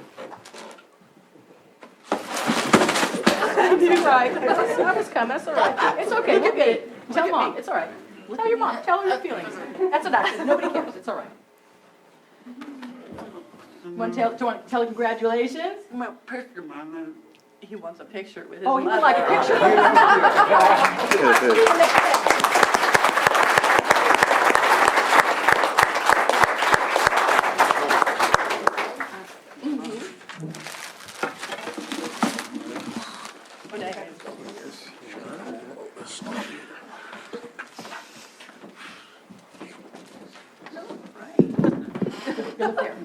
You ready? Oops. Trouble up here. Oh, cool. Thank you.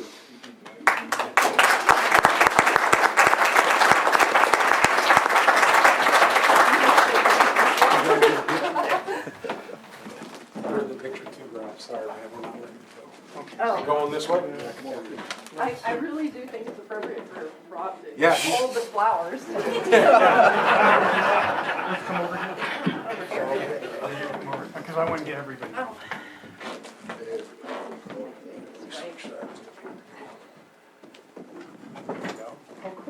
Upside down. Oh, thank you very much. Oh, you were redo.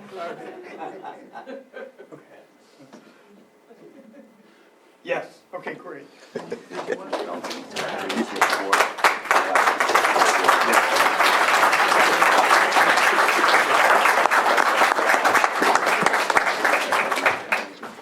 And so Supervisor Sabatier has asked that the folks, the retirees, come up and have one last picture with the, with the board. You want to do the video first or the picture? Yeah. All right, we'll do the video first. Yeah, Matthew's gonna. Good afternoon, board members, and congratulations to all of our retirees who are being honored today. Just wanted to briefly state, Lake County's esteemed state senator and California Senate Majority Leader Mike McGuire regrets that his schedule did not permit him to be present today, but particularly during times of disaster when he has served as a close partner to Lake County, Senator McGuire has truly appreciated the value of the work of all whose retirements are being celebrated today. And he wishes to share his congratulations and thanks for the impact that each of you has made on all California residents through your years of dedicated service. On behalf of the Senator, thank you to Mickey Dolby, Sheriff Martin, Barbara Ringen, and Kathy Saderland for your truly tremendous work. And we're also grateful that the Honorable Assembly Member Cecilia Aguiar Curry has provided a recorded message celebrating today's honorees. And our videographer, Sam Houston, will share that message now. Good morning, Lake County Supervisors and honored guests. I'm Assemblymember Cecilia Aguiar Curry. I'm sorry I can't be there with you today, but please know that I'm with you and in spirit and on this video. I just wanted to take a moment to thank you, celebrate and congratulate the dedicated public servants of Lake County as you move into your next chapter of your lives, retirement. Public service is difficult. No one understands it until you're in these shoes. It's challenging, especially in a small county like Lake County, but it's also very gratifying and it's a labor of love. You have shown your love to Lake County for decades, and Lake County is a better place for your service. Mickey Dolby, your tireless work as the Deputy Social Services Director has been instrumental in maintaining delivery of critical services to the community. And Barbara Ringden, you have served Lake County for more than 3 decades and stepped into the role of treasurer tax collector about 10 years ago. Kathy Saderlin, as clerk, auditor, controller, you lead support of Lake County's disaster finance through multiple wildfires, and the pandemic has been critical, and your efforts have been recognized by the State Controller's Office and the Government Finance Officers Association. And Sheriff Martin, I don't know what to say other than that we go way back, don't we? Your calm, steady leadership during the most difficult times has helped not just Lake County, but you helped my office and me face the challenges that were ahead of us. You were always on the phone the minute I needed you, and you would tell me like it was. And you are a dedicated servant, and better yet, I hope, a longtime friend. I cannot thank you all enough for your continued support to Lake County and the state of California. I will miss you all, but excited for your well-deserved retirement. And just don't go too far, okay? Again, thank you for your service to your community, our community, and congratulations to all and best wishes always. Hope to see you all soon.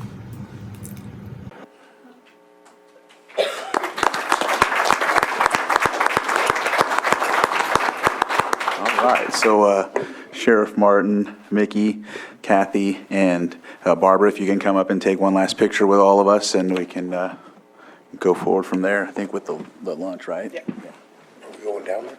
I don't know. Yeah, we should. Got it.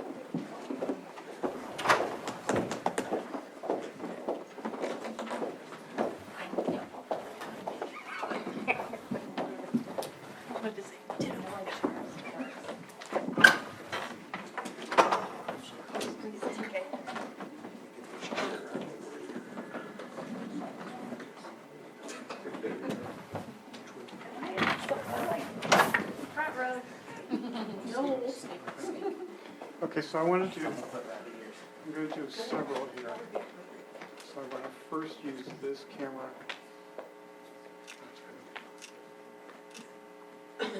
One more. Okay. We'll put this one on social media.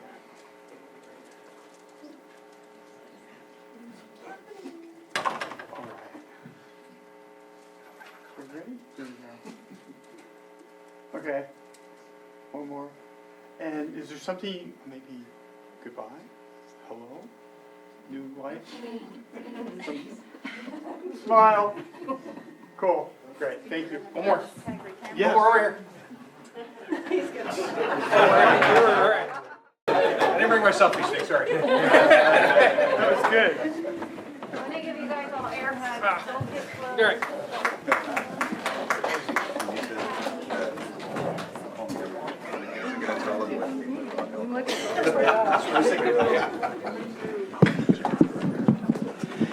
There will be a reception here as soon as the chair decides to break for lunch. So please, those that have been invited, please stay. The department heads, departments of the those that are retiring, and special guests as well. So it looks like we'll go ahead and start that now since it's 12:30, and that way we can come back at 1:30 for the agenda. So with that, we'll go ahead and break for lunch, and at 1:30 we will continue where we left off with item 6.4, I think it is, but yep, that's what I thought. All right, see you after lunch. Welcome back, everyone, from from our break here. We are at little past 1:30, but we're still on time somewhat, and we're going to go ahead and continue where we left off and move forward from there. And we were at a presentation by the appellant, and I think, sir, you were going to speak at that time? Yes, thank you, Chairman. Shall I get started? Yes, I think we're ready. And just another note before we continue further, it seems to be less people, so we'll go ahead and continue with the 3 minutes rather than the 2. Before we seen so many people, I didn't know if we were going to get through it, but we're good to go. So go ahead, sir. You can go ahead and start when you're ready. Oh, yeah. Do we need to conduct another swear-in, or we're still good from the other one? You'd only have to swear in people who haven't already been sworn. Okay. Everyone else is fine. Is there anyone that hasn't sworn in yet that wants to speak on this item or is a part of this item? Anybody on Zoom? And not seeing any, so I think it looks like we're all good. Oh, they did? Oh. Okay, there's someone online. And it says Kaleem. Yep, that's me. I want to be sworn in? Yeah, well, I did in the morning, but I don't know if you. Oh, if you did in the morning, you're good to go. I'd be happily to do that. Yeah, if you did in the morning, it counts. All right. All right. Thank you. All right. And so anything else before we continue forward? All right. It's all you. Thank you, Supervisors, and thank you for the opportunity to present our appeal to you. My name is Jonathan Dharmapalan. I'm a co-owner of Monte Cristo Vineyards with Jacqueline. And I can't outdo her. She did a nice presentation today, but I'll add some color to the journey we've taken to get here. We have always approached our work here in Lake County and our wonderful family vineyard as a project in land stewardship. So even before sustainable farming was considered sort of a popular item, we actually developed this project with the idea of having a sustainable, long-lasting stewardship type of project. Even in 1999, we reserved close to 80% of the project for natural habitat. Most of that reservation is still held as a reservation. Our vineyards were drip irrigated, as will any other plantings we do. It's the most efficient way to get water to plants. We have practiced sustainable farming and were formally a sustainable California Sustainable Farm and a Lodi Sustainable Farm as of 2015. We have worked tirelessly to preserve water. All of our wells are metered. We count every drop of water that's pumped out of the wells. We only pump what we need for the next day. We manage it very, very tightly to meet the requirements of being a certified farm. We also monitor very carefully the depths of the wells, the standing water in the wells, the recharge rate. Every single well is monitored, and we manage water very carefully. This is for us a part of being a steward of the land. We have a pond on the property, on the vineyard, which we have lined to again preserve and watch for water. And lastly, we're very, very proud to say that we have recently installed solar energy, producing about 43.5 kilowatts of power. Should be sufficient, maybe even a little extra, pumping back into the grid. I'm very proud of having been able to do that. We have wild deer and bear living on the property. Jacqueline talked about our deer crossings. We put those in now 23 years ago. The deers do cross across those crossings. The migration paths are not hindered. The bear, of course, come and go as they like. They don't wait for anyone's permission. So sustainable farming has been important to us, and I'll just quickly point out that in addition to managing water, we file for business management evaluations. soil management evaluations under sustainable farming, ecosystem management evaluations, and pest management evaluations. All of our fertilization is now done through composting. We purchase our compost locally from the same compost facility in Lower Lake, and we actually spread almost 700 tons of compost into the vineyard. So replenishing the vineyard in the most natural way possible is important for us.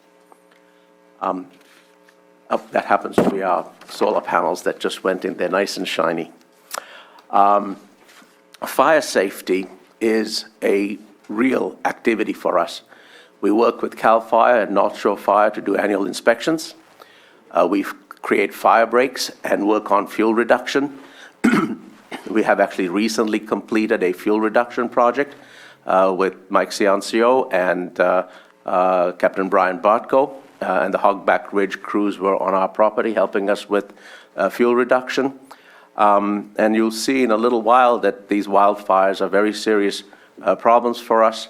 After the 2018 wildfire, we actually put in a pad for CAL FIRE helicopters to land. The fire that came across in 2018 came up from Mendocino from the northeast. It was heading from the northwest and heading essentially southeast. Fire crews were on our property because it's a natural fire break and an easy access on the ridge top. This happens to be CAL FIRE who needed water. Yes, the lake is close by, but the fire was raging at 50 miles per hour. They didn't have time to go back to the lake to get water. So this is CAL FIRE in our pond getting water to put the fire out. They were successful in putting that fire out as it approached us and approached our neighbors. We have been told that had that fire not been stopped, we could have put in peril Clear Lake Oaks and Glen Haven, because that's where it was headed. So fire management is important for us, and we partner with not just CAL FIRE and North Shore Fire, but also with PG&E. PG&E clears under their high tensile lines. They have 24/7 access to our property. We have fire locks on all of the gates. We have PG&E locks on all of the gates, and they come and go as they want, and we partner with them actively. A quick word about the application for this permit. We started this process 2 years and a couple of months ago. The process started, as some of you know, with the State Water Resources Control Board signing off on the project.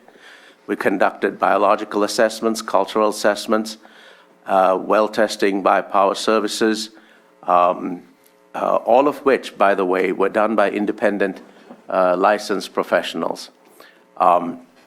Natural Investigations Company is not a company that we work with on anything else. We have no other relationship except to get this job done. Flaherty Cultural Resources did the cultural resources assessment, reconnaissance. Well tests were done by Power Services. We have no relationship with Power Services except to bring them in to do the well tests. Those well tests were then submitted for the application and for the hydrology study. We went through Department of Fish and Wildlife, Realm Engineering, again, a company we have no other relationship except for the hydrological study to be conducted. There are licensed engineers supplied that study. We went through CEQA review process, and as mentioned earlier, county staff recommended this project to the Planning Commission. I won't spend much time on this except to point out that we did get a vote, 3 in favor, 1 not during the process, and I suppose is the reason why we are here before the Board of Supervisors. I think you meant 2 in favor. 2 in favor, 1 not, yeah. Sorry. We view this application as coming under really several ordinances and acts.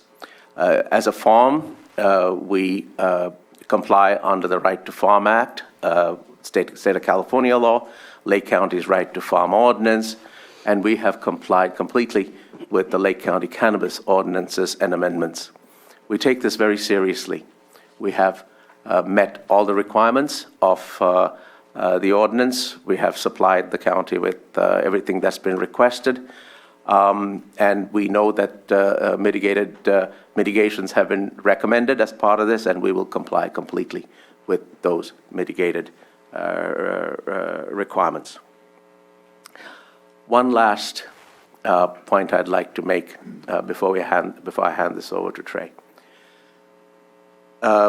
There are some complaints that we have received over the course of this application.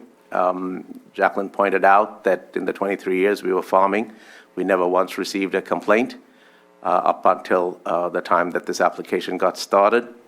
We have written support for this project from our neighbors to the west, neighbors to the north, and several neighbors to the east.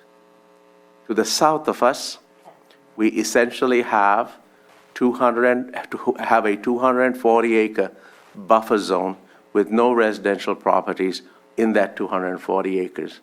Most of that 240 acres happens to also be our acreage, and we continue to preserve that as a buffer zone. We have always preserved it as a buffer zone, and will continue to preserve it as a buffer zone. 240 acres is a pretty significant buffer zone between us and our neighbors. Jacqueline mentioned, and others have mentioned, that the proposed planting areas are as far west and as far away from any other residential properties that we know of. And I think that has already been discussed. With that, I'm going to hand this over to Mr. Trey Sherrill, who will talk specifics and numbers and some facts and figures.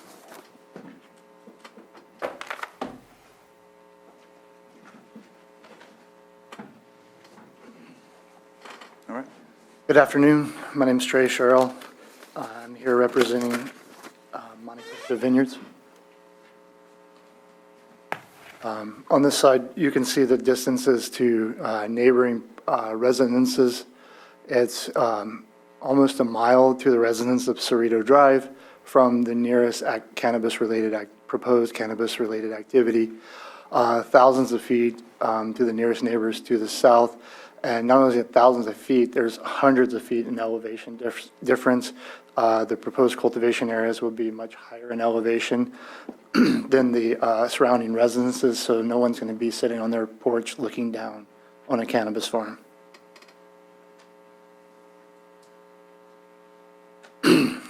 As mentioned earlier today, there are currently approximately 128 acres of existing vineyard on the property, with an estimated annual water use requirement of approximately 85 acre feet. We get that estimate based on a vineyard water use study in Lake County, California, prepared by the University of California Agricultural and Natural Resources Department. To develop the 22-acre cannabis cultivation operation, 40 acres of vineyard would need to be removed. The reason why 40 acres need to be removed for 22 acres of cannabis is due to property line setbacks, as well as setbacks from watercourses, which both the property and the watercourse setbacks are not required of vineyard cultivation. Vineyard cultivation go right up to the high water mark of these watercourses, where cannabis cultivation and property line, whereas cannabis cultivation would have to be set back 100 feet, and that's the difference right there. Additionally, Monte Cristo Vineyards proposes to remove 18 additional acres of vines from production to offset the water usage of the proposed cannabis cultivation operation. So if we take, in total, 58 acres of vines would be removed and 22 acres of cannabis cultivation area would be added, but only 14 acres during the current drought emergency.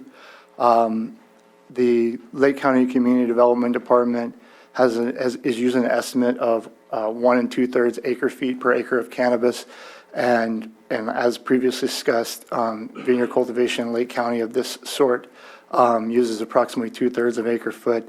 So if you subtract 58 acres of vineyard, you add 22 acres of cannabis, there's more or less a balance in water usage, estimated water usage on the property.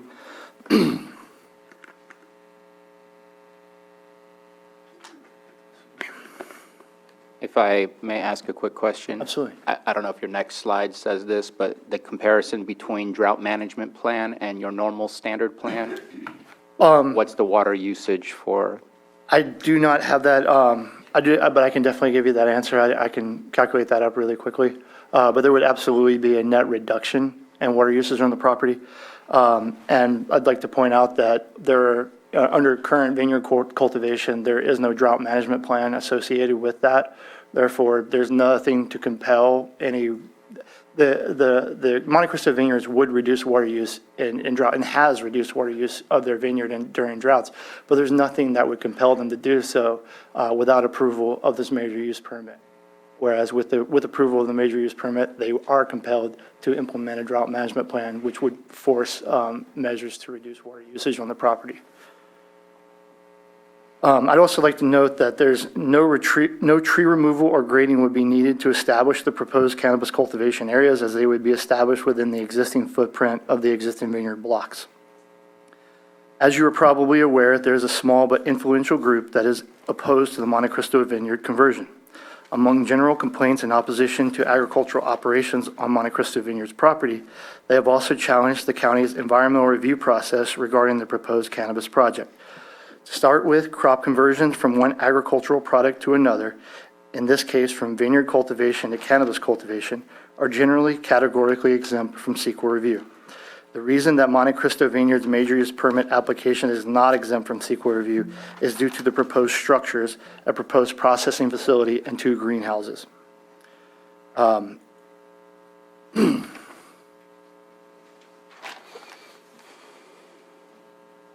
Additionally, the opposition has indicated that they believe that there is a conflict of interest in having land use applicants hire California licensed professionals to prepare hydrology studies for their projects, despite it being a requirement of Ordinance 3106.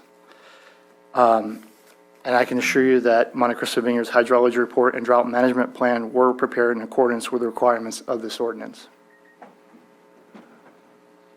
Additionally, they have challenged the analysis provided in the hydrology study, asserting that the analysis provided was that of an unconfined alluvial plain aquifer, despite it being explicitly stated that the aquifers of the property are confined fractured bedrock aquifers, as they have insisted, which corresponds.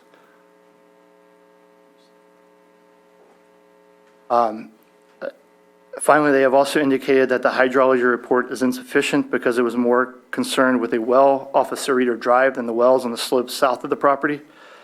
And the reason for this is that the well on Cerrito Drive it basically boils down to gravity. The well on Cerrito Drive is slightly higher in elevation. Therefore, when you're trying to analyze the effects, if the well is lower, it's gonna have a harder time for it, and the next slide will kind of correlate that. So this is a slide for a well at 10750 Pingree Road, as well as the well that's closest to that well. And that the information in this slide is derived from the well completion reports, both for the top right is the well completion report for the well that's closest to the Pingree Road address, and the bottom right is the well completion report for the Pingree Road address. Notice that there's almost half a mile of distance in between these, and not only is there half a mile of distance, but there's quite a bit of elevation distance. What I'm trying to convey here is that basically water rolls downhill, essentially. And so therefore, if the Monte Cristo well is higher than neighboring wells, then there's no way that they could impact those directly. They can allege some indirect impacts, but that's a shared water resource of the shared aquifer that is that entire mountain. And that would be, and then there's other things that are alleged as far as drought related that we go back to. There will be no increase in water usage on the property.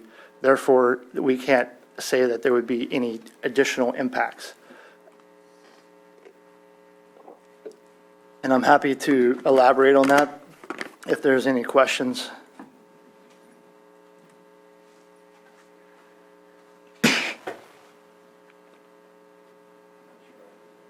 Finally, the water resource protections that they want are standard conditions for approval. As you can see from these conditions of approval on the right, they want monitoring.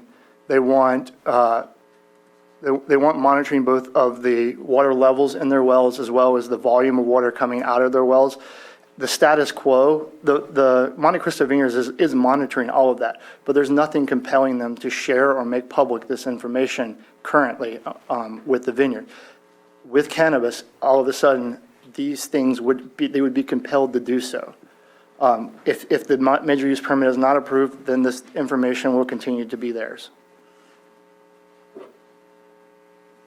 Additionally, we talk about, there's concerns about traffic and the number of employees and things of that nature. To start with, right now, they harvest 128 acres of vineyards all in the month of September.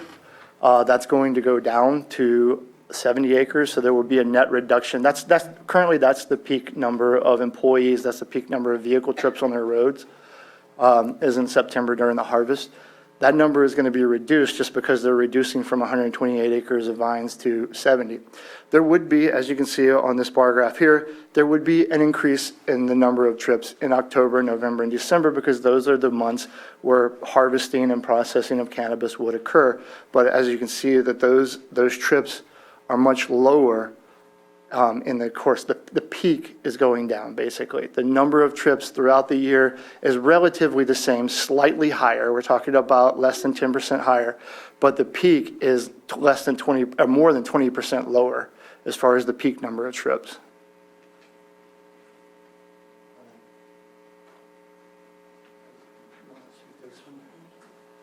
I can wrap it up for you. When we think about this property, again, we try to think about it holistically. We have been managing it as a pure vineyard up until now. I forgot to mention earlier that in 2018, we lost 100% of our fruit. It was a very painful experience due to the smoke damage. So it got us thinking about how to diversify, how to come at this vineyard as a more holistic approach. We thought very carefully about our options. Cannabis was an option, and so we've been working on this quite diligently for the past 4 years, and certainly for the last 2 years we have been thinking through what this means, not just for us, but for the future, and for the future of our children and the coming generations. A topic that has come up, and we've been watching this concern, not just in this county, but across California, is food security. It has been suggested that we could use the infrastructure we have to produce food. We have been exploring that as an active effort that we can certainly take advantage of, especially in the winter months. Growing winter greens, root vegetables, onions. We have been exploring working with Farm to Families, which is a project that has been ongoing since 2004, to direct our produce back towards Lake County, to the local county, and to take advantage of their infrastructure to make this effective. We think that this will play well in our strategy for diversification, and this is something we wish and our children wish. Our children, our oldest daughter, is working through this particular issue. So this diversification doesn't stop with cannabis. It continues on to build a property that will be useful and beneficial to us and to those around us. With that, I will stop, and thank you very much, Supervisors, for taking the time to listen to us. Any questions from the board, or open it up to public, or? I have a couple quick Go ahead. questions. Appreciate the presentations that we've received on this. I do have some questions.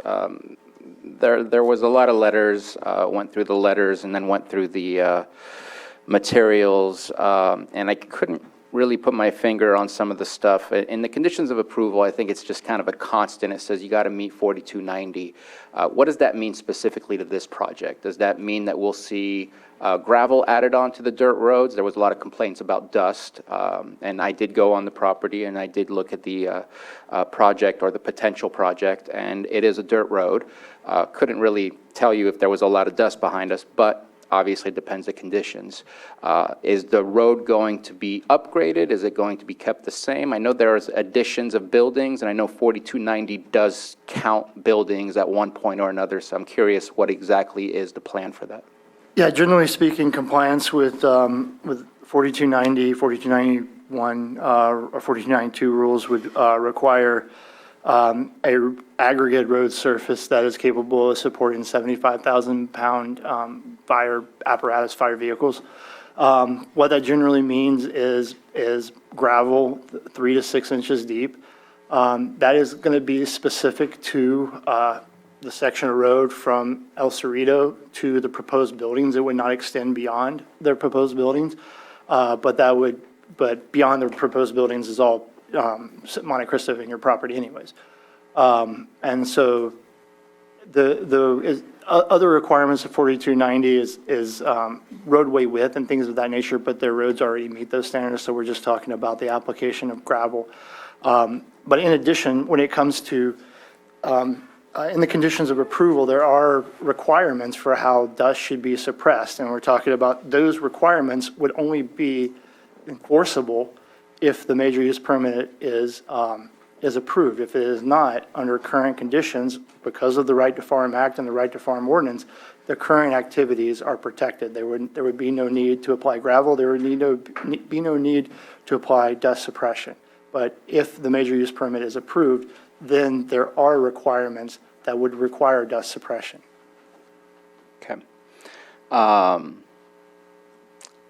I do want to point out, I appreciate, this is one of the first times that I've read a drought emergency plan where there's an actual planned reduction. I can't believe it's the first one I've seen that has that, but I appreciate that. However, I don't see it in the conditions of approval that they shall commit to their drought emergency plan during the duration of the drought emergency. So I know that if this does move forward, that's something that I feel needs to be added. That way, it's not just a document that we receive that feels good. It's something that we're saying, this is what you are going to do, not just the potential of you doing it out of the kindness of your heart.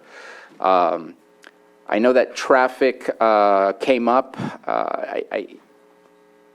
I think that a lot of the traffic, unfortunately, was on High Valley, was the majority of the comments, or at least for the major things, like the jackknifing. And I don't know that a jackknife would occur from turning on Cerrito. It doesn't feel like it has that same turn radius as if you're coming down High Valley from the actual valley.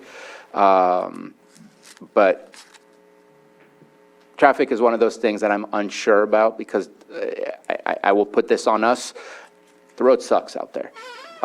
And we need to do a better job. We're striving to change that here as a board, but that's something that is definitely on top of mind, and that's something that we need to work on and fix. And I'd hate to use that as a strike against the applicant, but it's definitely something that I'd be curious how we make that better, especially since there is that traffic coming in and coming out, and they're not coming every hour of the day. They're all probably coming in early in the morning and all leaving in the close to late afternoon. So it's a constant traffic during those time periods. So that is definitely my one concern of how can we make that better. And I don't know if I'm asking that question to us or the applicant, and I don't think that they should be fixing our roads. That's our job. Anyways, I just wanted to put those out there. Those are the three things that came out: traffic, dust, and then the conditions of approval with the drought mitigation plan added in. And I think too, just briefly before I call on Supervisor Green to move forward, I just wanted to ask, because I wasn't real clear, when I came up to visit, I asked about some witness wells, and I think you explained it to me. I just don't understand if I grasped it. I don't know if I grasped it properly. So I don't know if you can explain how that would work out, or how. You can take it. So right now, they currently have pneumatic meters on the wells so that they can monitor the water levels in the wells. They work by forcing air down the line. The more pressure that is exerted to force a bubble out of the tube, the more water there is above that tube, and that tube is at the bottom. And the purpose of this is to monitor the water level in the wells. As I was trying to show, and I apologize, I kind of jumped over it, but they're on top of a ridgeline. Their water resources it's more important to them than anyone to manage their water resources and to make sure that they have sufficient amount of water for their vineyard now and then for their vineyard and proposed cannabis cultivation operation. And therefore, so monitoring the water level, monitoring the water that comes out of the wells, all the water out of the wells goes into the reservoir at the top of the hill, that she showed the video of, or we showed the video of. And so it's all monitored. They're already doing all of this now because it's important to them. It's vital to their business. And it will be vital in the future. It's just right now, sharing that information, nothing's compelling them to share that information with anyone. Supervisor Green? Yeah, just point of clarification, and this question is probably for Byron. And just clarification for the two people presenting here. Trey, I know you very well, but your role here as a consultant and maybe for the project and maybe some of your previous work experience. You've worked on other projects in Lake County, so if you could document that. The specific question for Byron, I think I showed you before the break, is on page 32 of the initial study under subdivision A, and it looks like there's a typo in there, and the typo was referenced in a couple of the comment letters. So whether it's Byron for LACO on behalf of CDD, or if CDD wants to pick that up, since we are going to be, there are proposed findings for the initial study, if there's anything we can fix on that to clarify that, I'd certainly appreciate that. There's a remnant of a comment that remained in the draft, and it should be redacted, removed, where it says reserved. So the highlighted area and the bracketed word behind it reverse? Yeah. So the proposal would be, if adopted, that sentence and the word would be redacted? Thank you for that clarification. And Trey, if you can just give me the 30-second elevator speech of your CV, I certainly would appreciate it. I'll start. I have a bachelor's degree in environmental science. Is this what you're referring to? I have a bachelor's degree in environmental science, a master's degree in forest hydrology. I worked for the California Central Valley Regional Water Quality Control Board for approximately 5 years. I worked in both the timber unit and then also worked in the WET team, the watershed enforcement team. And then drafted the original Cannabis General Order. The original Cannabis General Order became the, quote, water board permit that all cannabis farmers have to adhere to and be enrollment with at this point in the state of California.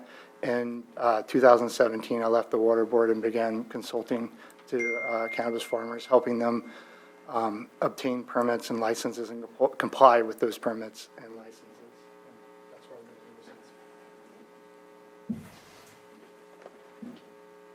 All right.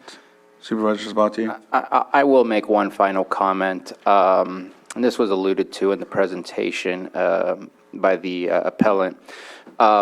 There were some terms and some words shared in the letters that I hope we don't have to listen to today. There's a lot of property owners that have signed who don't live here, and I want to respect those property owners for owning property in our county just as much I want to respect any worker that comes into the county to work or anyone who wants to conduct business in this county that don't live here. The appellants do live here. They have a house on the property. Maybe they also live in other places. Just because somebody has a secondary home does not mean that they are an outsider, and I sure hope that we will become a little bit more welcoming in the future. I did not like some of the words that I read, and I hope that I won't be hearing those words today. Right. Not hearing anything else from the board, we'll go ahead and open public input at this time, and I'll go ahead and once you state your name for the record, I'll do the 3 minutes. So I'll start the timer, and we'll go from there. And I know, too, that a gentleman had asked possibly if he can speak for someone else. After everybody gets through, I'll give him a couple, about a minute or so to do so. I think Randy, right? Troublemaker. All right, so anyone from the public that'd like to speak, come on up. Did you want to go? Yeah, go ahead. My name is Andrew Amelong. I'm the Cannabis Program Manager. Can you hear me? Yes. Is this better? All right. My name is Andrew Amelong. I'm the Cannabis Program Manager. I do want to address one issue that came to my attention this morning. I apologize, it came up on Friday. As far as the letters being submitted correctly to the board, there were some concerns because we had multiple letters and multiple comments coming from different directions to different recipients. And some of our commenters who are coming up, they submitted another letter on Friday pointing out that some of the original letters were not included and uploaded in the original attachment. And it was also decided upon by staff that we weren't necessarily going to compile them all into a single document. But with that said, when it came to my attention, there were some concerns about letters not making it to the board. We did a full audit of all of the Planning Commission hearing comments and letters, as well as what was uploaded on Friday to the Board of Supervisors. And there were 9 additional comments or letters that were sent in for this hearing today. However, there was 1 letter from the Planning Commission hearing against the project that was not included in the attachment, so I wanted to make sure you had it. I can paraphrase the concerns. It's from Ken Humphrey. They're concerned about dust, noise, truck speeds, water use, drought, and cannabis tax relief. And here are copies of this letter for all of you. So is that a different letter from It was Mr. just, it Humphreys? wasn't uploaded on Friday. Because I know I saw a letter from Mr. Humphreys in there. Okay, it could have been. Part of the confusion was there were a lot of duplicates. And there was a stack of letters rather than Yeah, there were a lot of just individual. duplicates and a lot of started documents of combined letters. Plus, at the original Planning Commission hearing, a lot of the letters we received came in after we had already uploaded our public comments, so they were green sheeted to the Planning Commission and kept in a separate folder. But with the addition of this letter, you have all comments that were sent in. So, thank you. Thank you, Andrew. All right. I have some hands up online. I can go from them unless there's someone that wants to come to the microphone.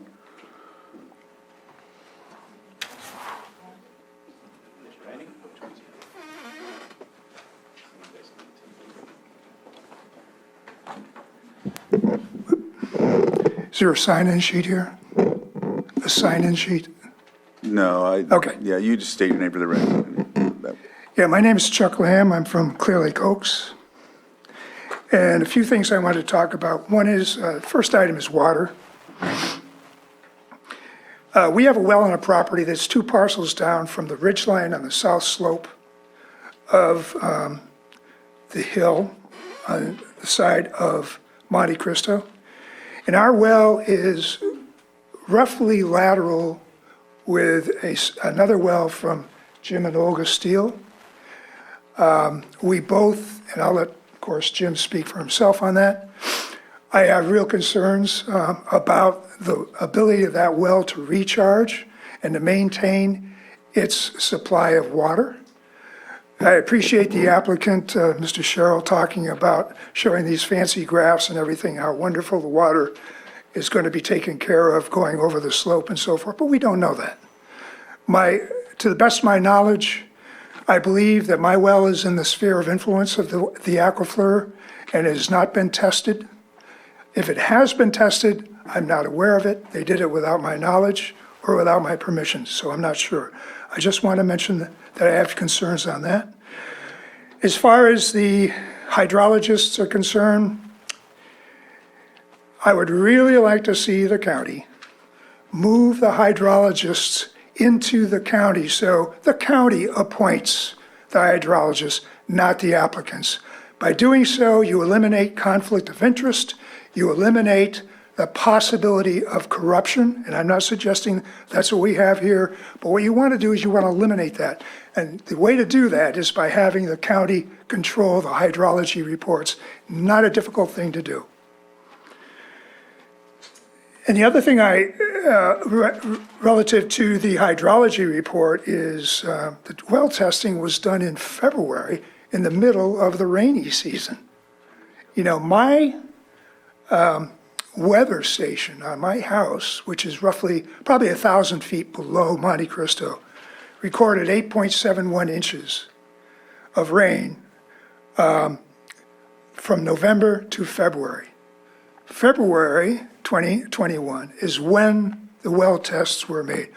Why don't we do well testing during the driest time of the year, when the water demand is the most for not only grapes, but for marijuana? I don't understand. I'm not a hydrologist, but to me, logically, it says we shouldn't be doing this, well testing during the rainy season. As far as the neighborhood is concerned, my wife Holly and myself are not residents of the neighborhoods in Cerritos and Alta Vista. However, we are community members, and as such, we have a very strong feeling about our community and the neighborhoods within, okay? We are constantly trying, and there's several of us here in this audience, that are constantly trying to improve the neighborhoods in our communities. We don't want to regress. We don't want to go backwards. We want to go forward.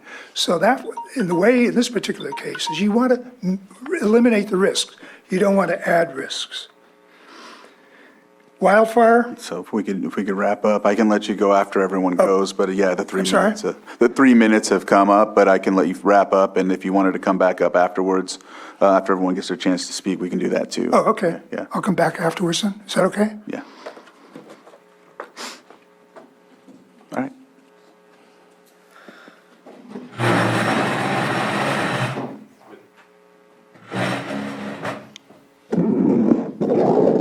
I don't quite know how that happened. I have some hands up online. I can go to them briefly. Everybody wants me to go. I'm sorry. I'm being pushed out of my chair. Supervisors and staff, for the record, Jim Steele. I've got an extensive letter on file, and I hope you've all read it. I've written it, you read it. This project, is one that's very similar to, it's just about 6,000 CEQA documents that I've read when I was professionally employed to do so.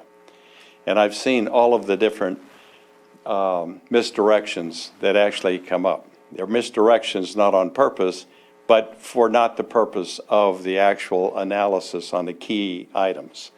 And therefore, we've come up with cumulative effects evaluations which have been missed because there's been all of this other noise in the system.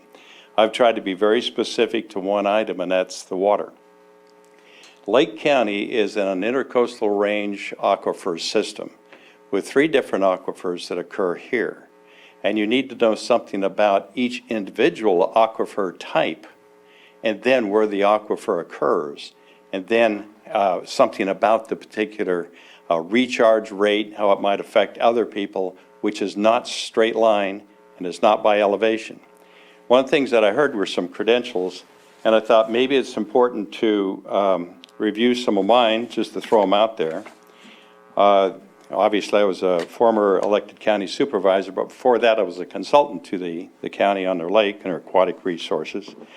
I'm a retired chief of the aquatic biologist for Department of Fish and Game, a forest ecology for them as well, California Registered Professional Forester, and a California Association of Professional Scientists, a freshwater ecosystem consultant even today, and a former adjunct professor for freshwater ecology at Sac State, and I taught with regard to freshwater ecology, groundwater.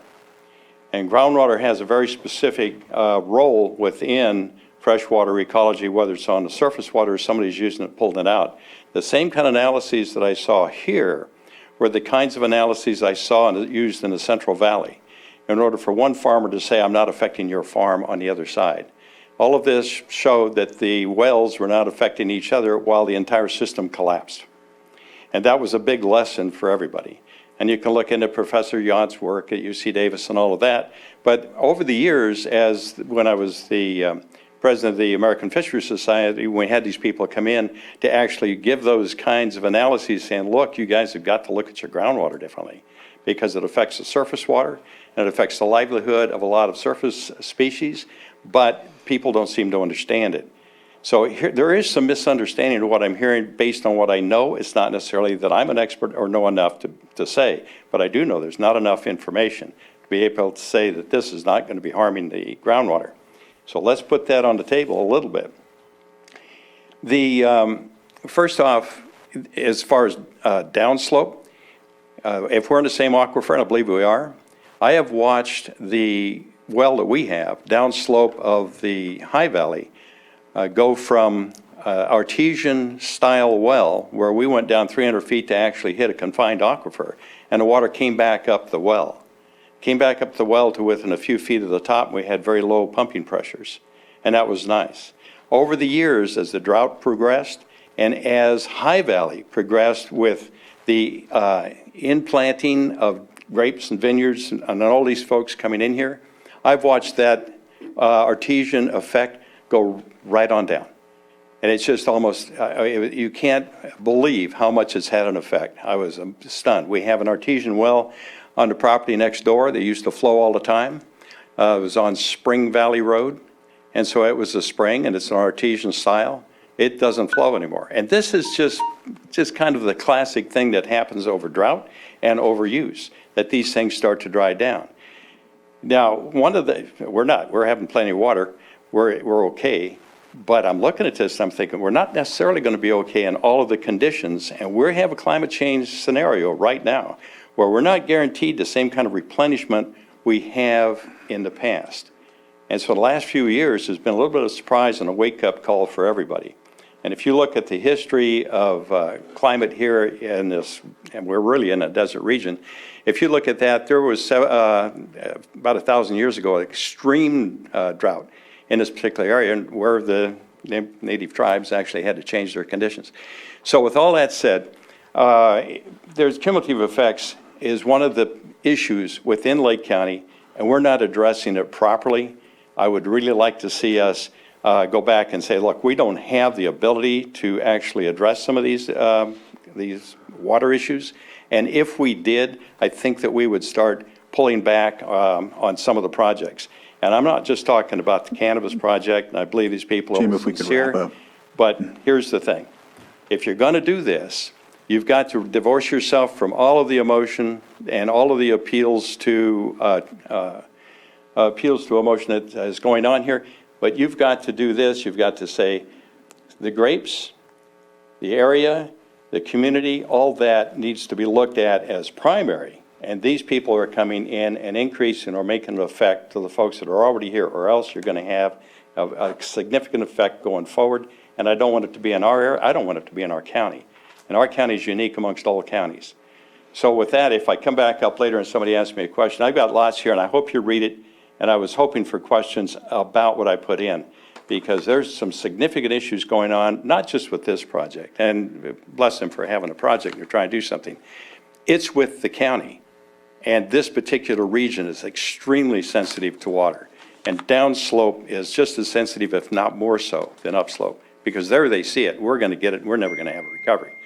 So that's the problem with it. So I would say this one needs to be denied and go back to planning and fix some of these issues, just because it should be done that way in the county. Thank you. So let's see.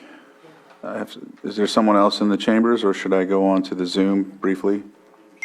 Right. I'll do it. Okay. I don't know, some people may feel intimidated maybe to come forth.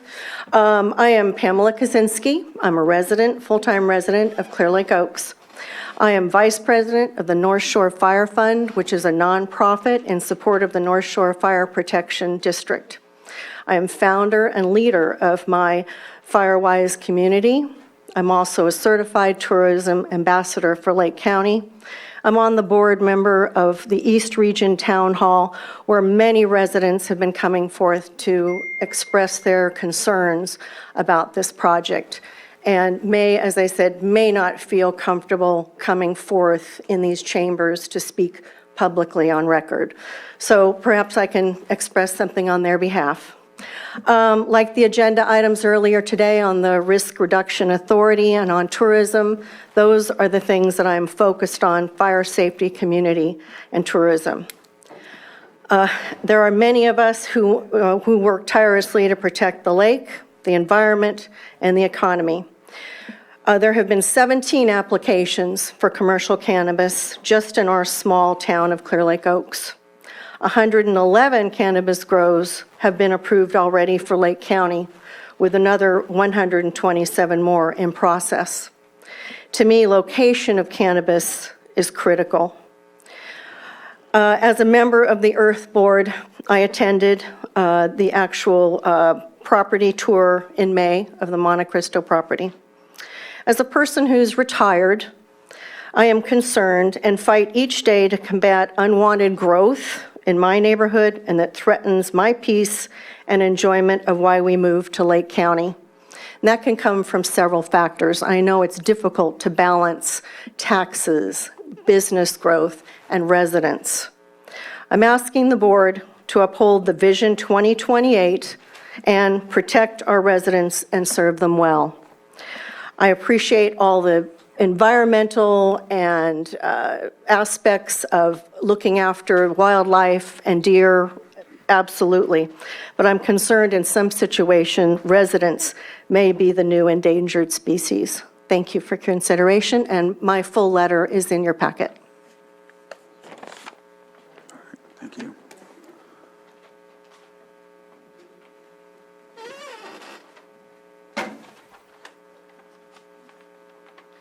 Good afternoon. I'm Frances Novak, and I have adjoining property to the proposed project. It's basically not a good fit. It's a nuisance where we live to our neighbourhood. I cannot imagine what it would be like when 72 cars are going in and out past the front of my house every day with the dirt and dust. Note, we own the road on the property. An easement was granted in the 1970s by a former owner. We are particularly concerned with the additional traffic and will pass across our property and the right-of-way established in the 1970s. The vineyard has two other roads which are just as accessible, and they could use them and impact they could leave us an impact on to us to a minimum. The hydrology report, the testing of our well, was somehow performed remotely. There is no way the testing could have taken place on the date cited. This is our only source of water, and we're extremely nervous with the large cannabis operation will leave us without water. We were never notified by the development department or the applicant. We received no notice of intent for the planning, the hearing, or any information about the appeal, except when I attended an Earth meeting, thanks to Jim and EJ. For running these meetings, I wish that I had known about them sooner. Us being the people most affected by the operation, we were not invited to the walkthrough. There were no concessions made by the county or the applicant for either improving the road or keeping us safe from crime, taking into account our health with added dust and dirt. There's a major concern with wildflowers with no egress and a narrow dirt road. We have concerns about the gate at the end of the paved road. Currently, there is a coded padlock, which is impossible to see in the dark. I think the owners put up the gate to create security, but running a large cannabis project will take major security. We are concerned for our own safety and the access to our property in the midst of all this activity. And what about the egress for possible wildflower up to 100 employees needing to get out on a congested, windy road? There is a school about a mile away from the gate with a very narrow, congested corridor where children across the stoplight at Highway 20 and High Valley Road. I can't imagine the additional traffic during harvest season.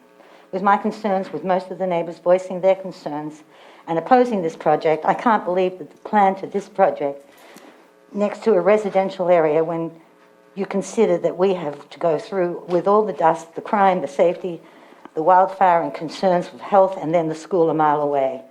I ask you supervisors to please take into account that if this was in your backyard, would you be opposing this? Thank you. Thank you. Anyone else in the chambers before I go to Zoom? Sir? I'm Terry Yelitz, and I would like to address 4 concerns. Number 1, water, which we've heard of, specifically potable water. If you talk to the water company, they're concerned with potable water. Number 2, I'd talk about people safety, both the adults who live in the High Valley area and who live in the Cerrito, Monte Vista area, as well as the kids who go to school down at the bottom where there is a very narrow congestion and a great deal of traffic. That's also a concern. Thirdly, I'd like to talk about agriculture in Lake County.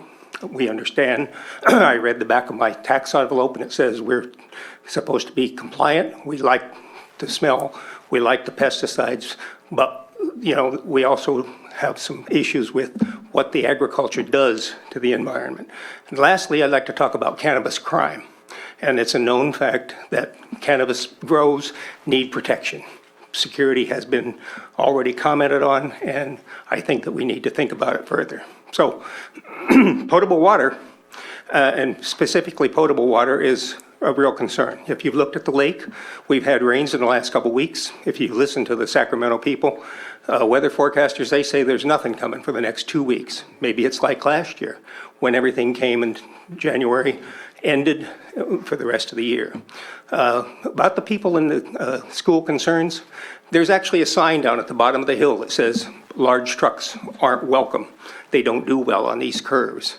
And if you looked at and have been up on the hill, and I know most of you have, but that Cerrito Road is deplorable. And it isn't the cars that are causing it, the light pickup trucks. It's the heavy-duty Monte Cristo needed support vehicles that are taking that road. There are potholes that are big, deep, and it's almost impossible to get up without hitting several of them. We're in a Lake County agricultural area. We don't have any other major resources. We understand that. But this agriculture, and specifically Monte Cristo now, and perhaps with its cannabis grow, should be producing tax dollars. Those tax dollars have not been used to repair the roads. They haven't been doing anything that is necessary, and the road is getting worse. It really is very, very insecure. Lastly, in my opinion, cannabis crime is something we ought to be asking about. The Monte Cristo trio here haven't told us what kind of AR-15 or what caliber or what kind of AK-47 their security people are going to be having. But I think we ought to be thinking about that because it's, as they've already pointed out, remote. It has had issues before with theft. It is something that is an attraction, not just to the people who grow it and sell it, but to the people who would like to steal it. I thank you for your time.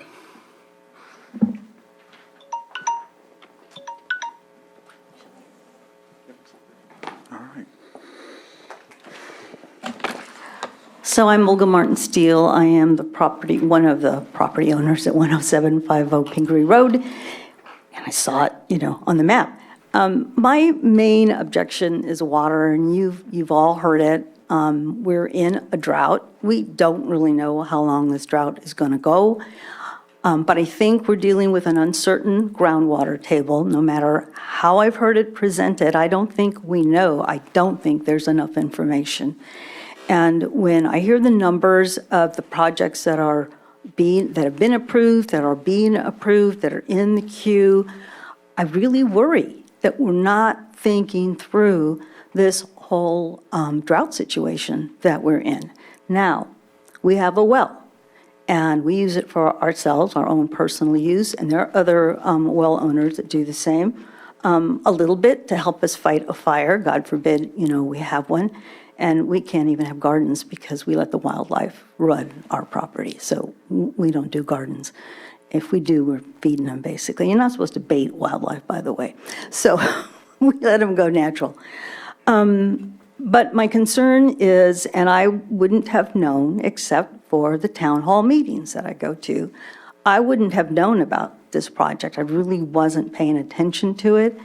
But I've been going to those meetings, and I wish that you could be there to hear what the neighbors have to say about this project. It's not this project, and it's not the lovely people that own it. You're very nice people. I know that. I was there at the visit, too, and really appreciated it.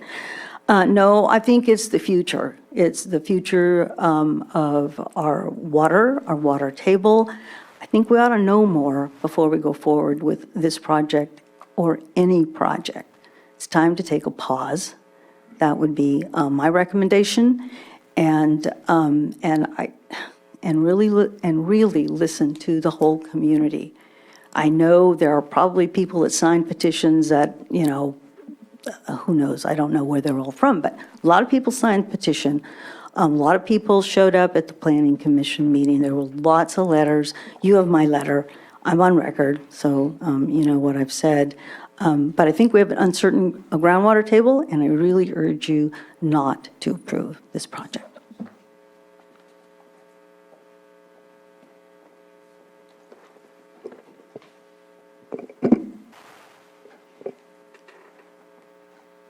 Hi, I'm Holly Harris, and Chuck is my husband.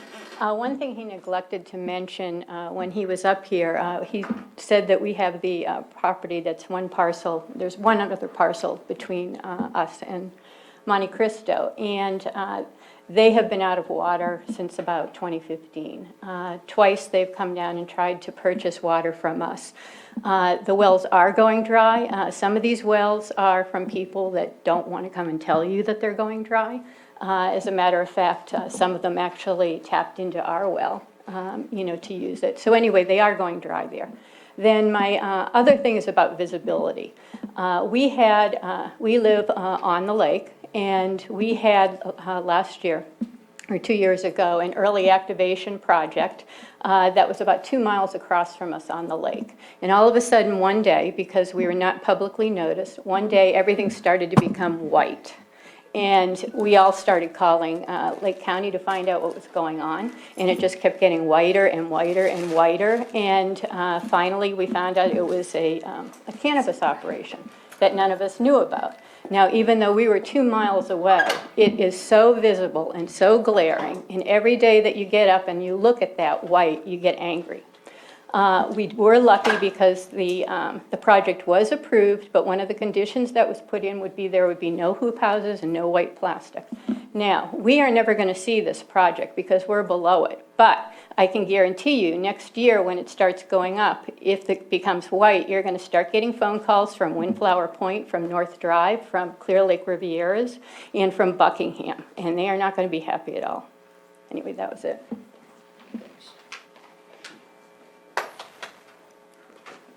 All right. I see some hands up on Zoom, so I'll go ahead and, okay, Sarah, come on up. I imagine that there's a formality here that all the people in the chamber have to talk before Zoom, so. There's not, it's basically my discretion. People eager to talk? Anyway, I'll start, and then if it's possible, I'll come back. Hi, I'm Randy Wilk, and I'm the community and Firewise leader for our neighborhood of Clear Lake Oaks Hillside. I come here in opposition, obviously, and against this proposed large growth for Monte Cristo. I just don't think it's a good fit for our neighborhood, and many people here concur that already in the conversation. Just to give you an idea of our opposition numbers, because Olga sort of hit upon it initially, but I want to zone in on that. We have gathered 164 signatures on a petition. I could have gathered more. I could have probably got 400 easily, but I only spent a few weeks during the Planning Commission to do this, and I didn't have enough time. And we have collected, sorry, I shouldn't say I, it's the neighborhood, has collected over 25 or more written letters. And then they rewrote the letters again for the Board of Supervisors, not just for the Planning Commission. I passed out a diagram. I'm sorry, it's so late. I have trouble with graphics. This one? Yeah, and you'll see there, and it's just a basic thing, but basically, you'll see that 90% of our neighbors are opposing this. It's just based on the population and where it is in the zone of influence of this project, which is we consider it to be at the gate.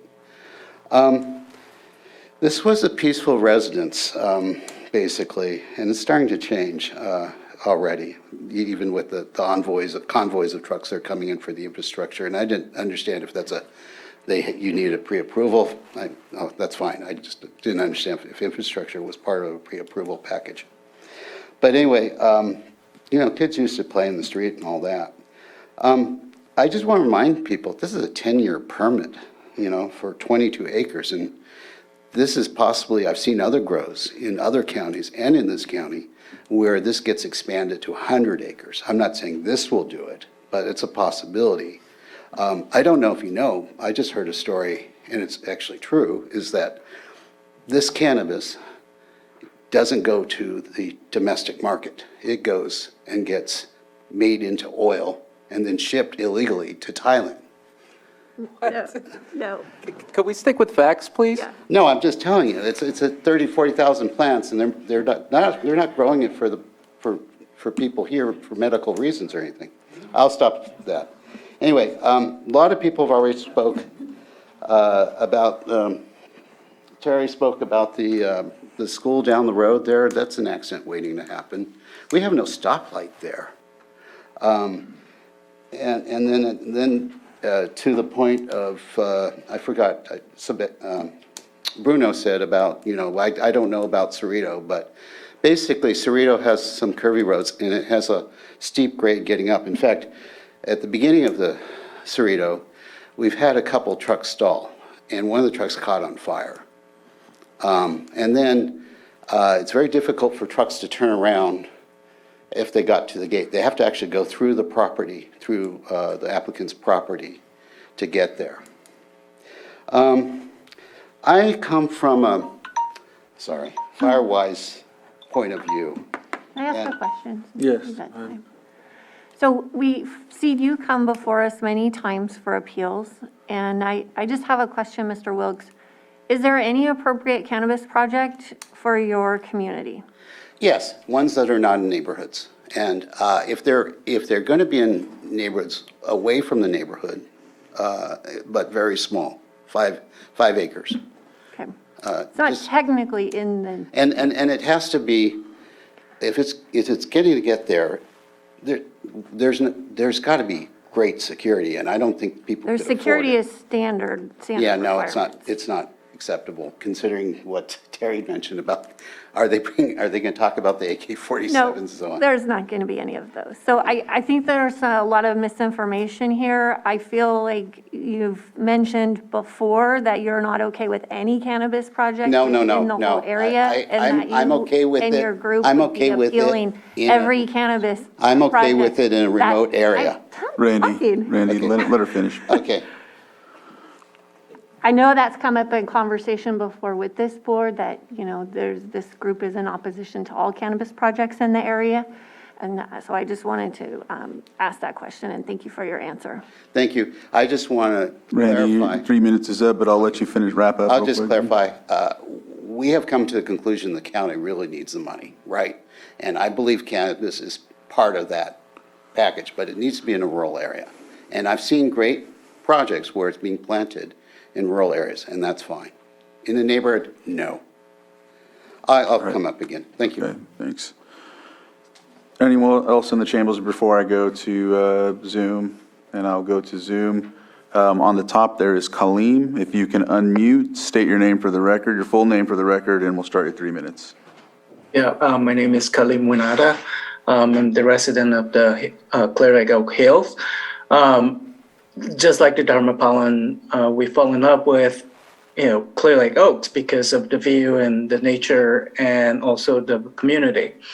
But unlike Jacqueline G, I'm really sorry about the experience that you have. You feel like racism is the part of these opposition. I don't feel that way because, I go to the community, I attended Christmas party, and hear the problems that people have. And one of the things was like crime, like people got broken in. We sometimes don't lock our doors. And because of that, somebody got their things stolen. And with pot, which is a different kinds of, different than say wine, it will attract different kinds of people. And this, it's a known facts from investigator, reporter, Paige Johnson, St. John's from LA Times, and all this other stuff that we hear. And also, another thing is, we're so close to school. I don't know if you have seen school kids hanging out in our hills, and there are tons of kids, and especially with pots, with kids hear about pots, they probably will try to, go and do something, so I really don't want to have these in the neighborhood, especially, it's so close to the kids.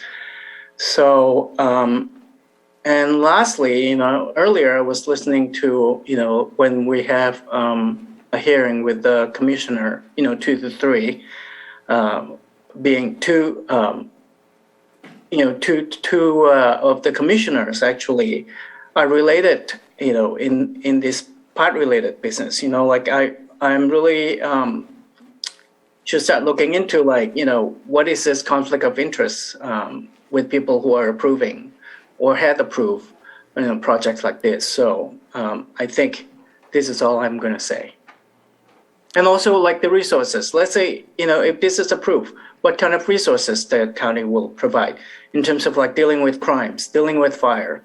Like what Randy said, we had one instances that the road was blocked, because truck on fire, and there's no egress, and we have 2 houses in the neighborhood got on fire, and it took an hour for anybody to come and get the fire being put out. So these are the questions that I would like to have the commissioner think about.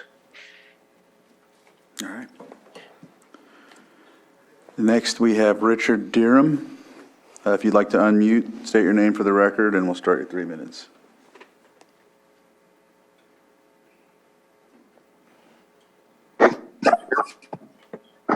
Hello?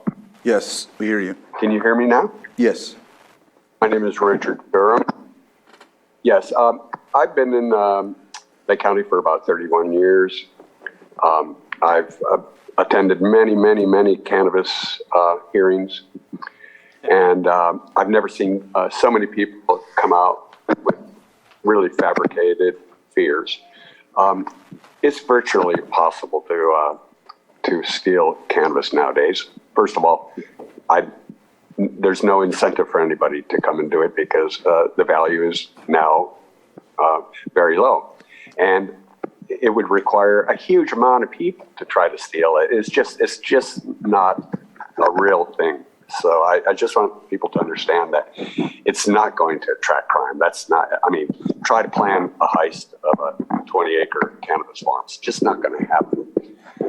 On the other note, I've been a sailor on Clear Lake for over 20 years. And when I was up at Monte Cristo, I realized for 20 years I've been looking at that mountain. I never saw the vineyard. They have placed that so perfectly well that you can't even see a vine from the lake. It's wonderful. And if you walk the property, it's absolutely beautiful place. One of the nicest places in Lake County, spectacular views. And they have been managing this property for 23 years in an excellent way. And I can't see them drop all these great habits to put up a shoddy cannabis operation. They've proven just by their applications, one of the best applications I've ever seen. So I totally recommend that the county should allow this to happen. For one important reason, I'm also a realtor, and the highest and best use of this property was grapes. Now that they have an opportunity to diversify, they're going to add value to their property. And they're not the only vineyard in Lake County who will probably end up with a cannabis grow on their property. It's an annual crop where grapes are perennial. And if need be, they could actually cease operations for a year if it was extreme drought where you couldn't with the grapes. You have to continue to water the grapes. And in the end, if a party wants to sell a vineyard that is also diversified and has a cannabis license, it's going to be much more valuable. So for the rest of Lake County, other farmers, and Monte Cristo, I suggest that well-planned project, go for it. Thank you. All right. Next, we have Maria Arroyo. If you can unmute, state your name for the record.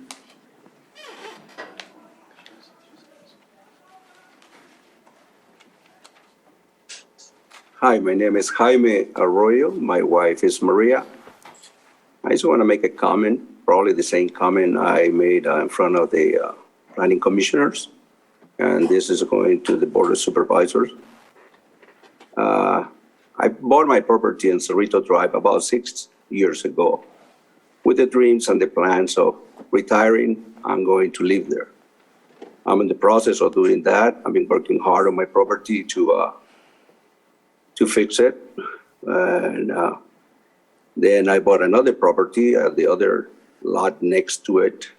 Like I said, I have 2 properties now in Cerrito Drive and 2 by Highway 20 with the plans and dreams of retiring and live a happy life there. I didn't know anything about this cannabis business coming so close to me and to my family and to my grandkids. Like I told the commissioners, I want to ask the supervisors, what are the plans that are you planning to approve for Clear Lake Oaks? Because if you vote in favor of this, you're telling me that you're going to be approving not this only one, but the next one that is coming. Brassfield, Cache Creek, all those vineyards. I'm sure that they're going to be dedicating some of their acres to grow cannabis. So for those reasons, I want you to vote against this proposal from Monte Cristo, which I respect them a lot, and I thank them for all the permits that they go through in order to continue their business. Because I respect them, and I expect the same thing back, respect and dignity to me and to all the owners of properties, neighbors, the people that live in Clear Lake Oaks.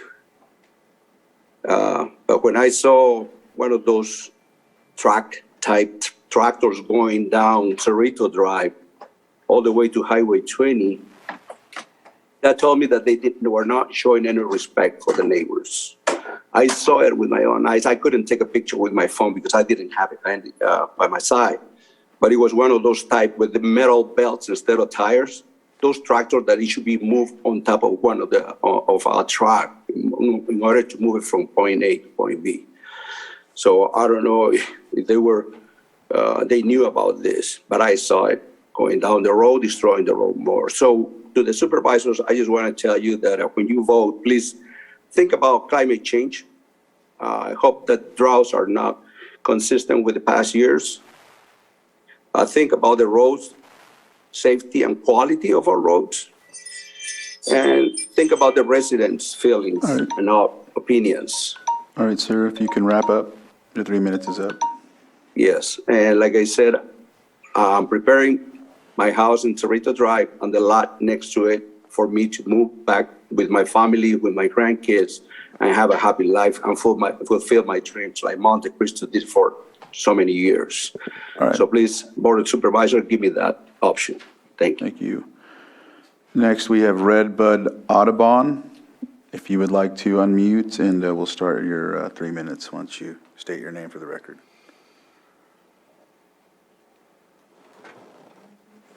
Hello, this is Donna Makowitz from Redbud Audubon, and I'm also a resident of the Clear Lake Oak Keys. Just a couple of observations. I see that the biological study was done on December 29th in 2020, and I see that the westernmost conversion to the cannabis is closer to the known monitoring of where the spotted owl's habitat is. And I didn't know if that was noted on the database. Since it's cannabis and there's been no real concrete studies, the only thing I've seen is from Phoebe Parker Shames. We don't really know what the effect of cannabis is on our wildlife population. That's one thing. So I'm sure there must have been a springtime biological survey done, but I just didn't see that in the report. And a couple things Mr. Sherrill mentioned, the conversion is ag. I thought that cannabis is still considered not ag. And as the water is flowing down the hill, we have to remember that it's all coming down Schindler Creek. And we in the Keys are trying to restore and revitalize the Clear Lake and Schindler Creek. We don't need more sediment coming down the hills. Thinking of protecting as it flows out should have been considered also. Anything you can do to help the lake health is always appreciated. And that's it. So thank you very much. Thank you. And on Zoom, Nara Dalbaka, if you would unmute, state your name for the record. Hello, Nara Dalbaka, resident of District 1 and expert in cannabis policy and land use. I think that the supervisors, you all characterized this pretty well this morning in saying like this, had there been a full planning commission at the day of the hearing, then this project would have gone through and the neighbors would have been forced to appeal an approved project, that did receive a 2/3 vote at the planning commission the day it was there, but still came through as a denial. So I do appreciate that you're understanding that nuance with this project. Jackie and Jonathan have been in Lake County longer than a lot of folks here, and have been incredible stewards of that parcel. I don't think there's any reason to think that the fact that they farmed grapes there for 23 years, in a sustainable manner, in a manner that protected the open space and native species that exist on the parcel near the lake. There's no reason to believe that they're going to do anything different with cannabis, particularly because cannabis is even more regulated than wine grapes are. And they've gone above and beyond what is required of vintners in Lake County again and again over these decades. I think they'll probably go above and beyond even the incredibly strict regulations that we've got for California cannabis. So I think this is compatible with the land use and the existing cannabis ordinance. And the setbacks are very far from all the neighbors. So I don't think they're going to have to deal with, cannabis right on their doorstep, which you all thoughtfully did a very large setback for cannabis for that reason. So I think it's exciting that some of the vintners here are starting to lean into cannabis because it has been such a, it's been a little bit contentious at times. And I think that the fact that ag is starting to open up and understand that cannabis is just a plant that we're growing, that's a medicine for a lot of people, is starting to get a little bit more mainstream. So I can't wait for the right to farm to include cannabis. And I would love to see some of the other ag uses be as environmentally friendly as cannabis is. Thanks. Thank you. Somebody else try to testify. They didn't swear in. Yeah. Yeah. All right. As for Zoom, I don't see any other hands up, so I see a gentleman standing up. And is there anyone that's new that would like to speak? Because after that, I would like to go back to, because Chuck, you wanted to finish, and then lastly, Randy. So, sir, go ahead. Hi, my name's Hank Lesher, and I own 50 acres up there on El Cerrito Drive, and my parcel is surrounded on three sides by the Dharma Paulins Monte Cristo Vineyard. And they've been my neighbor for 23 years, and they have just been excellent neighbors. And I just want to testify to that fact. And El Cerrito Drive, when you get to their property, the maintenance of El Cerrito Drive by the county completely stops. And that road for the next mile all the way to their house has been maintained by the Dharma Paulins. And I think that, that's really fantastic boon for all of the people who have properties along that road. And it's a very nice thing that they've been doing for us for the last 23 years. And also, I would mention that with ordinance 4290, that actually requires them to improve the road even more and put road base down. And so if there has been dust, they're going to have to even mitigate that more than what has been in the past while they've been operating the vineyard. So by virtue of passing this use permit, we would actually be increasing that improvement of mitigating the dust. And I have to go back to the water thing because, it's like Bruno said, this is one of the first projects that he's ever seen that has actually had somebody say, well, I will give up, I'll trade off a big section of crop that uses water in order to have no actual net water increase. And so many of the people complaining talk about the water, but actually these people are going to be using, not increasing the amount of water usage whatsoever. So I think that totally mitigates all of our concerns, the people's concerns about water. They're speaking about water in general, and they're speaking about not having pot in general. And that's what a lot of the complaints are.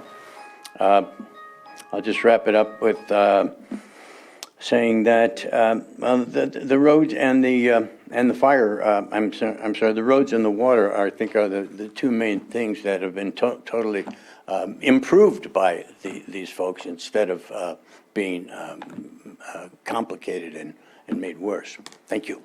Thank you. As a clarification, my comment was that their drought management plan allows for a decrease in the cultivation of cannabis, not speaking specific to their vineyards. Just wanted to clarify. Ma'am? Good afternoon, Jennifer Smith. Cannabis is polarizing. We know this. And it's important to remember that we're talking about a plant and an agricultural crop, and that there's an evolution of time and opinions change. And some people become very entrenched in their opinions on both sides of any subject. I think what we're hearing today is a lot of concerns that are also wrapped in a lot of hyperbole and a lot of misinformation. There are no AK-47s. Is that even a thing? There are no automatic assault rifles. We're not even allowed to have guns on our farms. And I think that's very important to note because no licensed farm is going to risk their license over having guns or attack dogs or all of these things that we see in movies that just aren't true. And I will not quote the sheriff, but the sheriff has made comments that say, and paraphrasing, that the illegal activity, the theft that does occur is not occurring on licensed farms. And I think that's a very clear distinction that needs to be made. Lake County's security measures are stronger than the state's requirements. The state does not require any cameras or any security systems in place, but Lake County does. So we're actually more restrictive here and concerned and protective of our environments. I've been a licensed cannabis farmer here since 2018. Trust me, no thief wants to come to my farm when I can pick up the phone and call the sheriff. They want to go to the hinterlands and they want to steal from people who are illegally cultivating. So I would like to put that to rest. I think it's very inappropriate to judge one project based on the failings of other projects or on the what-ifs of other projects, because there have been challenges with other projects in the county, in the state, in their neighborhood. This project should not be judged because of those failings. The Darmapanians have proven themselves to be stewards of the land. If you've been there, you know that you wouldn't have known there was a vineyard there. They're very conscientious of the environment. They're very conscious of the surroundings. The setbacks that they have created for their neighbors go above and beyond what is required. We talk about people having moved there and not knowing there was going to be a pot farm there. Well, again, it's a plant. It's an agriculturally zoned property. The use for which they are applying for is an approved use for their property. And it's like buying a property next to a golf course or buying a property next to a farm, you know what you're getting into and you've made that decision. From a paramilitary standpoint, we always talk about change in conditions. If there's a change in conditions, let us know, and that's when we have to make changes. There are no change in conditions. We're actually using less water.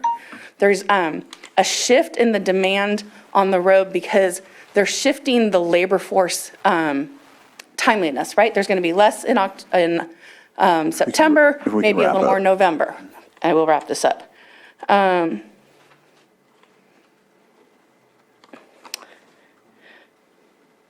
Again, we talked about fit for a neighborhood, and I think that's really just a personal morality issue. Again, as I always say, I want all cannabis projects to be judged on the merits of the project and the appropriability of the zoning. So let's move forward with knowing that this is an appropriately zoned project. It fits the parameters, and continue to move Lake County forward. Thanks. Thank you. And so with that, I'll, Chuck, if you wanted to go, put up a minute for you to finish wrapping up what you wanted to wrap up earlier. Why don't you state your name for the record? I'm Chuck Lamb from Clear Lake Oaks. All right. I wanted to talk about the wildfire issues, okay? Supervisor Green brought up page 32 of the initial study. I looked at that as well. Here it is, okay? And if you look at this, page 32, and the section is entitled Wildfire. There are 4 categorical boxes that are checked off. And the interesting thing is that if they're checked off, meaning that the risks are less than significant, so therefore mitigation is not needed. That's what it means. Essentially, that flies in the face of what Chief Mike says right here in his letter to the board. In his letter to the board, and it's in your packet, he states the improvements, the upgrades that are going to be necessary in this project for them to comply with the California State Fire Code. And, from an infrastructure standpoint, he's talking about hydrants, he's talking about sprinklers, he's talking about alarms and so forth. Chuck, if we can. There's a lot that needs to be done on this project. He then goes on to say, to do so is going to require that the applicant pay mitigation fees to the tune of just south of $1 million, $970,000. What does that say? It underscores the risks involved from a wildfire standpoint. Chief Mike says this is a severe high fire risk area. I'm concerned about that. I don't live up there, but if I were these folks, I'd be really concerned about that. Thanks, Chuck. Your minute is elapsed. Yes, yeah. What? Yeah, your minute's lapsed. Okay. Yeah, so, thank you for that point. And I know that, Jim, did you want to come up and? Yeah, did you want to go first? Oh, go ahead. I didn't quite finish with a couple of points. I missed over them, I forgot them. Anyway, we're talking about the 3 cumulative effects factors in Lake County. 2 of them have already bit us, and one of them is the lake. And so the lake has gone south on us, and now we're spending millions of dollars trying to restore the wetland. And then the other one is fire. Everybody knows about the fires. They didn't understand about, fire ecology, that sort of thing. And the third one is a statewide problem, not just here, and that's groundwater. And this is a special kind of groundwater here because it's a intercoastal range groundwater, and there's, I have personally, when I was on the board and before that and after it, I've heard people tell me about their dry wells. And I said, why don't you put that on the record so that people will know about that? We understand that wells are going dry. And the reason they don't want to diminish their property values. So they don't say anything. A lot of times what they'll do is try to go through until the wells kind of come back, or they'll have water shipped in, or they will sell the property and then get out as soon as the water comes back into the well. And whatever it is, there are dry wells, and so there's something to look at on this dry water. One of the things that causes that is cone of depression and overpumping, that sort of thing, and a slow transfer of water through the type of substrate. There's also a lowering of the water level in particular types of wells, but there's 3 types of aquifers that we have to look at. It's the alluvial plain aquifer and the volcanic field aquifer and the fractured rock aquifer, which this one is, and it's the least known aquifer of all of them within this coastal range and a coastal range type of water regime. Jim, if we could and it's wrap the up. least that can be known. Thanks. One more thing to say, and that is it's very difficult to know anything about fractured rock aquifers from just wells. It's one of the things that really has a problem with being studied. I don't want us to be in the same kind of situation for cumulative impacts on wells and groundwater. So notwithstanding, they are in the area that has the most types or overdrawn groundwater in the entire Lake County. That's in that High Valley area. And from 2 of the 3 of those that I mentioned, and the third one is the fractured rock aquifer, which nobody knows anything about. So, thank you. Thank you. And lastly, Randy. Okay, tall order here, going after Jim. I'm going to get to more, just very succinct points here. I notice a situation where there's not enough due diligence going on here specific to specific items in the conversation of this hearing, and I believe this should go back to either the supervisors or the development department. The reasons I say that is in one of the public records, page 56, Gordon mentions, make sure they have legal access for the type of operation that they're doing, and that implies that it's not overburdening their easement that they've been granted by another owner. That's something that's really important to look at. If you guys don't go through that, I think you have problems with some pretty big lawsuits. The second thing is, I think this should go back to the development department because standards. The standards have changed in the development department to be much more, they did one thing, they went through drought management, which is great, but there are other standards that are missing here that they've just acquired onto this. Randy, if we could wrap up. Okay. And then the other thing is, actually Suris, I guess I'm hallucinating, but Suris, the farm that got voted down, they actually had AK-47s to guard their thing. So people really understand that it was a reality, not a hallucination. Just to let you know, they were guarding it with that. So that's where people were getting the ideas. Randy, that you went over your minute, everybody, you know. So Did I get to talk about Ken? that's what I gave you the opportunity for. Oh, no, Yeah. you said you gave me 1 minute for me and 2 minutes for Ken. No, I said you would have the opportunity to speak afterwards for them briefly because we had their document on file. Okay, thank you. Sarah, you can be the last one. It's 1 minute. Less than that. I just wanted to say that right now, Hank Lesher again, right now, the Monte Cristo Vineyards can use as much water as they want to. But once you pass this use permit, then they will be able to be monitored and they will also be able to be regulated. And so the actual, once again, the water situation is going to be mitigated and improved upon by virtue of passing this use permit. Thank you. All right.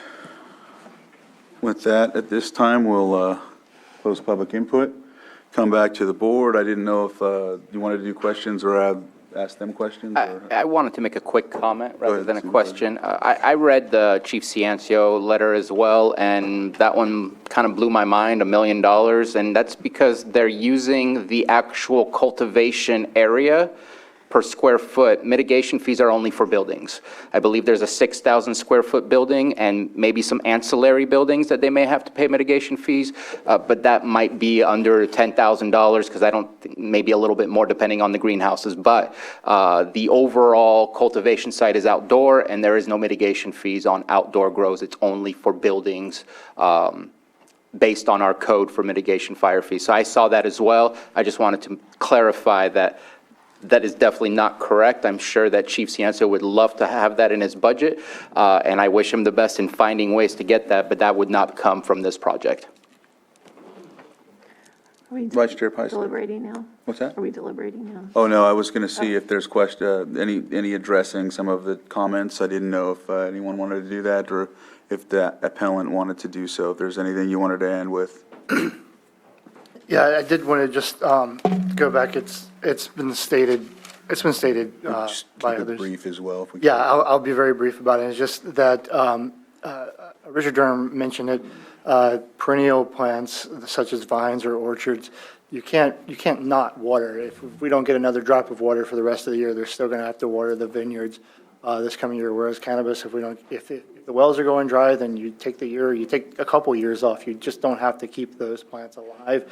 And I think that Mr. Still mentioned is like a management of county resources. And I think that encouraging conversions from perennial crops such as vineyards and orchards to annual crops such as lettuce, such as cannabis, such as tomatoes and things of that nature would be advantageous as we go through drought-related or climate change-related droughts in the future.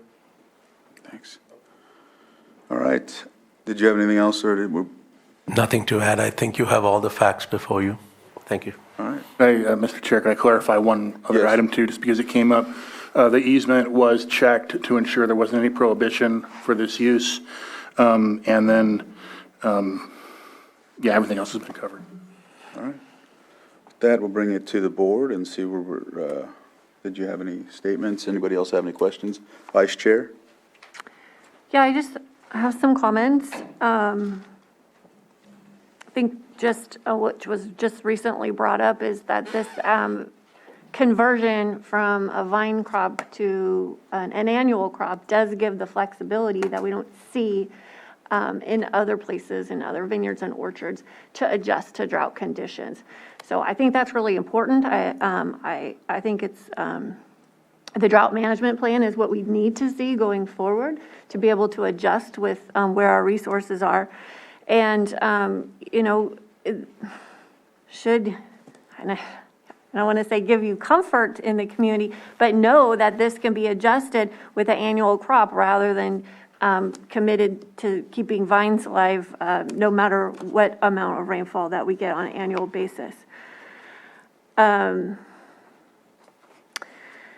think you've demonstrated in the 23 years really being considerate neighbors, and I think you're the characters that we would like to continue to see in our county with the work that and the dedication and the sustainability and taking great pains to honor the land and the native species. I think it says a lot about what you've already accomplished, and I think there is an opportunity here for us in the county. We have had so many conversations about wine grapes and cannabis and terrapins, and here we have an opportunity where we're going to have on one property both crops growing simultaneously and together, and we can really study that if this goes through and if you would allow, because that is part of the conversation, a circular conversation that we get stuck in a lot. We don't know. And I did visit the property, and you did say that your wine grape buyers are completely fine with this. And I think that speaks volumes too. So I think this is exciting to see how this will play out. And I don't want to miss the opportunity to point to that because we've had so many conversations about cannabis and wine grapes. And so I want to bring that up. I think there's a lot of concern in the community just about cannabis in general and what that looks like. And I do want to say this is not in a neighborhood. This is not in a community growth boundary. This is, there are neighbors that live around, but we're not talking about being inside a neighborhood. Kids are not going to be playing anywhere near where this operation is. And the fire breaks, I mean, I would love to have a fire break like this near my house and near my property. Because I did lose my home in a fire. And I know what happens when fires move, when wind-driven fires move quickly and the resources aren't there. And going out and visiting your property and the work that you've done with the fuel crews provides an incredible amount of buffer and safety for the community of Clear Lake Oaks. And, and dare I say, they would be lucky to have you there, because that is what we strive for. We want to have those buffers around our communities to protect them from wildfire. So I think you've done that well. And let's see. Oh, and there was another concern about, well, I'll just say, each project is studied individually, and there is no blanket exception of all projects. Every project must meet the criteria. Every project must go through the process. So this isn't just a green light for all cannabis projects. Every project is studied individually. And for the caller that was concerned about that, you should know that we have all of these processes in place to prevent that from happening. So we have a process. A lot of you have been through that with the Planning Commission, and here we are today. And there was another comment about unwanted growth. And our county's going to grow. And it is our job to make sure that we grow in the way that serves all of us the best. And we may not always agree with what that growth looks like, but we cannot stop it. We cannot prevent it. We are going to grow. We need to grow. And having these conversations and hearing from the public is an important part of that. So, it might be an opinion that you don't want to grow in this way, but I think that there are benefits that we're going to see when we start thinking outside the box and look at ways that we're going to grow that we might not expect.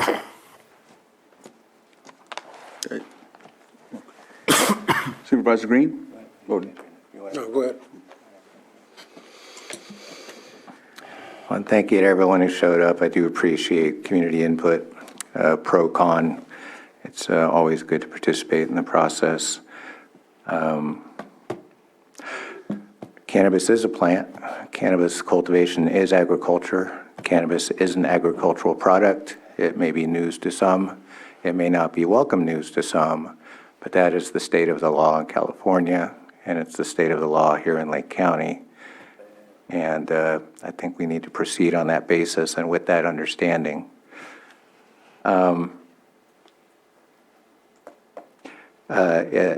Having served a little time on the Planning Commission in Lakeport, in hearings like this is quasi-judicial. We are bound to consider the evidence as it's presented in the initial study, and all the documents have been presented to us to listen to the concerns of those present. I have read all the letters, and I have a little checklist here of those that were presented in writing and those that were presented orally. All of the concerns that have been expressed here have been covered in the initial study. The initial study recommends a mitigated think tank, if I'm correct. And concerns by themselves are not substantial evidence, right? So how are we to weigh this? The incredible amount of documentation that we require of our cannabis growers, large and small, or the concerns, some of which don't even address the subject property, some of which address a school 2+ miles away, some of which address a hairpin turn where the truck's jackknife going up High Valley Road, not going up to this farm property. We are bound to weigh the four corners of this proposal as it is presented, not as we wish it to be. So despite the invitation to consider the possible potential impacts of off-site wells, the cumulative impacts of cannabis cultivation in the county as a whole, personally, I must decline that invitation. That's not what is before us today. We may want to come back another day and talk about our drought and our cumulative impacts of agriculture in general, but I was stricken by the the comments that are most critical of this are not from other farmers, it's from people who live in rural areas in a residential mode, who have some agricultural rights of their own, but based on the topography or their own desires, choose not to exercise those rights. I'm so concerned about everything I've heard here today and its potential impact, not just on future cannabis applicants, but on agriculture generally. If there's one precedent, I applaud you for doing this, to cut back your current production so you come up with this revenue neutral, water neutral thing. But now I'm thinking of a cottage grow, a type 2, with a smaller footprint. And I wonder if that's the new precedent we're going to have to set now. Like, okay, you can grow weed now on your small cottage farm, but you're going to have to give something up in exchange. And their offer to do so isn't even satisfactory to the people assembled here. So what do they get for offering to take productive vineyards out of production? They still get hammered for it. Nothing I've heard here today in the written or oral testimony rises to the level of substantial evidence that to me would overcome the recommendation of staff to approve the appeal. Thank you. Supervisor Simon, yeah, I think you were first and then Supervisor Sabatier. All right. Yeah, well said, Supervisor Green.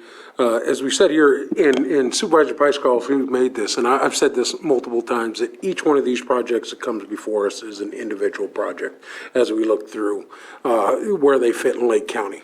I've also made the comment that there are some folks that want to grow in Lake County that will never be able to grow in Lake County. I think one of those names was brought up earlier about a project that was denied by this board. This is something we've been talking about since with the approval. It'll take 5 to 6 years to really get this thing right and what it looks like in Lake County as a new industry. I think this board has heard concerns at multiple hearings that I've sat on in my 6 years here. We have the Cannabis Task Force that we're looking to try and streamline and make changes to make sure we're making those changes. There were some comments today about the hydrologist reports being back in the county. I think all those conversations are happening as we're doing this. But I've also made the comments many a times that we are looking for those good partners that will do the right things here in Lake County. I don't know you for 22 years or 23 years. I guess I may be the only board member, I don't know if it's Green, that went out and looked at your project. I knew this was eventually coming, but I did not take a tour visit out there. I read all the information that was presented to me that came through on the Board of Supervisors information packet. But from my point of view, these are the type of projects we need to be looking at. It was also made a comment that, did we understand that this is a 10-year use permit? Yes, I do understand that every time we make this decision. But this is a new industry, and the partnership being made between our legal cannabis growers and the county is, listen, we're going to get this data hopefully as we're going forward and understand this industry as it grows, but also understand that with that use permit, there is a revocation opportunity there for the county. That, we're early on in this industry, but I myself have sat right here and say enforcement of, getting rid of illegal grows, eradicating those needs to always be a focus, but also making sure the folks that have got these use permits in the county are doing the right thing, which you sat right here and testified on camera, which would be, this is what we're going to do, that we both hold up our sides of the agreement, of make an agreement if that's what the board does, and then our cultivators and the folks bringing this industry into the legal light do the same.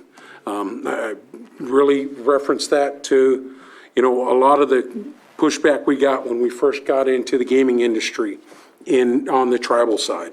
We heard the same arguments, drugs, alcohol, illegal, not good for the communities, gonna destroy it.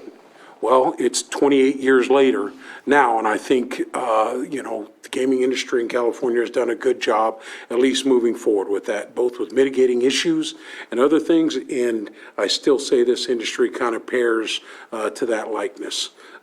So today, I listened to both sides, obviously, and prepared to move forward in a positive manner today. So I'll be ready to do that when we move, unless someone else is. Oh, I just know Supervisor Spatier had another statement.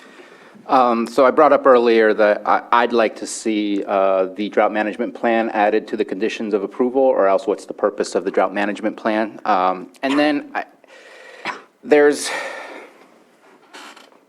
I think it comes down to two things, and that's the road and water. And the road, I hope that we will recognize the issues of this community when we get our 5-year plan. And it appears to me, when I've been there, that it's been the 5-year road plan. Yeah, we need to make sure, because it's not on there. And I think we just need to remember this conversation, because this community looks like it's been neglected from having an update on that road system, and I sure hope that they get it. I just checked the map, and Yeah. we need to add it. But when it comes back, we can make those kinds of comments. So that's one. And second is water. And I am not going to throw out a comment that I think is very real, and that is that we don't truly know how much water there is. We don't. And that is definitely a concern. I appreciate that the applicants have provided a kind of a strategic plan for what to do during drought. And in listening to the comments, crime, not worried about, yes, the sheriff definitely made comments related to legal grows. We don't have a problem. Illegal grows, we have a problem. AK-47s, I don't think you're allowed to buy Russian material anyways, so I don't think that's a problem. But the only issues are, to me, the road, we could discuss that later, and water. Just for discussion, just because we truly don't know, what if because we have the ability to change, not the project necessarily, I think we can, but that's would be ridiculous without further studies. But what if we added stuff to the drought management plan? There is exceptional drought, there is extreme drought, there is severe drought, there is moderate drought. What if we just kind of looked at 5 acres, 7 acres, something along those lines, which that way if it reduces, we're asking you to reduce yet again, rather than just the number that you provided at 14 acres. This way we can at least try and make sure that we don't go oops.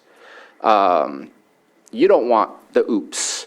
So that's one of the things that if the board is willing to discuss, of looking at the drought management plan, and I hate to pick on you for the case that you've actually created what I think is, thank you for a good drought management plan, that you're recognizing this is a perennial. You don't have to do like a vineyard where you're gonna have 128 acres next year. You can choose to kind of grow and shrink based on the climate that we have and the current drought status.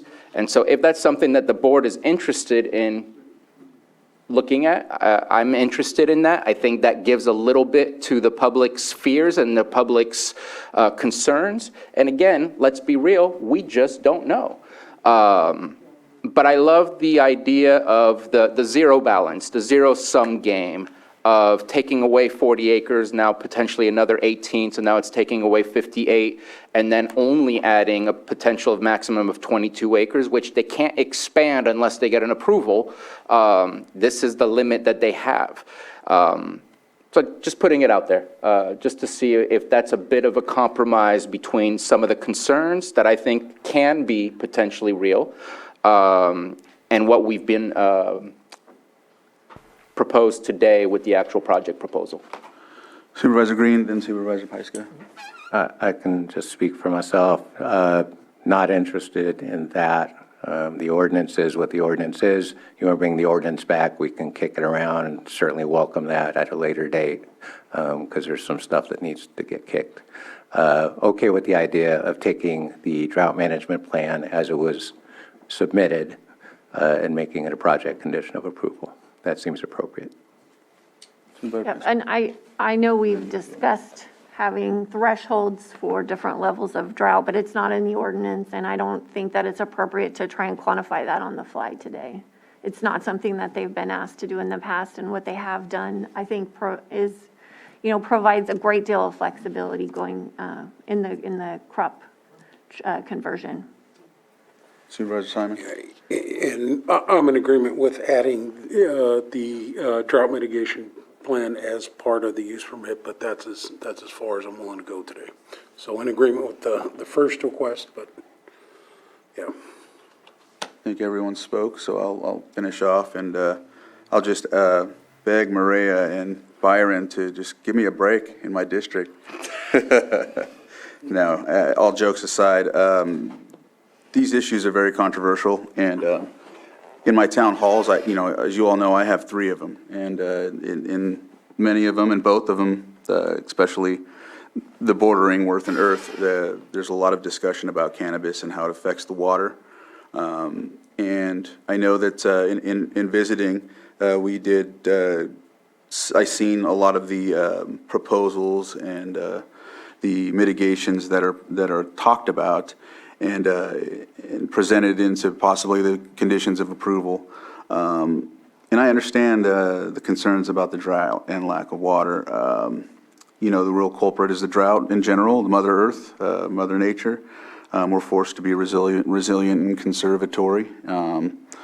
I think that a lot of the information that's been brought from the public, as I've heard similarly in the Earth meetings, is us as a county having some sort of inconsistencies at times. But that goes back, I want to say it goes back to 2019, 2020. And so a lot of times we're getting better now that we have a little more stability. But I know that in some instances, when we talk about the hydrology reports, I know that's probably something that we'll talk about at a later date or whatever the case may be. I like the idea of taking that away and not having it so controversial or putting a burden on the situation that we're dealing with in front of us. Having something outside is something that, anything that can alleviate some of that division is something I always look towards. Illicit grows, I think, is the main culprit of everything, is the elephant in the room. I think at times the legal grows get the brunt of it because there's an opportunity to speak on it. I know at RCRC we're talking about, I actually will give a report about some of the policies that we've put forward from the Ad Hoc Committee for Cannabis, and that is to request that the state put more emphasis and resources towards illicit grows. But either or, it's still an issue in my district, regardless when it comes to cannabis.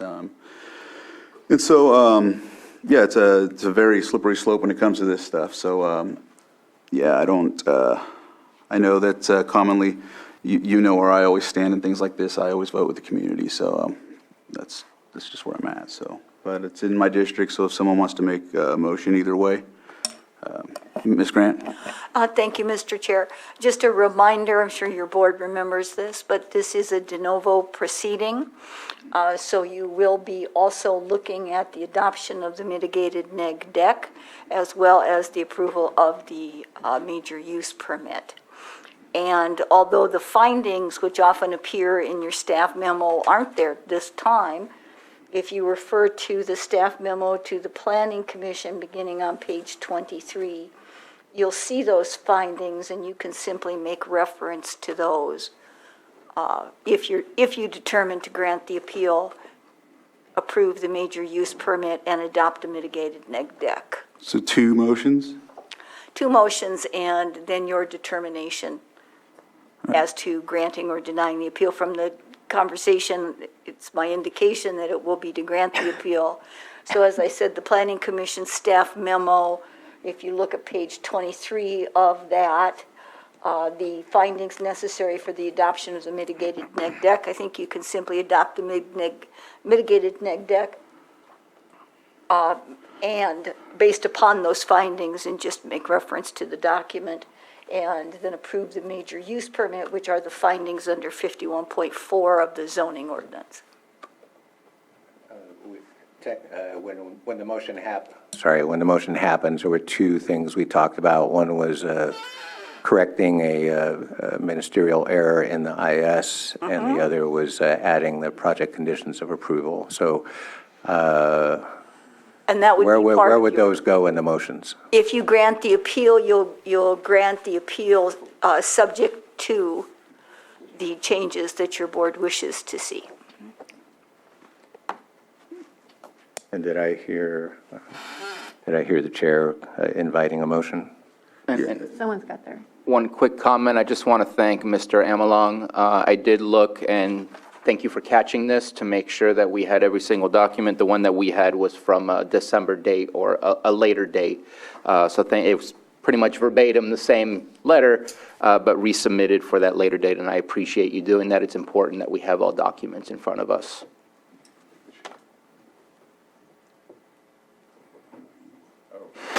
Come on now, that's gonna be crazy. I'll take a shot at this. I'll take my glasses. I move that the Board of Supervisors uphold the appeal AB 22-03, approving the mitigated negative declaration IS 21-15 and major use permit UP 21-14 for Monte Cristo Vineyards LLC on the properties located at 11250 Cerrito Drive, Clear Lake Oaks, California, APN 006-007-17-23 and -30, subject to the clerical correction to the initial study and the additional requirement that the drought management plan be made a project condition of approval. Second. I have a motion and a second. Johanna, can you conduct the roll call, please? Supervisor Simon? Aye. Supervisor Sabatier? Aye. Supervisor Green? Aye. Supervisor Pyska? Yes. And Supervisor Crandall? Nay. Thank you. And then there's one more. Then I would recommend that you adopt by motion the mitigated negative declaration for the major use permit UP 21-14, based upon the findings that appear beginning on page 3 of staff's memo to the Planning Commission. So moved. Second. I have a motion and a second. Johanna, conduct the roll call, please. Supervisor Simon? Aye. Supervisor Sabatier? Aye. Supervisor Green? Aye. Supervisor Pyska? Yes. And Supervisor Crandall? Nay. Thank you. Mo- Final motion, which would be to approve the major use permit 21-14. Having made all the findings that appear beginning on page 4 of the staff memo to the Planning Commission for this project. So moved. Second. I have a motion and a second. Johanna, conduct the roll call, please. Supervisor Simon? Aye. Supervisor Sabatier? Aye. Supervisor Green? Aye. Supervisor Pyska? Yes. And Supervisor Crandall? Nay. Thank you. All right, is that the last one? All right, with that, motion carries on all three motions, 4-1. Thank you, and thank you for the presentation, and thank you for the presentation in general. Thank you for your comments to the public. We are going to go into closed session next. Thank you. What's that? Don't we have one more? No, but we have to go into closed session for one of the items on here. Let's see, it So it's is fine. 8 Chair? point, I think it's one of the. 8.2. 8.2, I recommend that, yeah. to the board, that we go into closed session for 8.2, come back out of closed session, take care of 7.1 and 7.3 in the public meeting, and then go back into closed session for the evaluation. Okay.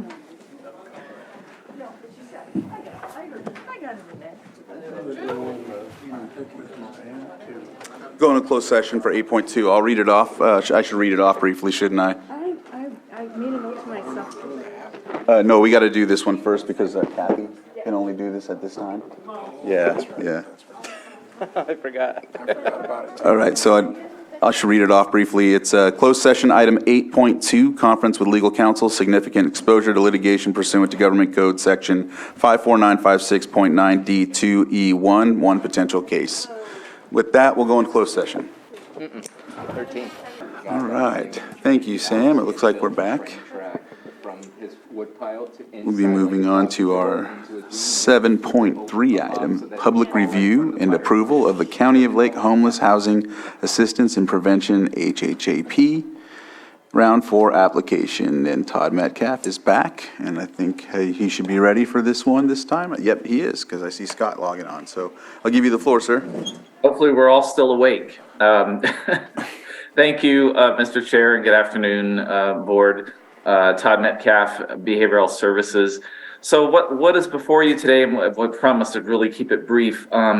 This, as some of you have been following, this is yet another round of homeless housing assistant prevention program funding that we are bringing forward to, hopefully will approve us to apply for these funds. And although the state hasn't specifically indicated a dollar amount yet, we're asking for approval to move this forward so that we can be poised to utilize these funds once they are released. And to back up a little bit, the funding for this round is based upon the point in time count, which to date, and Scott, you might have to correct me if I'm wrong, I don't believe the Housing and Urban Development Department has approved yet. So it's kind of an odd thing we're bringing forward, that there isn't a dollar amount associated with it yet.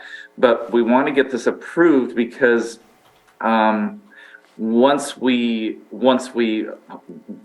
awarded this, that we would like to obviously go out to bid, and our hope is to put out an RFP to fund and operate a year-round homeless shelter. And with that, I have Scott Abbott, our Mental Health Services Act and Housing Program Manager here, who's been much more intimately involved in this than I have. And Scott, if it's all right with you, I'll turn it over to you, and I'll jump in if and when needed.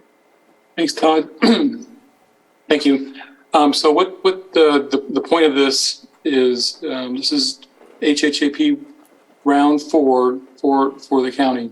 HHAP has existed in round 1, started around 2019, 2020, and then round 2, round 3. Round 3 we just did this past summer. We went through a very similar process as this. What the requirement and why we're coming before you specifically is, the requirement is that we have a public hearing to get input on the application that we've done. The application was included, is an Excel spreadsheet that was included along with the memo for this particular item. And so and as Todd mentioned, the funding hasn't been tied to this yet. The state has been really trying to push through getting this process going. And what they're waiting for, this HCD is waiting for, is to get the numbers from HUD from the point in time counts, so they can then determine what the allocations will be across the state. And so unlike last summer where they did have the numbers and they asked how we were spending specific dollars, this one is just asking what our percentage is of the funding that we're assuming will be coming will be. And for this particular application, as you can see on the budgeting tab, or that thing is the funding plan. Should I share that, or does everyone have that? If you could, if it's easy for you, Scott, I'll do that.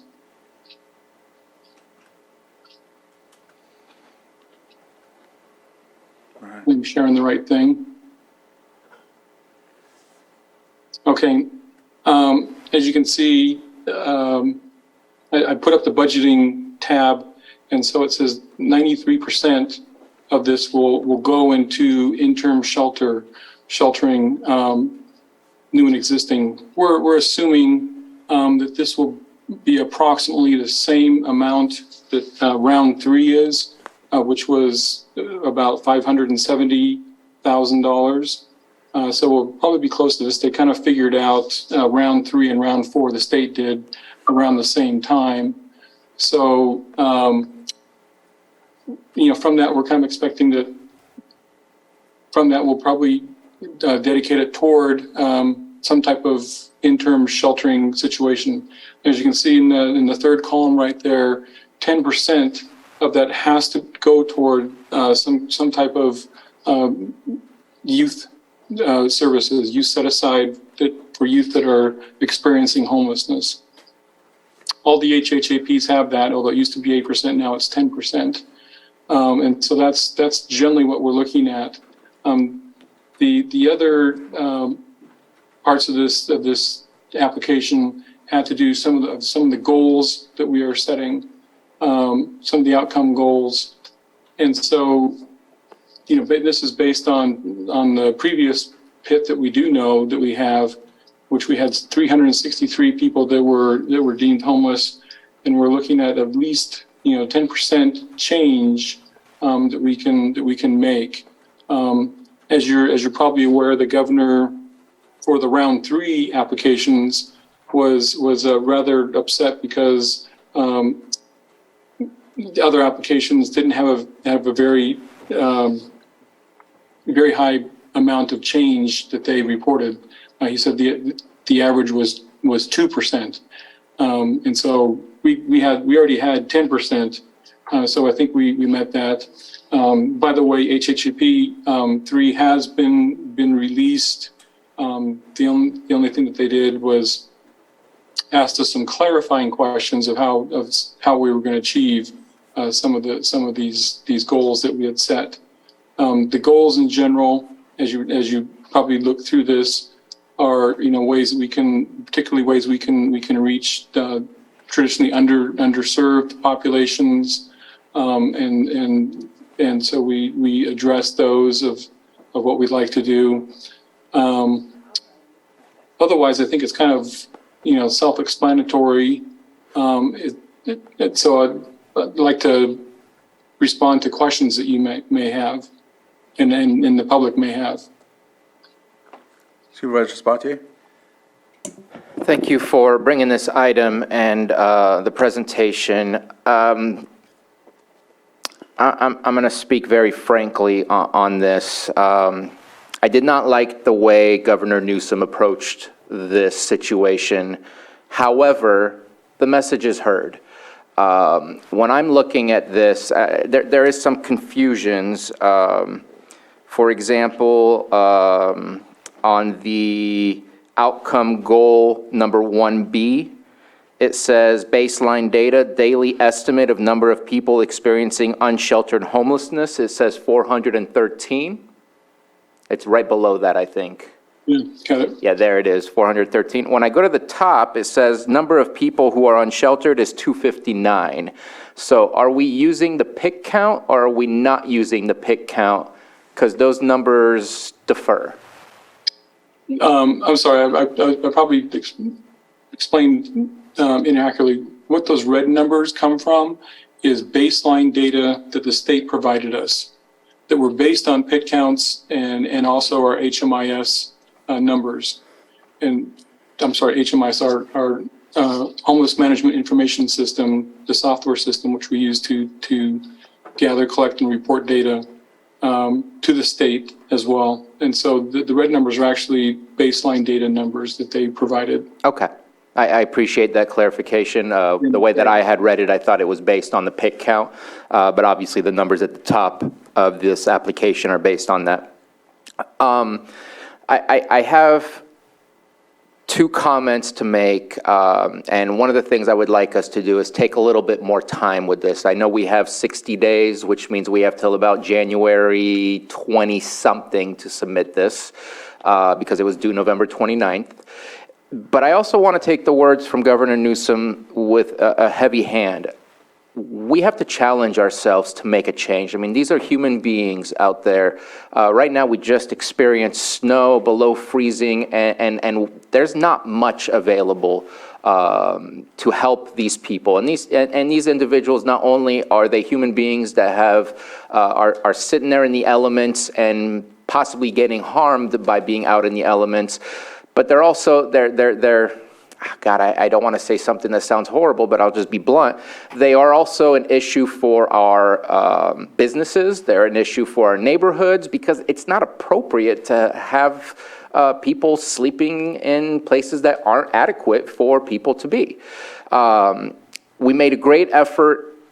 Unfortunately, that effort had to end, and we are attempting to restart so that we can get a shelter. So I agree with that. But when I see here that the annual estimate of the unsheltered homeless is 413, and that we hope to change 10%, I'm going to say we can do better. I'm going to say we will do better because we should do better. And if we don't meet that goal of, let's say, 25%, whatever it is, at least we're challenging ourselves to do a whole lot more because those people deserve us to try that much harder and to try to make it happen. And I don't think it should be a strike against behavioral health or a strike against the COC if it can't happen, but why wouldn't we try? Why wouldn't we challenge ourselves? I walked away from that meeting with just one thing, and that's challenge accepted. And I know that this application, the way it was submitted to the public and to the board, it wasn't fixed until yesterday at approximately 3 p.m. I don't know how many other supervisors requested for a clearer version to be able to read it, because it was kind of split in half the way it was printed, and that happened. But I would love for the public to take time, the COC to take time, and us to take time to decide what is the challenge that we are accepting to do, because I don't feel 10% is enough. And I'll just end it there.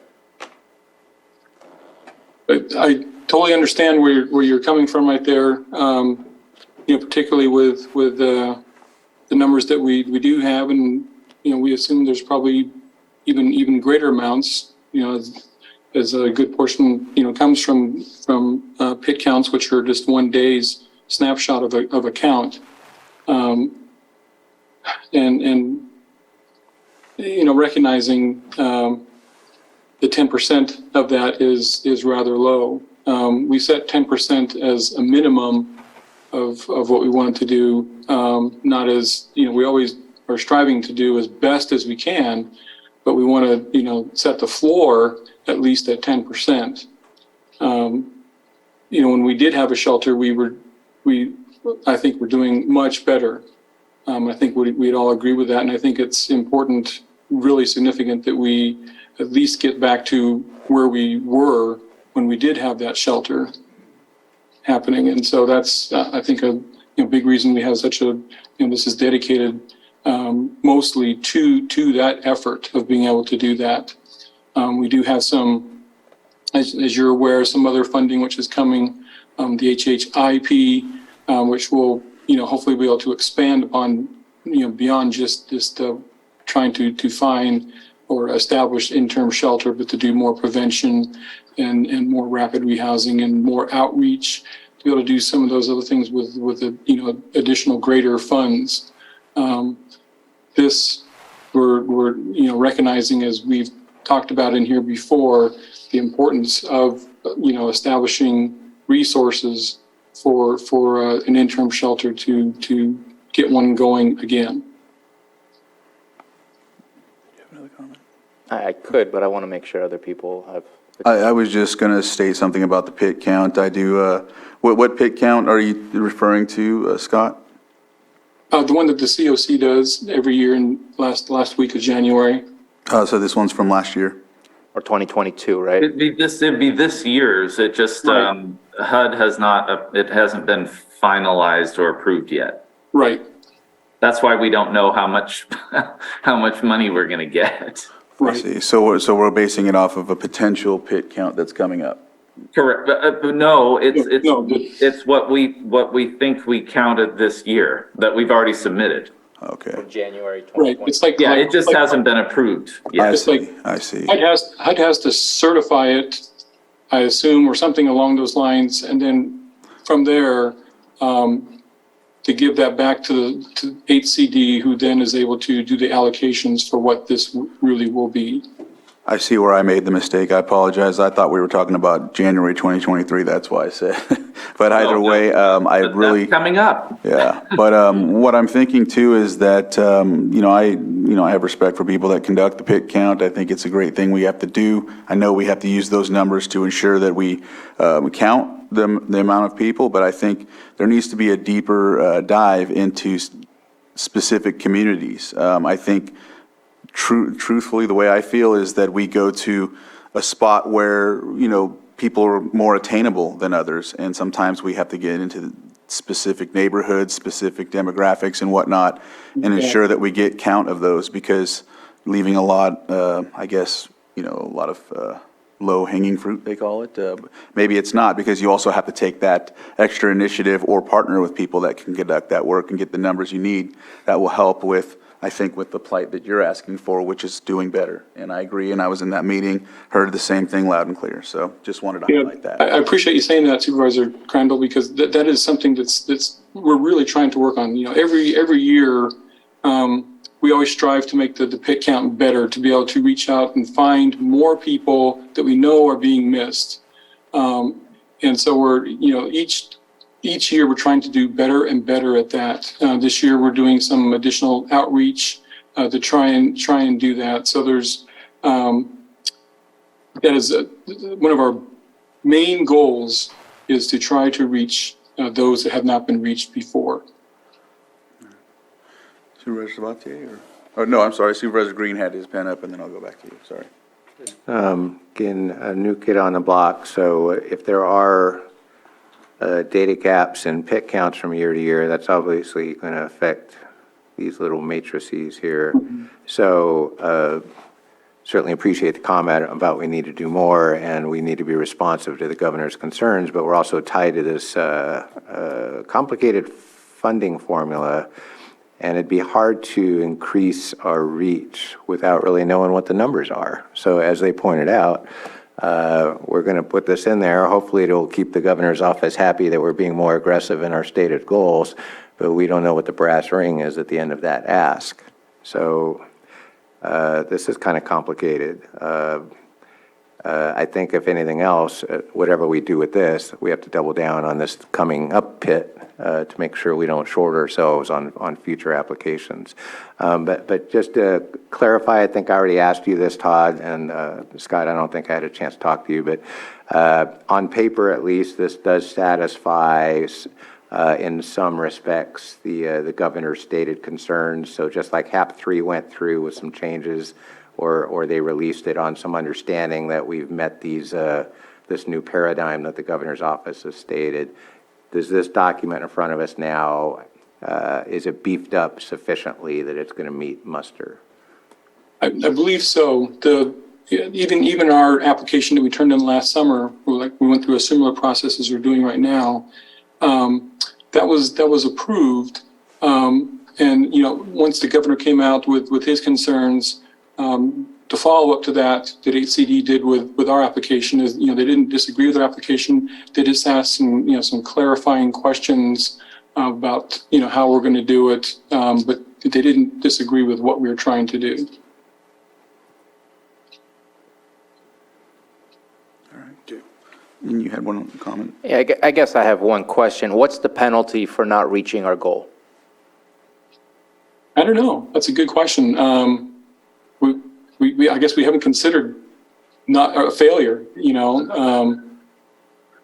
I think, and I haven't, I guess, really considered that, just because I did know when we did have the shelter over at Juvenile Hall, that did make a difference. I mean, our pit count numbers even reflected that to some regard, especially with those that were homeless but sheltered. It made a significant difference. And so I'd at least like to get back to that point. It's a very needed service. We hear people all the time who ask where they can go, because there's nothing available right now in our county. So it's just vital that we get something reestablished as quickly as possible. And I would say that there is something going on in our county. We do have some facilities. We just don't have a permanent. There's just nothing open right now. We don't have well, there is something open. We just don't have a permanent there's not shelter. beds open. That's what I mean. We have Hope Center that still exists. They're filled, We have Hope Center that still exists. And is providing services as we speak. That's being converted over to Adventist Health to continue those services. Right. I believe that Restoration House, Project Restoration House over in Lower Lake still exists. There's still the Nest that still exists. So there's definitely little pockets. It's not as large, but in my opinion, if we do end up reopening Juvenile Hall, the 41 can be taken care of. I think that we can easily meet our goal with just one facility And I know that it's possible for us to make that happen. We just need the long-term money to be able to make that happen. That's been one of our issues is we can't ask a nonprofit to hire for 3 months worth of work only to say, sorry, we don't have any more money. But I'm concerned about the 413 and reducing that to 41 where there's still 372 people out in the elements. And I'm concerned about the other one, which is estimate of number of people becoming newly homeless is 259, and we're looking to plan to reduce that by 10%. Like, we are losing the battle if we aim low. I don't want a floor, I want a high bar, and if there's no penalty, then why not set a high bar so that we can try to rise to the expectation? So what would you suggest, Supervisor? And this is why I think that, again, with the issue of the application not being clear until yesterday after probably 3 p.m., I don't know what exact time it got updated, but the public wasn't able to read it legibly. The Board of Supervisors wasn't able to read it legibly, again, unless private emails were submitted to the Board of Supervisors. But I think we need to think, what is the challenge that we want to take on? Because this is an issue that hurts more than just the people that are outside. This hurts our communities, this hurts our businesses, and we have a number that is somewhat of a manageable number. We're not LA with 40,000 people exhibiting signs of homelessness. We have a limited number, and I think we should aim a little higher. That, again, it's up to the board, but those are my comments today. So Supervisor Sabatier, I'm hearing two different things. Would you like us to bring this back to the board next week? But we can't, I mean, at this point, we can't really change any of this. But am I hearing that you would like that the public has a little bit more time to digest this? Is that what I'm understanding? I thought we had the ability to change this. I didn't know this was a formality to approve. Nothing came back, I believe, to the COC or came back to the board when the governor said, review this, this is unacceptable. And I know that we were above the 2% aggregate that the rest of the counties did, but that doesn't mean we can't rise to the occasion as well. And I don't want to be, I would personally rather take up a challenge than let the challenge slide when there is some impacts to human beings out there, including our communities and our businesses. And I don't know of any penalties, unless you can tell me that there are some. No, these are our goals, and so we can set them, for what we want. So, and yes, I would like maybe a week to come back on the 20th, and then after being able to read it, since it wasn't available until yesterday afternoon, and thinking of what challenge do we want to take on? Do we want to take on the 10% or do we want to do more? But I am challenging this board and I am challenging the county to take the challenge because we do need to do better. And I know we all want to do better, but let's set the bar higher, not where it is. Just say challenge one more time. Yeah, well, and it's funny you say that, Supervisor Sabatier, because we're working on the 100-day challenge, which supports this work around how many folks that are unhoused can we house. So I'd be more than happy to bring this back next week.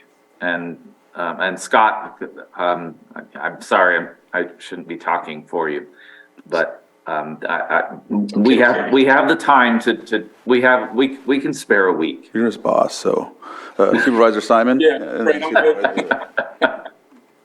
I got another tie. Yeah. Obviously always want to do better, but just as I said, a little complicated, is moving this forward. So, for me, myself, I'm prepared to move forward with the proposal that was brought by you, Todd, and Scott, is moving forward. I think the challenge really comes to, are we even going to implement that 10%? You can say, we want to do 50%. Yeah, but let's be realistic here. I mean, there's so many challenges that come along with addressing this issue. We're not going to figure it out in a week or 2 weeks. It's really that simple. Having funding is a big part of how we move forward in trying to address this issue. I mean, even when we had the shelter for a temporary position where it was in the old juvenile hall, you know, ultimately to turn that into a permanent, there's going to be a whole discussion by the community surrounding that. You know, so it's not as simple as, well, we had a shelter and it's going to be there. I can remember a gentleman came right here and said, hey, when's our turn to public comment about where you're putting that shelter at? Are you putting that in my community? So I think there's a lot of challenges for me. Looking at opportunities, bringing funding in. We have the Collier project that we're working on. We have some of the other things, you know, that I say we've got the ball rolling on. Hearing those challenges, yeah, 413 people, but there's always going to be a section of that 413 that don't want the help. So it's going to be just like our defaulted tax sale property thing that we're constantly talking about. It's always going to be there, and it's a challenge. I don't have the answer for it. But coming from Indian country and seeing the numbers on the Alaska and the natives here in the county that are homeless, we're always constantly working on that. Not only were we landless, but we're also homeless. To look at that in our own way, and I don't have the answer. I've tried to think outside of the box. I'm like, why can't we make the tax default properties into that homeless answer? You know, why don't we fix those up and put folks in those communities? I mean, it seems like it's there, but until that decision is made by this country that you need to have the houses to give the people, it's going to be a challenge. So it's hard. I hear your point. I accept the challenge, but it's where do we put them? Because we know we're going to get feedback on that, even when it's happening. But we do see it's working. You talked about the Lower Lake home. You know, I saw an individual there at the Lower Lake Parade that has been having some real challenges, because we are making steps forward. Real challenges, but he's staying at that home right now. And he was clean and sober. Hadn't seen him in that way in probably 15 years. Very frequent to our local jail, very frequent to disrupting business, but we are taking steps and strides forward. And for me, I'm like, you know, let's move forward with it and figure it out once we get the dollars. So those are my thoughts. It's challenging, so. But I'll go with wherever the majority of the board rules. But those are my thoughts. I'm ready to move forward with it. No, and Supervisor Simon, I really appreciate what you said, and I also want to go back to what Supervisor Sabatier said about, yeah, we should do more. But as Scott mentioned, I mean, we can certainly overachieve. This is just sort of the bare minimum, and heck yeah, we're going to work as hard as we can to make these numbers look better than what we're stating. So I don't want the board to think that this is all we're trying to do, that we're gonna work as hard as we can to go above and beyond this. Supervisor Green and then Supervisor Pyska. Oh, I have my pen up. Yeah.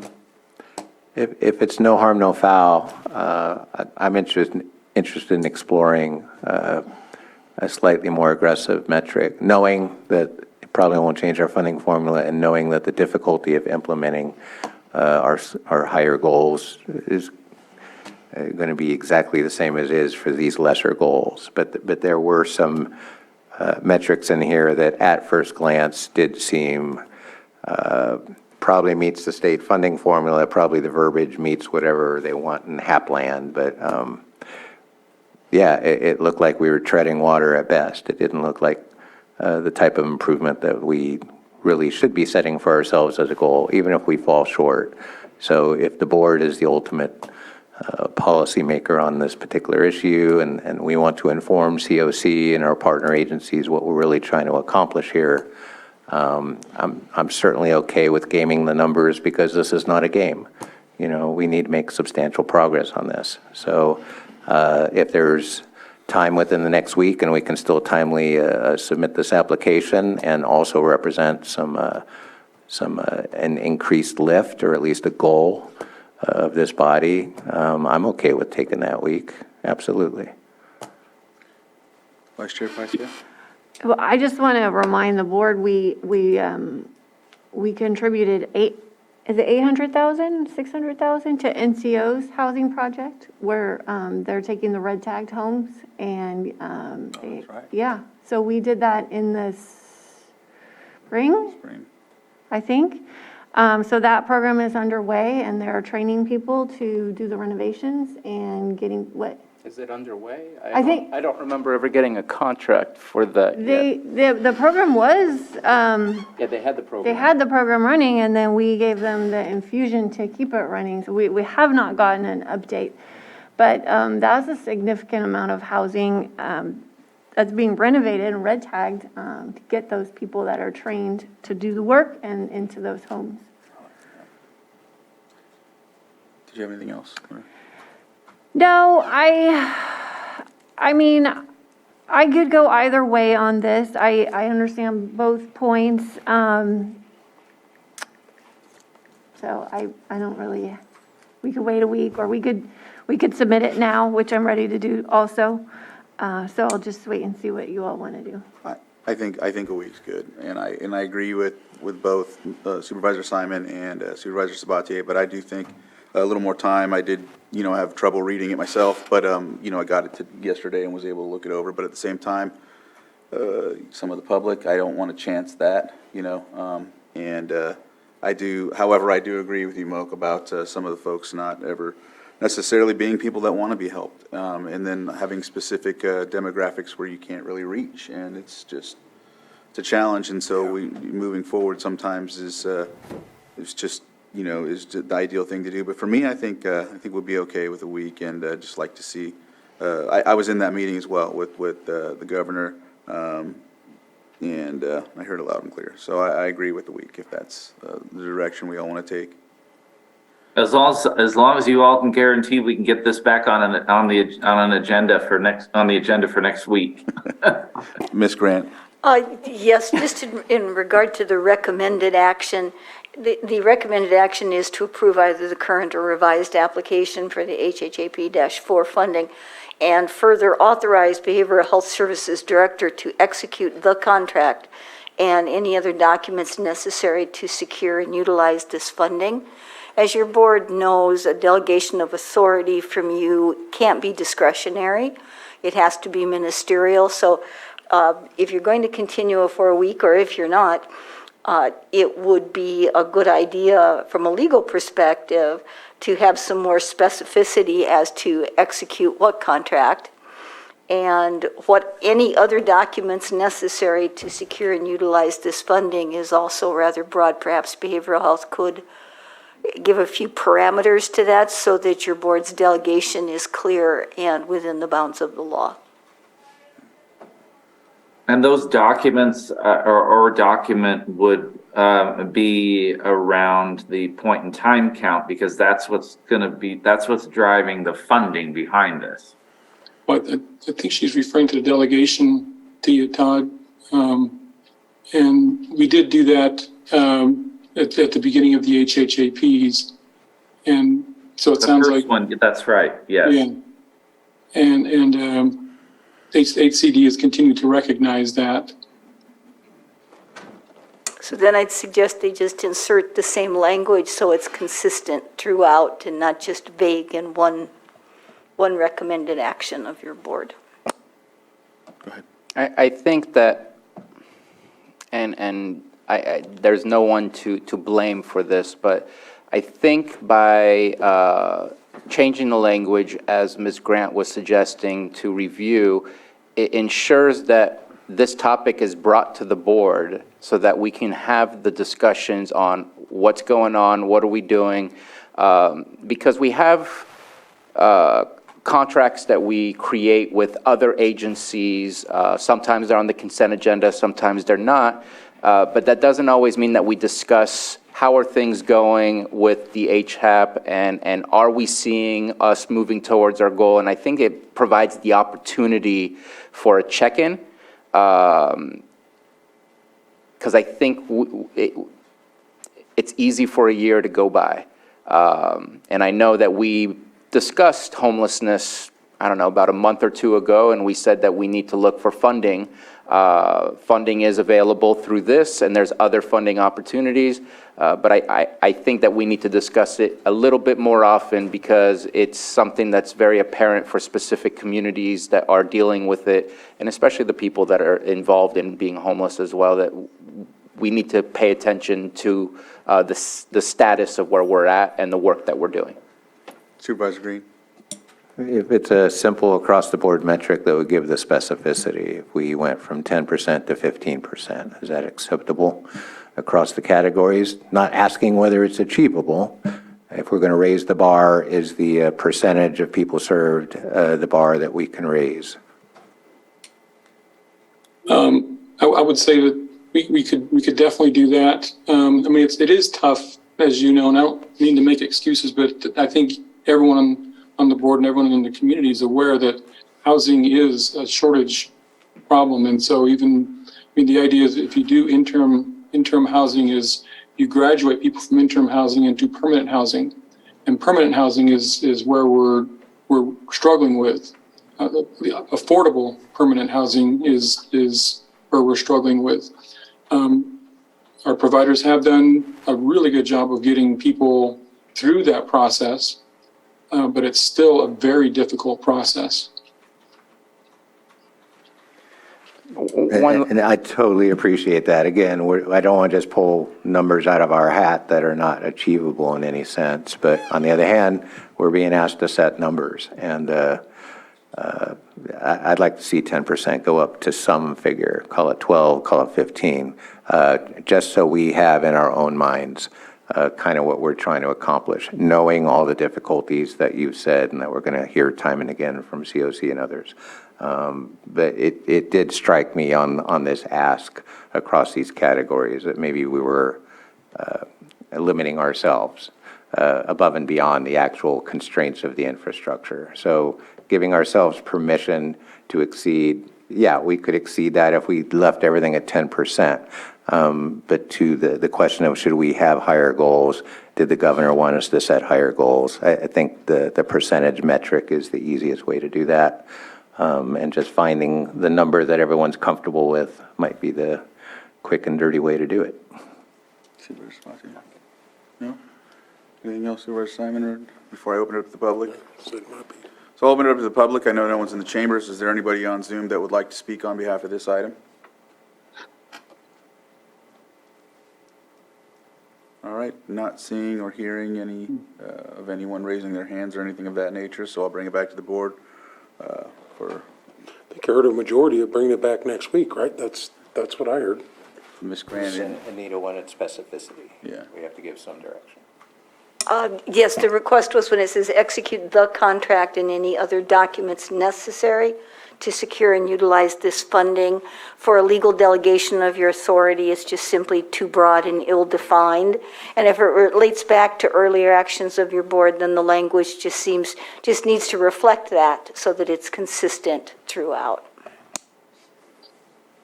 So we could do that in the form of a resolution. That was my question. Is that? You can do it in the form of a resolution, but you can also just simply make this language for recommended action more specific and relate it to something that the public can tag on or that the board has seen or accepts as sufficient parameters for your delegation. Okay. So basically our first approval, because this is the fourth round of the HAP funding, correct? That Yes, this is round 4. Susan? Yes, I just want to make the comment that I'll be working very closely with Todd and Scott tomorrow in turning this around in a timely fashion with the guidance provided by Anita. Okay, sounds good. Thank you, Susan. You're welcome, sir. So with that, we can, as the consensus is bring back next week and go from there. No motions needed or anything. All right. Thank you, Todd, and thank you, Scott. We'll go ahead and see you next week on this item. Appreciate your accommodation on that. Thank you very much. Thanks for your input. I appreciate it. Yes, I just wanted to thank the board very much. It's nice to hear a board that is very enthusiastic about this subject. Changes like this inevitably always have to come from the top down, and it's great to hear your enthusiasm and your concern about these issues. Thank you. All right, with that, we will close this item, which is 7.3. Go to 7.1, conduct calendars. Before we go back into, we forgot all about that. It's been a long day. Yeah.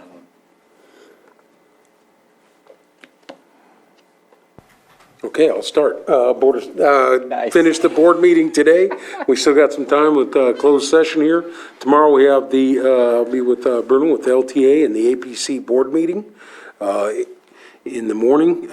Lower Lake Action Committee group, can't wait for that to come back. That will come back in January, which I'm excited about, and I'll be I think I'm scheduled to be the first speaker. So excellent, excited about that, like I said. Looks like I have on Thursday, and I gotta get it figured out. The EMCC, I gotta check and see, I got that one on my calendar here for 10 a.m. or 10:30 on Thursday. And then Friday I have Workforce Alliance in North Bay from 9 a.m. till about noon, so I'll be attending that meeting via Zoom. And Saturday, don't have anything on the schedule yet, but I think I have a call this afternoon with FFA, potentially for Reef Across America. Kind of a late call, but I think I got that call today, so I'm going to check and see about that. And then back here on Monday, we have the Risk Reduction Authority meeting, last one of the 19th, and just back here on the 20th for the final meeting. All right. Michael? Supervisor Green, sorry. I know, I can't do that. Yeah, hope to get through this meeting today. It's a marathon. Tomorrow, maybe you guys can tell me. I see APC and LPA on here, but I forget if I'm a member or an alternate. I think I'm an alternate. Bruno, you're primary? All right, so I'm going to... Myself and Supervisor Simon. All right, so I'm gonna pop in for a little bit if possible. I am continuing my meetings with department heads, hoping to meet with their air quality management, Mr. Gerhart, tomorrow. Looks like there may be a children's council meeting at 1. Like I'll be meeting with the district attorney in the afternoon. Speaking of COC, I see that on Thursday. Again, I need to double check if I'm a member or an alternate or something like that. I'm definitely going to pop in and say howdy, one way or the other. Hope to squeeze in some time. The state's Department of Cannabis Control's Cannabis Advisory Committee is meeting Thursday. Hope to zoom in on that and catch up on some stuff there. A couple debrief sessions. So again, last week there was the emergency summit on the Clear Lake Hitch. I hope to speak with staff on some of the issues raised there, and I hope to do some additional outreach or actually get some feedback from some people on Friday. Let me see. And other than that, looks like my calendar after that is pretty light leading into Christmas. So definitely busier than it's been in the last couple of weeks. So I think people are getting the memo that they can put stuff on my calendar because they're certainly doing it. Thank you. I have some I can let you borrow. All right, Supervisor Sabatier? Yes, looking forward to the rest of this meeting. Then tomorrow, LTA APC here in Lakeport City Hall. I'm going to try to make it in person rather than via Zoom. And then every year, I kind of took this over from Supervisor Brown when he was in office. I work with the Environmental Alternatives, I believe is the name of the agency, who helps out some of our foster youth.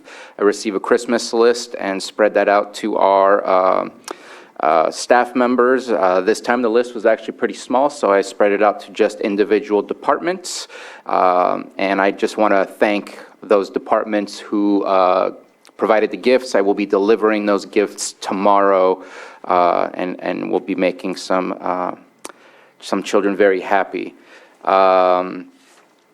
Then on Thursday, Judge's Breakfast. I have like way too much going on. Supervisor Simon, did you say that you would be there for the IFT and EMCC? Yeah, I can do that. Okay. Then I will be joining Hope Rising to go to that meeting, and then I will be meeting with code enforcement later on that day to do a demonstration of the database that I finally updated with the connection to our network with the latest parcel information. There's a Clear Lake City Council meeting later on that night as well, and then I think everything is fairly light until Monday, meeting with CAO, and then back to the board on Tuesday. Do want to say that I am working on a MOU to consider for the skate park over the city of Clear Lake. We did choose somebody, and so need to bring that here. And then also was not able to meet with PEG as there was a unfortunate death in one of our members' families, and so we were not able to have a quorum. I'm looking to have a special meeting this upcoming Monday so that we can continue pursuing to get approval for the purchase of the equipment that we talked about for videography, and that is my report. Vice Chair? Yeah, I have a few things to report out on. Last week, I went to the pruning workshop that the Wine Grape Commission brought to our county. It's about a little over a $300,000 grant to bring in this pruning school, which there's a session here in the winter. Several sessions. There's cohorts with 2-day classes. So it was all last week, this week, and then Spanish-speaking sessions in November or January, and then again in May, and then over the course of the next couple of years. So it's a whole new pruning philosophy that builds sustainability in the vines for longer longevity and climate change. And so that was really exciting to go out into the vineyards and get to watch that. I went to a house fire on Saturday or Sunday, I can't remember. And it's really important this time of year. We've got fires going, we've got wood stoves, and when you take the ashes out, make sure it's in a metal bucket with a locking lid, not on your porch, away from your house, non-combustible area. These are the accidents that happen. They're really dangerous, but the fire crews all showed up in a really big way. No injuries. There were 2 dogs in house. One of the dogs got out first with the first responders when they came, the firefighters. The second dog was found a little bit later, but was resuscitated, or not resuscitated, it was given oxygen. The South Lake Fire Sirens raised money and donated special oxygen masks for dogs and cats. And so the firefighters took great care of that little dog, went in the ambulance, got a lot of care, went to the hospitals, expected to make full recovery. But these are kind of the dangers of living in the country where you have a wood stove, and in the cold weather, you've got to take those extra precautions and not, it's really common for people to put their wood ashes in a cardboard box or a paper bag and put it on the porch. I know, it happens. Not even tinfoil. You can get a bucket with a locking lid at any hardware store around here for not very much. So that's the appropriate way to deal with the ashes. We don't want any more house fires. And we certainly don't want any more little doggies getting injured. So then we got a lot of snow. As everybody knows, came a little later than expected. It was supposed to come Sunday afternoon. It came Sunday evening after it had gotten dark, and our road crews were out there working all through the night, plowing, sanding. Really grateful for all those crews, all the work that they do. Tree crews were out. The trees are falling like crazy. Members of the public are out there with their chainsaws clearing roads. PG&E responders are out there restoring power. You know, it turns into a big mess when we get a lot of snow like that, and especially when we've got a lot of dead trees hanging around. So, I just can't thank enough the people that were out there Sunday night, Monday morning, in the cold, away from their families, doing that work to keep everybody safe. And that work is going to continue because there's still a lot of issues going on. And like I mentioned earlier, Measure L for South Lake provides some extra plowing for roads that are not maintained by the county. So those plows are going to be out there getting to those people that can't get out of their houses still or out of their driveways. But the ice is going to be bad this week, so continue to drive with caution and really just take care of, check on people if, you know, they're elderly or vulnerable and it's cold, and make sure they've got enough, they've got heat and enough firewood and food if they can't get out.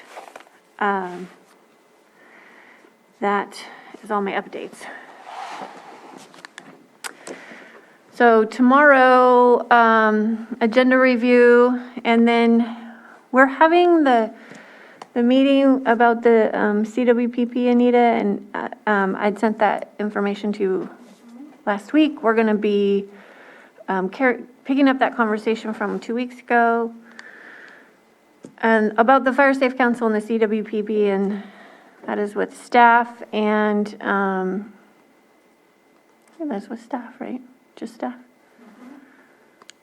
My glasses are fogging up again.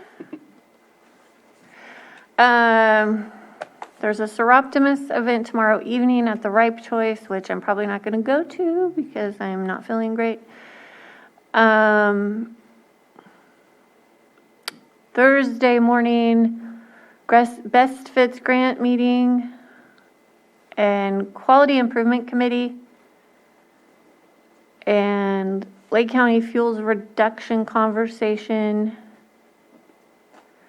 And we have an extra AAA meeting. Yeah. We've got that we scheduled 2 months ago? Was that October, November? Yeah. There's a CAC meeting in the evening, but it's also the winter performance at Cobb School, so I have to make my decision on that. And then Friday, Workforce Alliance. I'm going to be Zooming here from the courthouse. Do you mind if I ask you a quick question? Sure. I believe when I started here in 2009, we had Bruce Wilson come in and provide kind of an update on what was going on, and it's been a while since we've seen him. Wondering if that's something that might come up? He came last year. I think he does the beginning of every year. We'll bring that up Yeah. at this last meeting of the year. Okay, it's possible I think missed it's it the then. early on in the beginning of the year. Yeah. You said 2009, though? I remember when we started, he was there. No, I'm teasing because you. 2009? 2000, yeah. 19. Ignore me. The South Lake Fires Candy Cane Run is rescheduled for Friday, Saturday, Sunday of this weekend. It was moved from last weekend with the inclement weather. So Sunday, it will be in Cobb, and that is always so much fun. We love that. I love seeing Santa on the fire truck. And then Monday, I have my meeting with CIO Parker, Risk Reduction Authority, and then last meeting on the 20th. All right. So I'll give a couple reports. The South Deal meeting was Thursday. Couple key factors. They talked about the Canocti project where the 4 lanes are. Mm-hmm. Yeah, They named it now, the Canocti Project. Yeah, they're looking at opening that up and doing like a ribbon cutting. Of course, they're working with Laura Samuel with the Chamber of Commerce to schedule that. However, they're looking at March timeframe to do that ribbon cutting deal. So that's when they'll open that 4-lane highway, so you guys can just speed through. I'm just kidding, but you guys can actually just not have to worry about, being, because usually you're going down one or even sometimes. Yeah. Yeah, so anyhow, just thought you would like to hear that. I know that the other thing that we brought up during that meeting was, pull it up real quick. Where did it go? Oh, okay, here it is. It's the Clean California Community Day. They're looking at springing into action, so March 25th, they're looking countywide, statewide in every county to conduct a cleanup. They're going to provide trash bags, vouchers for dump fees, litter picker-upper publicity, and then work with some community agencies to organize their memberships to clean up around around Lake County and around some of the areas. So there's that for South Deal. Let me see, weekly count. Okay, Hitch Emergency Summit I went to with Supervisor Green. That was a really informative emergency summit, if you will. I know that there was a lot of discussion about, the tribes and dealing with the the situation and having, I guess, the situation with the hitch being considered more like a negative aspect, and they would like to see a lot more, I guess, education, as the natives that inhabited this land really thrived off of that fish. And so when projects happen and they're slowed up because of the permits and whatnot, it gets a little frustrating for some of the local tribes to be a part of that and hear that. I don't know why that's doing that, but sorry. That's your timer. Yeah, it's my timer. So yes, and we had some good discussion afterwards about some potential moves to move forward, and Supervisor Green proposed some of that, but of course, we're going to meet with staff to make sure on that, but he was a champion in that meeting to get up and speak that with the community, and I think it was well taken. And of course, our staff did really good there as well to address a lot of the concerns. So just wanted to highlight that. RCRC last week, I lost for the second vice chair. It was a 13-13-9 vote the first time because there's 3 people running. You cannot get elected without a majority, so they ran it again, and it went down to 13-13-8. So I think someone on Zoom probably left. So I was like, you know what? I'm not gonna, just belabor this and be that one guy. So I dropped out, and I think Jerry Byrne won from Modoc County. So, but both of the candidates were really good candidates. Miles Minatre, I think we've all met him before. He's down in Mariposa County, and so yeah, it went the way it was, and that's how it goes sometimes. I think it's probably one of the first elections I've ever lost in my life. So interesting fact. But some of the policies in the meeting the meeting still went like all day. I didn't get back till 5:30. Usually those meetings end like at 2. So not to mention traffic, but we had a couple of guest speakers that were there. Let's see, I know that one of them was Karen Ross from the California Department of Food and Agriculture, and she fielded a lot of questions from the local, well, not local, but the rural counties that are dealing with ag. So there's a lot of pretty much just statements about how the voices aren't heard from the agricultural communities, farms and things of that nature. They'd like to see more policies heard in that manner, because at times it's just like what we were listening to in Ag Venture, same thing. So they just pretty much had a round robin and talked about that. Imperial County brought their staff to talk about creating a renewable future. Basically, they're looking to build batteries. And so that was interesting to hear, but we heard it out, and then it got into a long discussion about EV, what are the energy efficient cars, things like that. So yeah, that's how that went. Last but not least, the illicit cannabis discussion, the ad hoc committee, finally, we approved the policies for that, and basically came up with, the ad hoc committee that I was on came up with some potential legislative measures, and I can forward the details to you all. But all in all, revisions to the statutory penalties for unlicensed cannabis activities, improvements to local administrative penalty processes for cannabis violations, forfeiture of personal property used for unlicensed cannabis activities, strengthen enforcement procedures and penalty provisions for illegal water diversions made in connection with unpermitted cannabis cultivation, establish a CEQA exemption for retail distribution and laboratory licenses, and a placeholder for statutory revisions that may be necessary to address Wheeler versus Appellate Division, a pending Supreme Court case challenging local jurisdiction's authority to impose strict liability criminal penalties for unpermitted cannabis activity. And then they provided a budget. I'll submit that to you all so you have that. Don't want to get too far into it because I know it's getting late. But so that was a RCRC meeting. So tomorrow, agenda review. We'll do that in the morning, of course. Last week I was in traffic, so I wasn't able to attend. Looks like you guys did a great job otherwise. But I'll be coming to Veterans Court tomorrow here in the courthouse on the 4th floor. Thursday, a AAA governing board meeting, like we discussed. There's an admin meeting I have to be at as well here. And then LAF in the evening. Friday I have pretty much open. Monday I meet with CAO Parker. And I'm back here for Tuesday. And that's that. So our calendar's done, right? All right, so with that, we'll go into closed session. My iPad went out, so I can't read it. 8.1, evaluation. Oh, that's right.